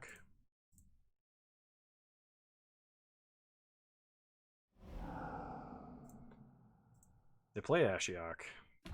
Or choose to play Ashiok. They mill themselves. Exile our grave.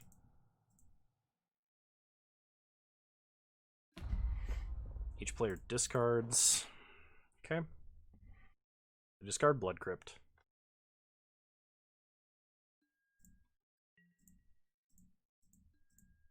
And they go to combat. They have to swing all out. I'm kind of surprised that they tapped Magmatic Channeler. We lose 3 life.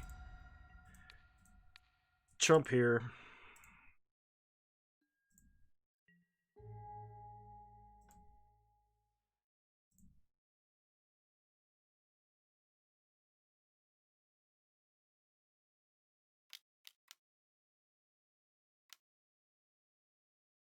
They play another Crocs out of the grave? What are they doing? Oh, cling to dust, they're going to gain life. Well, had we not Yorian, we would have died, so I guess my opponent found a way out. Yep. Alright. Whether we blocked or didn't, we died, so... But I punted that match away. I'm sorry, everybody. That was a mistake. The draw probably didn't matter.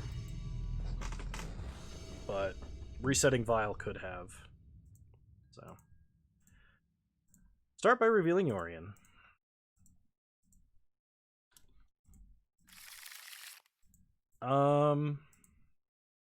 Yeah, we'll keep. Ice Fang into Soul Herder is good.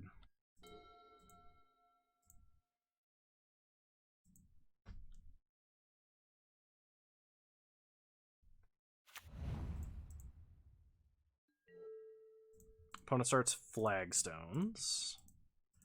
Okay. So it could be land destruction. Start by playing Misty, pass the turn. It could also be playing Control or Titan. I'm actually surprised at how many decks is playing. Will do. Thanks for stopping in, Bone Daddy, and really, really thank you. I really appreciate the donation of all the cards for this deck. Like, that was super awesome of you.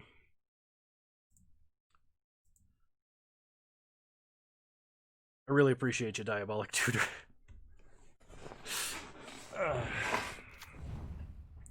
Alright, opponent plays a Valakut, so this is probably the green-white Titan deck. And not land destruction or something silly like that. Crack Misty, let's go ahead and get a breeding pool. Tapped. We untap, we draw. Stomping Ground, play Wooded Foothills. Pass the turn.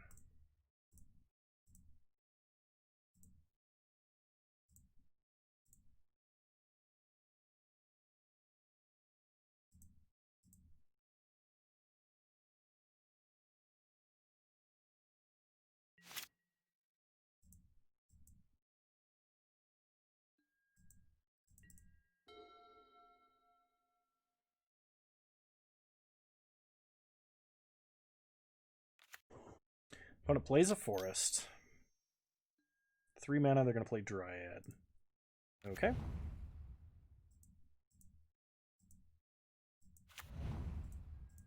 And they play a Field of the Dead. Let their end step, fetch Wooded Foothills. Let's get a Temple Garden.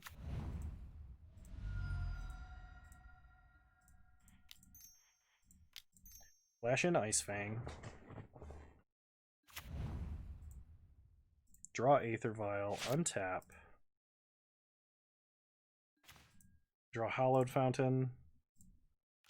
Shock Hallowed Fountain. Play Soul Herder. Attack for 1 in the air.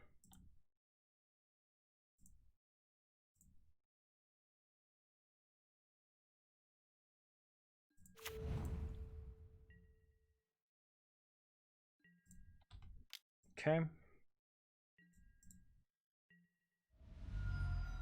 Flicker Ice Fang at the end step. Put a counter on Soul Herder. Draw Noble. Okay, pass the turn.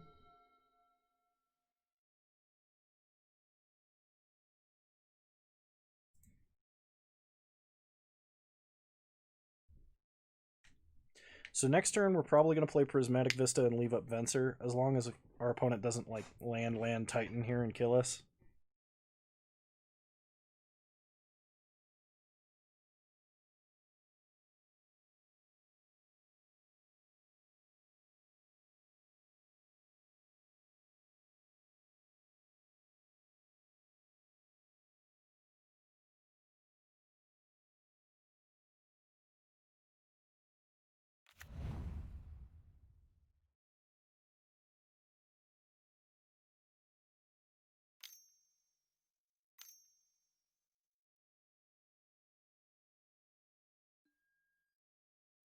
Okay, Eladamri's Call.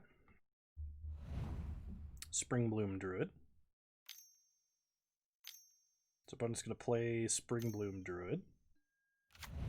And I think that activates Valakut, which means we're probably dead.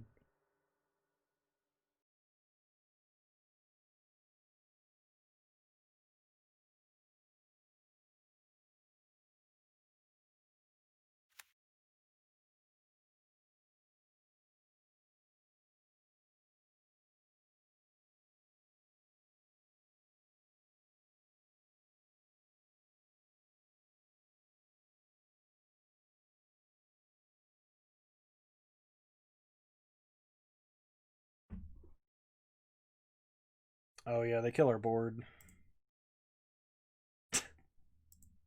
I don't actually think there's any way we can come back. I mean, like, this deck feels like it has hands that just lose.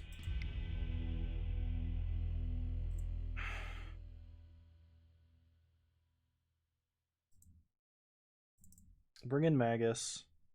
The problem is, like, we don't have enough chord effect. Like, this deck feels like it wants Vanifar in it.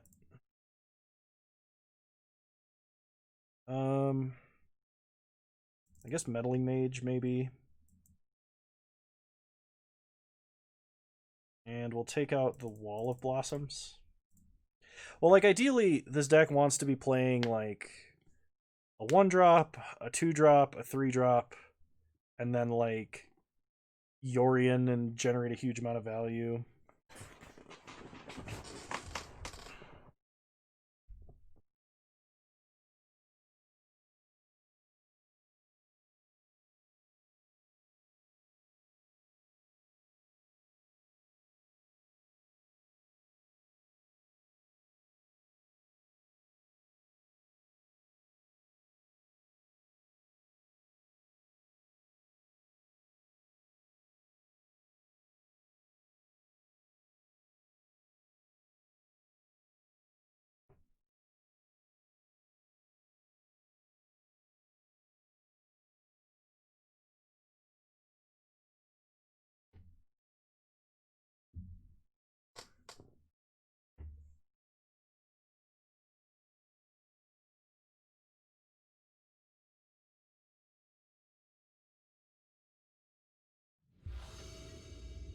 Alright, we'll play first. Reveal Yorion.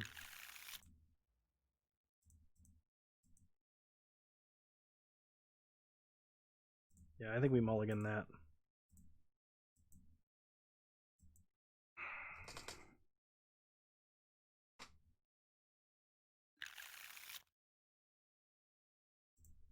I think a deck like this can exist and does work.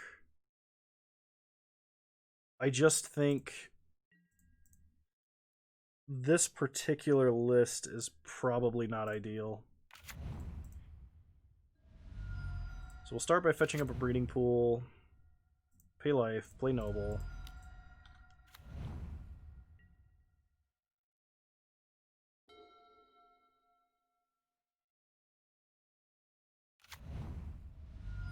Opponent starts Temple Garden, plays Elvish Reclaimer.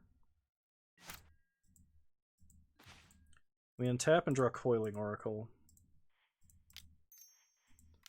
Play Coiling Oracle. Hope we hit a land. Draw another Coiling Oracle. Play Prismatic Vista, pass the turn.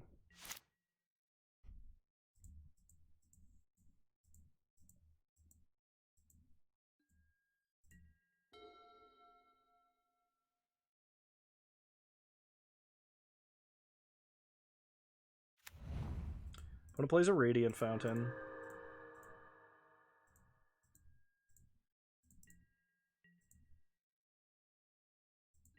And passes. We untap. We draw Windswept Teeth. Play Coiling Oracle. If we hit a land, we're going to play Soul Herder. If we don't, we'll just play Ice Fang. Okay, we hit a land. Play Windswept Teeth. crack Prismatic Vista. Let's get a Mountain. Crack Misty. Let's get a Hollowed Fountain. And crack Windswept Heath. We'll get a basic Forest.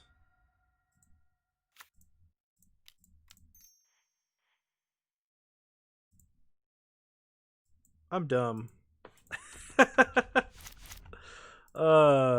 Yorion in her hand. It's a good backup plan, but for some reason I was thinking Soul Herder was green-white instead of blue-white. Alright. Opponent probably going to sack Radiant Fountain and go get Flagstones. Yep, there's Flagstones.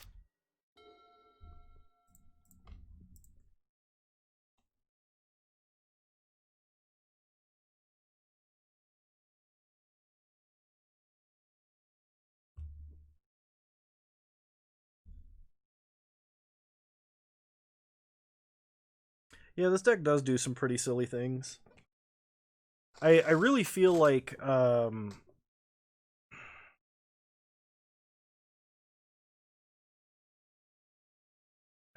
this deck should be like a Vannifar pod style deck. It's not bad. Like, the strategy and the idea behind it is not bad. I just think that this configuration is not the best. We draw Eternal Witness. Go to combat. Let's attack with a Coiling Oracle.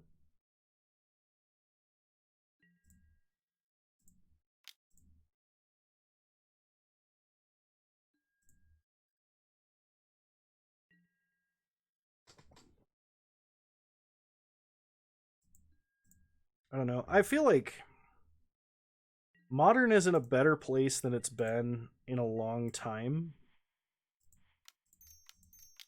Like, it had so many problems for a long period of time.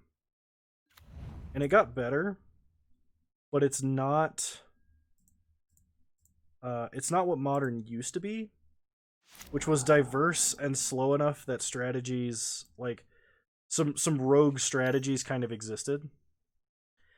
And my problem with Modern is not, like, the diversity is fine.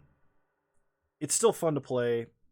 My problem is the certain individual cards have a power level that is so high that you can't play, like, on some level you have to play those cards. Like 3 mana to Fairy, Force of Negation, Wrenn and 6, you know, I can't play Loam Pox anymore. I can't play I can't throw together a good binder of old standard rares because, like, I can't play Bant Trade Binder without having the newer Bant cards. Yeah, and right now the best deck is all of those cards in a pile. But, like, we draw Ice Fang and we hit Charming Prince. Okay.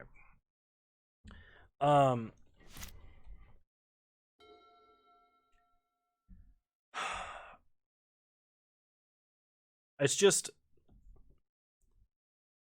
this sort of thing is inevitable because Modern is a format defined by design mistakes. Like, look at how long Snapcaster was, like, the top freaking creature that you could play in like Twin and stuff like that, and like Birthing Pod was its own deck for a long time. The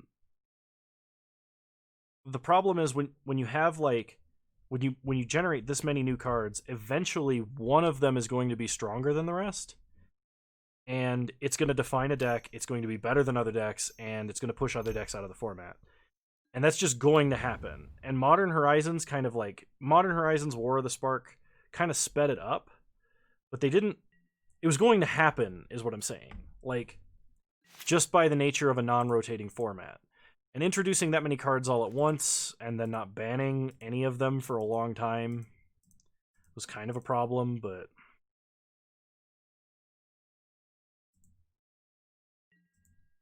I don't think there's much that can be done about it at this point. Not without raising the power level of everything else or banning an inordinate number of cards. Modern Horizons and War of the Spark were some of the funnest limited I've ever played. But like, yeah, Oz and I have talked about this before. It's a lot more fun when you have to break the symmetry to like actually make a card good, rather than just, oh, Teferi, you can't play instants anymore. You have to play on your own main phases and at no other time. Flicker Yorion.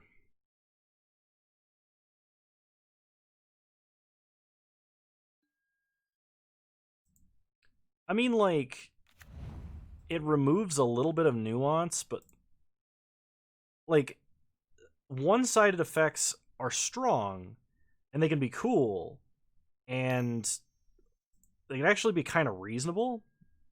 Put a path, Soul Herder, that's fine. Get a forest. But like when you're talking about one-sided effects, I think of things like Mishin the Mind Cage, or like other 7-mana gigantic enchantments that are kind of hilarious. But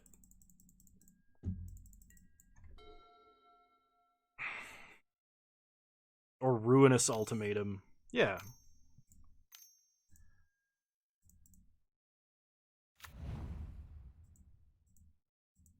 It's I don't know. I've done a lot of complaining in the last 20 minutes. It's just Modern is not what it was. Modern is still good. It's just not what it was. And a lot of people miss what it was. And there's not a format that exists right now that can give you anything like what it was. And the best one that I've... Oh, we're just dead. They fetch Windswept Heath and then activate Elvish Reclaimer. Yeah, Planeswalkers shouldn't cost under 4 mana, really. Or if they do, they should be like the new Jace they just printed, which is good, but not broken. The one with Kicker, that has made waves in exactly 0 formats, from what I understand. Like, think about 5 mana Teferi that they printed in Dominaria. People were like, oh my god, that card's nuts. It's an insane control finisher, and it's really fun to play. But 5 mana Teferi is played as a one-of in a control deck that he's outclassed by his own card version that costs 2 mana less. And Little Teferi is balanced by not having an ult, but he still interacts with the board. Like, 5 mana Teferi, I don't mind playing against 5 mana Teferi. I love watching people try to assemble Jace the Mind Sculptor, an ult big Teferi, and then just like exile your whole board. That's the kind of Magic I enjoy playing. Alright, we'll keep this. I'm gonna put back Ephemerate. Yeah, Little Teferi's ult is in play when he lands.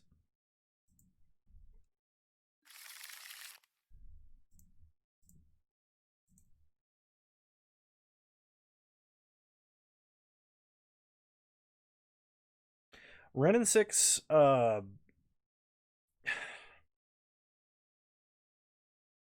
Wrenn and 6 should have a little bit less utility than it does.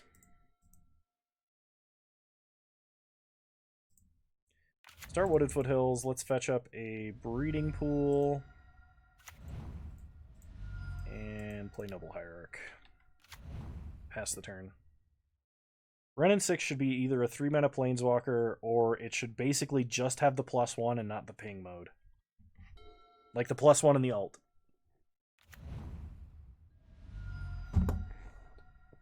Like, and look at Urza.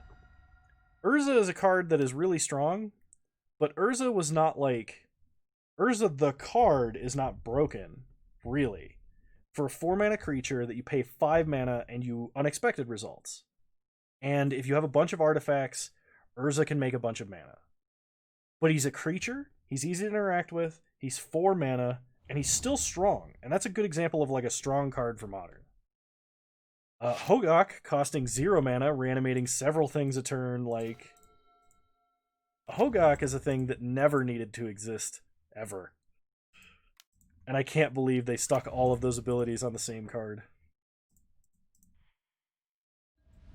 And like Astrolabe, everybody looked at freaking Prophetic Prism like, oh, it's just Prophetic Prism. It turns out that 1 mana Prophetic Prism is pretty good.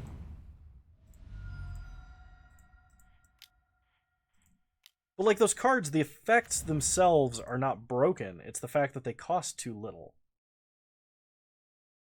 And they purposefully undercosted them to make them see play in Modern, or to be viable in Modern, because that's what Modern Horizons was for, was to print cards viable in Modern.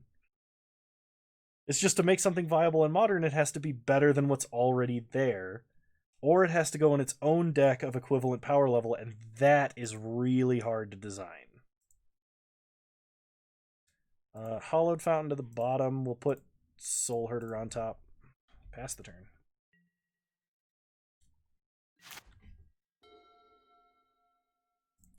But I've whined enough about it, so... Ooh, Cycling Street Wraiths. This might be Demir's Shadow.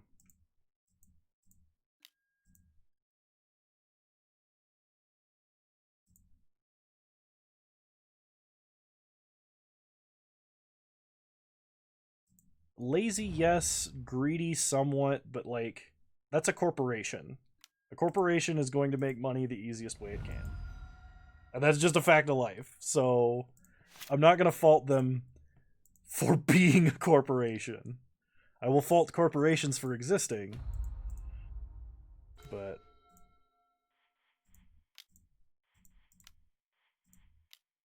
play Soul Herder, go to combat, attack for 2. Then we're going to blink Charming Prince. Hit our opponent. Well, we're going to hit our opponent for 3.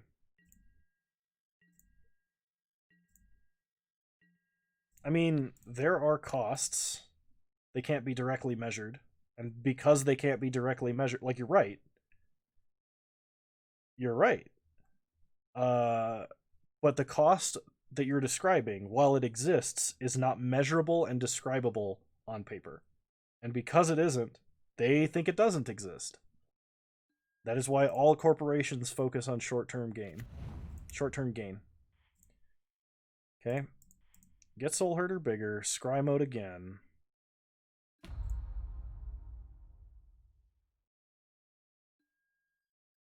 Land and land. Do I want to draw land? I don't think I want to draw land here. Pass the turn.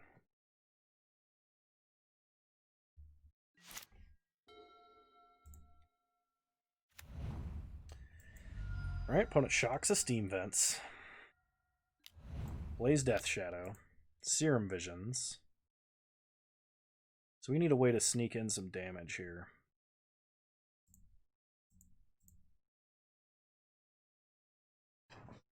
I think our best draw would be like a Coiling Oracle. Okay, Aether Vial we will tick up to 2. I don't even remember at this point. And I think after they got bought out, they were left alone for quite a while because they were making money. Like, Wizards has made money hand over fist basically since its inception. So we can Chord for a 2-drop.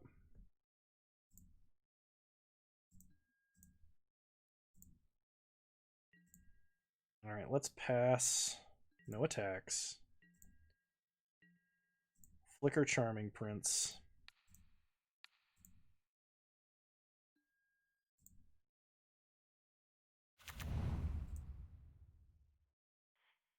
Go ahead and scry.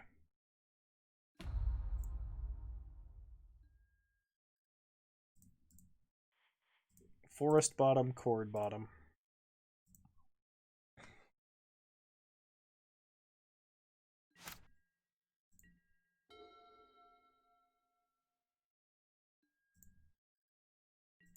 And like Wizards didn't really start going like downhill until what was it? Like 2013 when they started like 2013 was like when people first started noticing a change.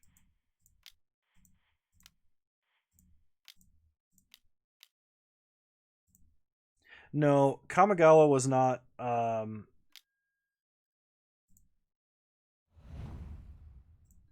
like Urza's block was a problem.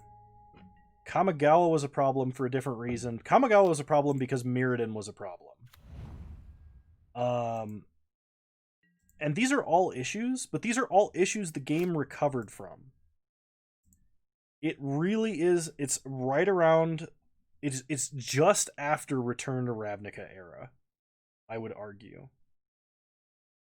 And that's not because like, oh, I joined on at Avacyn Restored. Of course, you would be nostalgic and No, I genuinely think the game started to deteriorate a little bit around like 2013. You get a plains, put Yorian in her hand. Okay, pass the turn. No attacks. We'll flicker Charming Prince again. I think we're just going to gain life.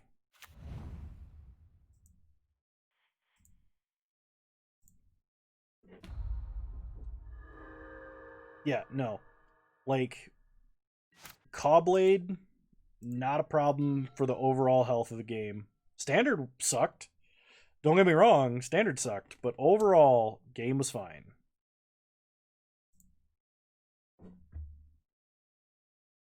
Okay, alright, you can say that that's the start of it. The only reason that I would disagree with you is because Innistrad, one of their best sets of all time ever, to this day still, came out immediately after that. Well, it was Rise of the Eldrazi, and then it was Innistrad. Yeah, isn't that funny? 4 mana Jace the Wallet Sculptor that used to just demolish people. Not even good anymore. He's $7 on Moto now. You can actually get a playset of Jace for a reasonable price. Alright. Well, we weren't winning that game, pretty much under any circumstances. We're going to bring in Path, and I think Thragtusk, and Magus. We're going to go down Wall of Blossoms, and Avalanche Riders. I just got the hiccups. Oh, this is horrible. Drop Force Negation. Hey, Tarek, how's it going? I'm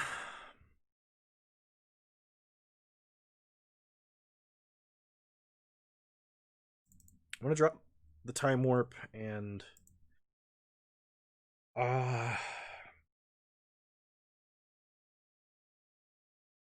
birds.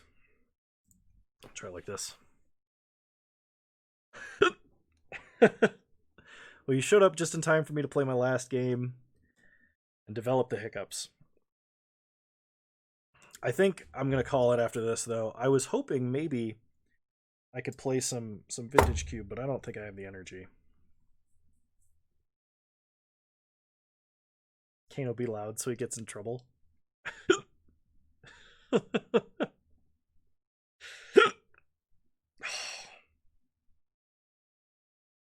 It's awful.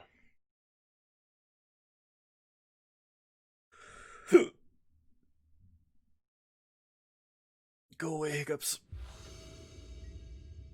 Or I'll play first. Yorian. Mulligan. Alright, this hand's a little better. Why do you consider doing this to me? That's what I want to know.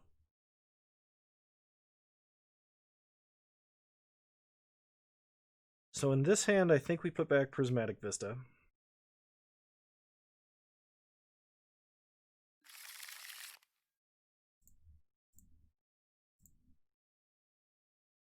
Blame Sigma. That's true. Blame Sigma when he's not here to defend himself.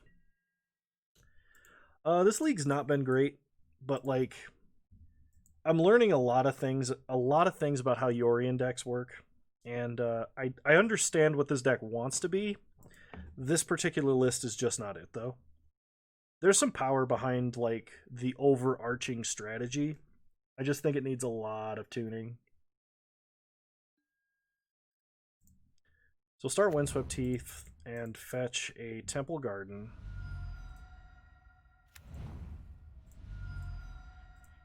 Play Giver. Pass the turn.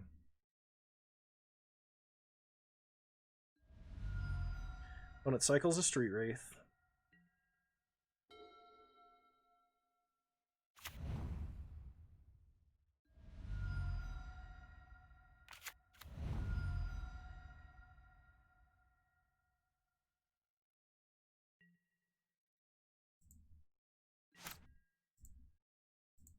Alright. We draw Aether Vial.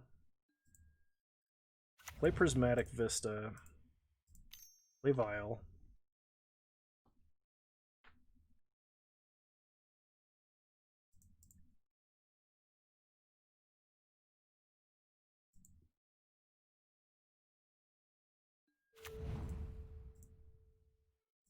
Pass the turn.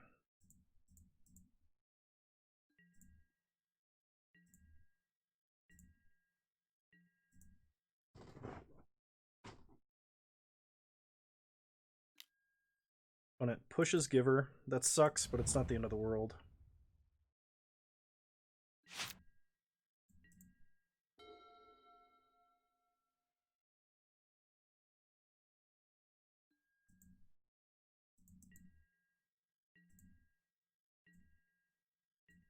When it really kept a one-lander. Alright. Fetch up a basic island, untap. Aether Vial ticking up.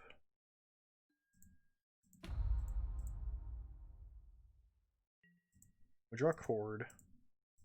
Play Coiling Oracle.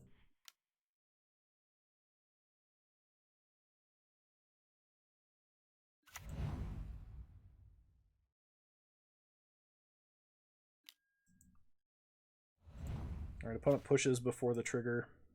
We draw Noble Hierarch, pass the turn. We'll Vial Noble Hierarch in on the end step of our opponent's turn. On a Blazing Polluted Delta, cracks it.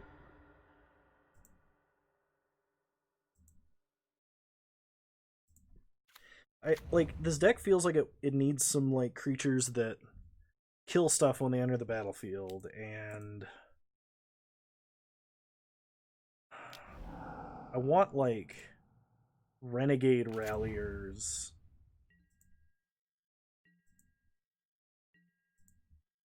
Oh gosh. It's just what we need. Violin Noble Hierarch. Untap. Tick up Vial to 2.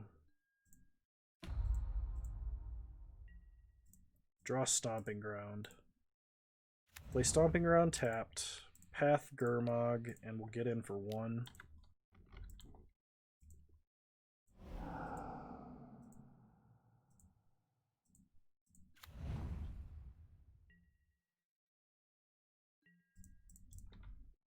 Your opponent to 11. Yeah, this is exactly what I was worried was going to happen with this election. I was really, really praying that, like, one side or the other would just win in a landslide so that there was no chance anyone was going to contest this. That, like, it would be very obvious that the American public wanted one side or the other. And that didn't happen. I'm not going to talk about it too much, because I know people like to watch videos like this to get away from this sort of crap. But, like, It didn't happen, and so the only other scenario is regardless of which side wins, people lose faith in the election process, which is a big problem. And that's all I have to say on the matter. Play Thragtusk, gain 5 life, go to 19, and pass the turn.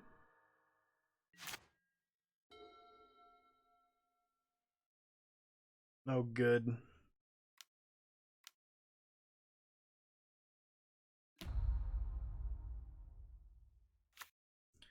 But it plays an Ashiok, which shuts off our cord. Oh my gosh.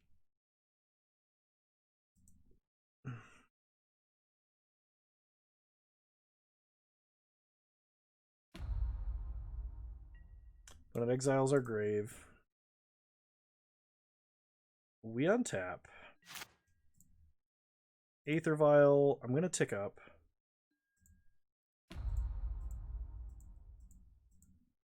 Oh gosh, I would not want to be president.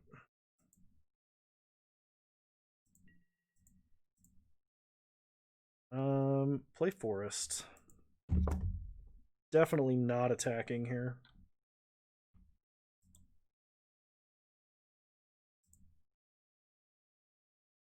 Thank you, Tarek. For the most part, I think everybody is.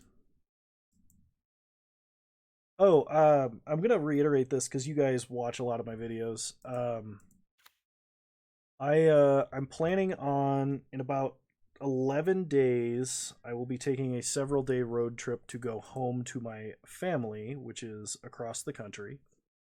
I'll be taking my setup with me, but after that point, I don't know if I will be able to stream. I will still make daily content, but I'm gonna go home and be around family for a bit. For the holidays, it'll be nice. Opponent bolts Thragtusk. That sucks a lot. Alright. We get a beast. I was really looking forward to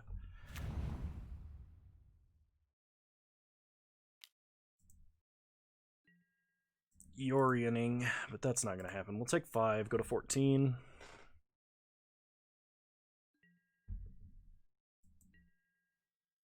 Yeah, that's the plan. While I'm driving, there's going to be some pre-recorded content. I am going to tick up because I think we still have to get Yorion. Alright, I'm not going to play this out.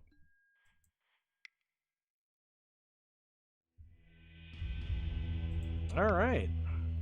Well, we went 1 and 4. So, I'm going to talk about this deck list for a second.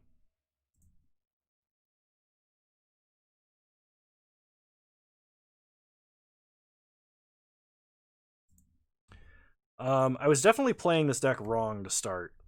That much is for sure. Well, that's okay. I mean, we learned stuff. I was definitely playing this deck list wrong at the start. It's got some nuance to it that I'm just probably not ever going to be good with. But I tend not to be good with like creature mid-range decks. I feel like it would be better if we were playing. I feel like we're missing some blink value that should be obvious. And I don't know what that is because I don't tend to play decks like this. I feel like we should be playing Flicker Wisps and like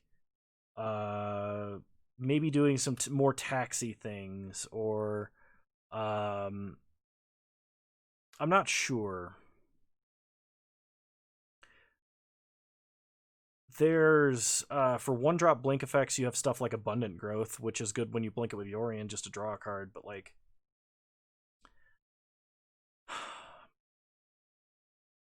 I don't think we've seen the last of this deck or decks like this deck, but I think this needs some work. So I'll look at it again in the upcoming days when I'm not doing anything, and we'll see. It needs a Chupacabra kind of effect, I really feel like.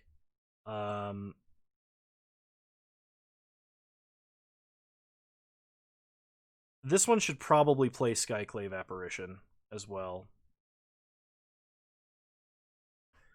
Wait a minute.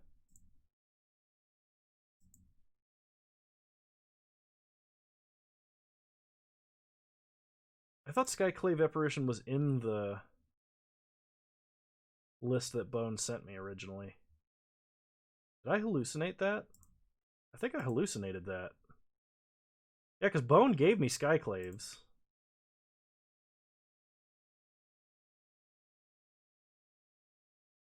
I must have hallucinated that. I mean, like, I have them now because Bone Daddy sent me them, and he's wonderful.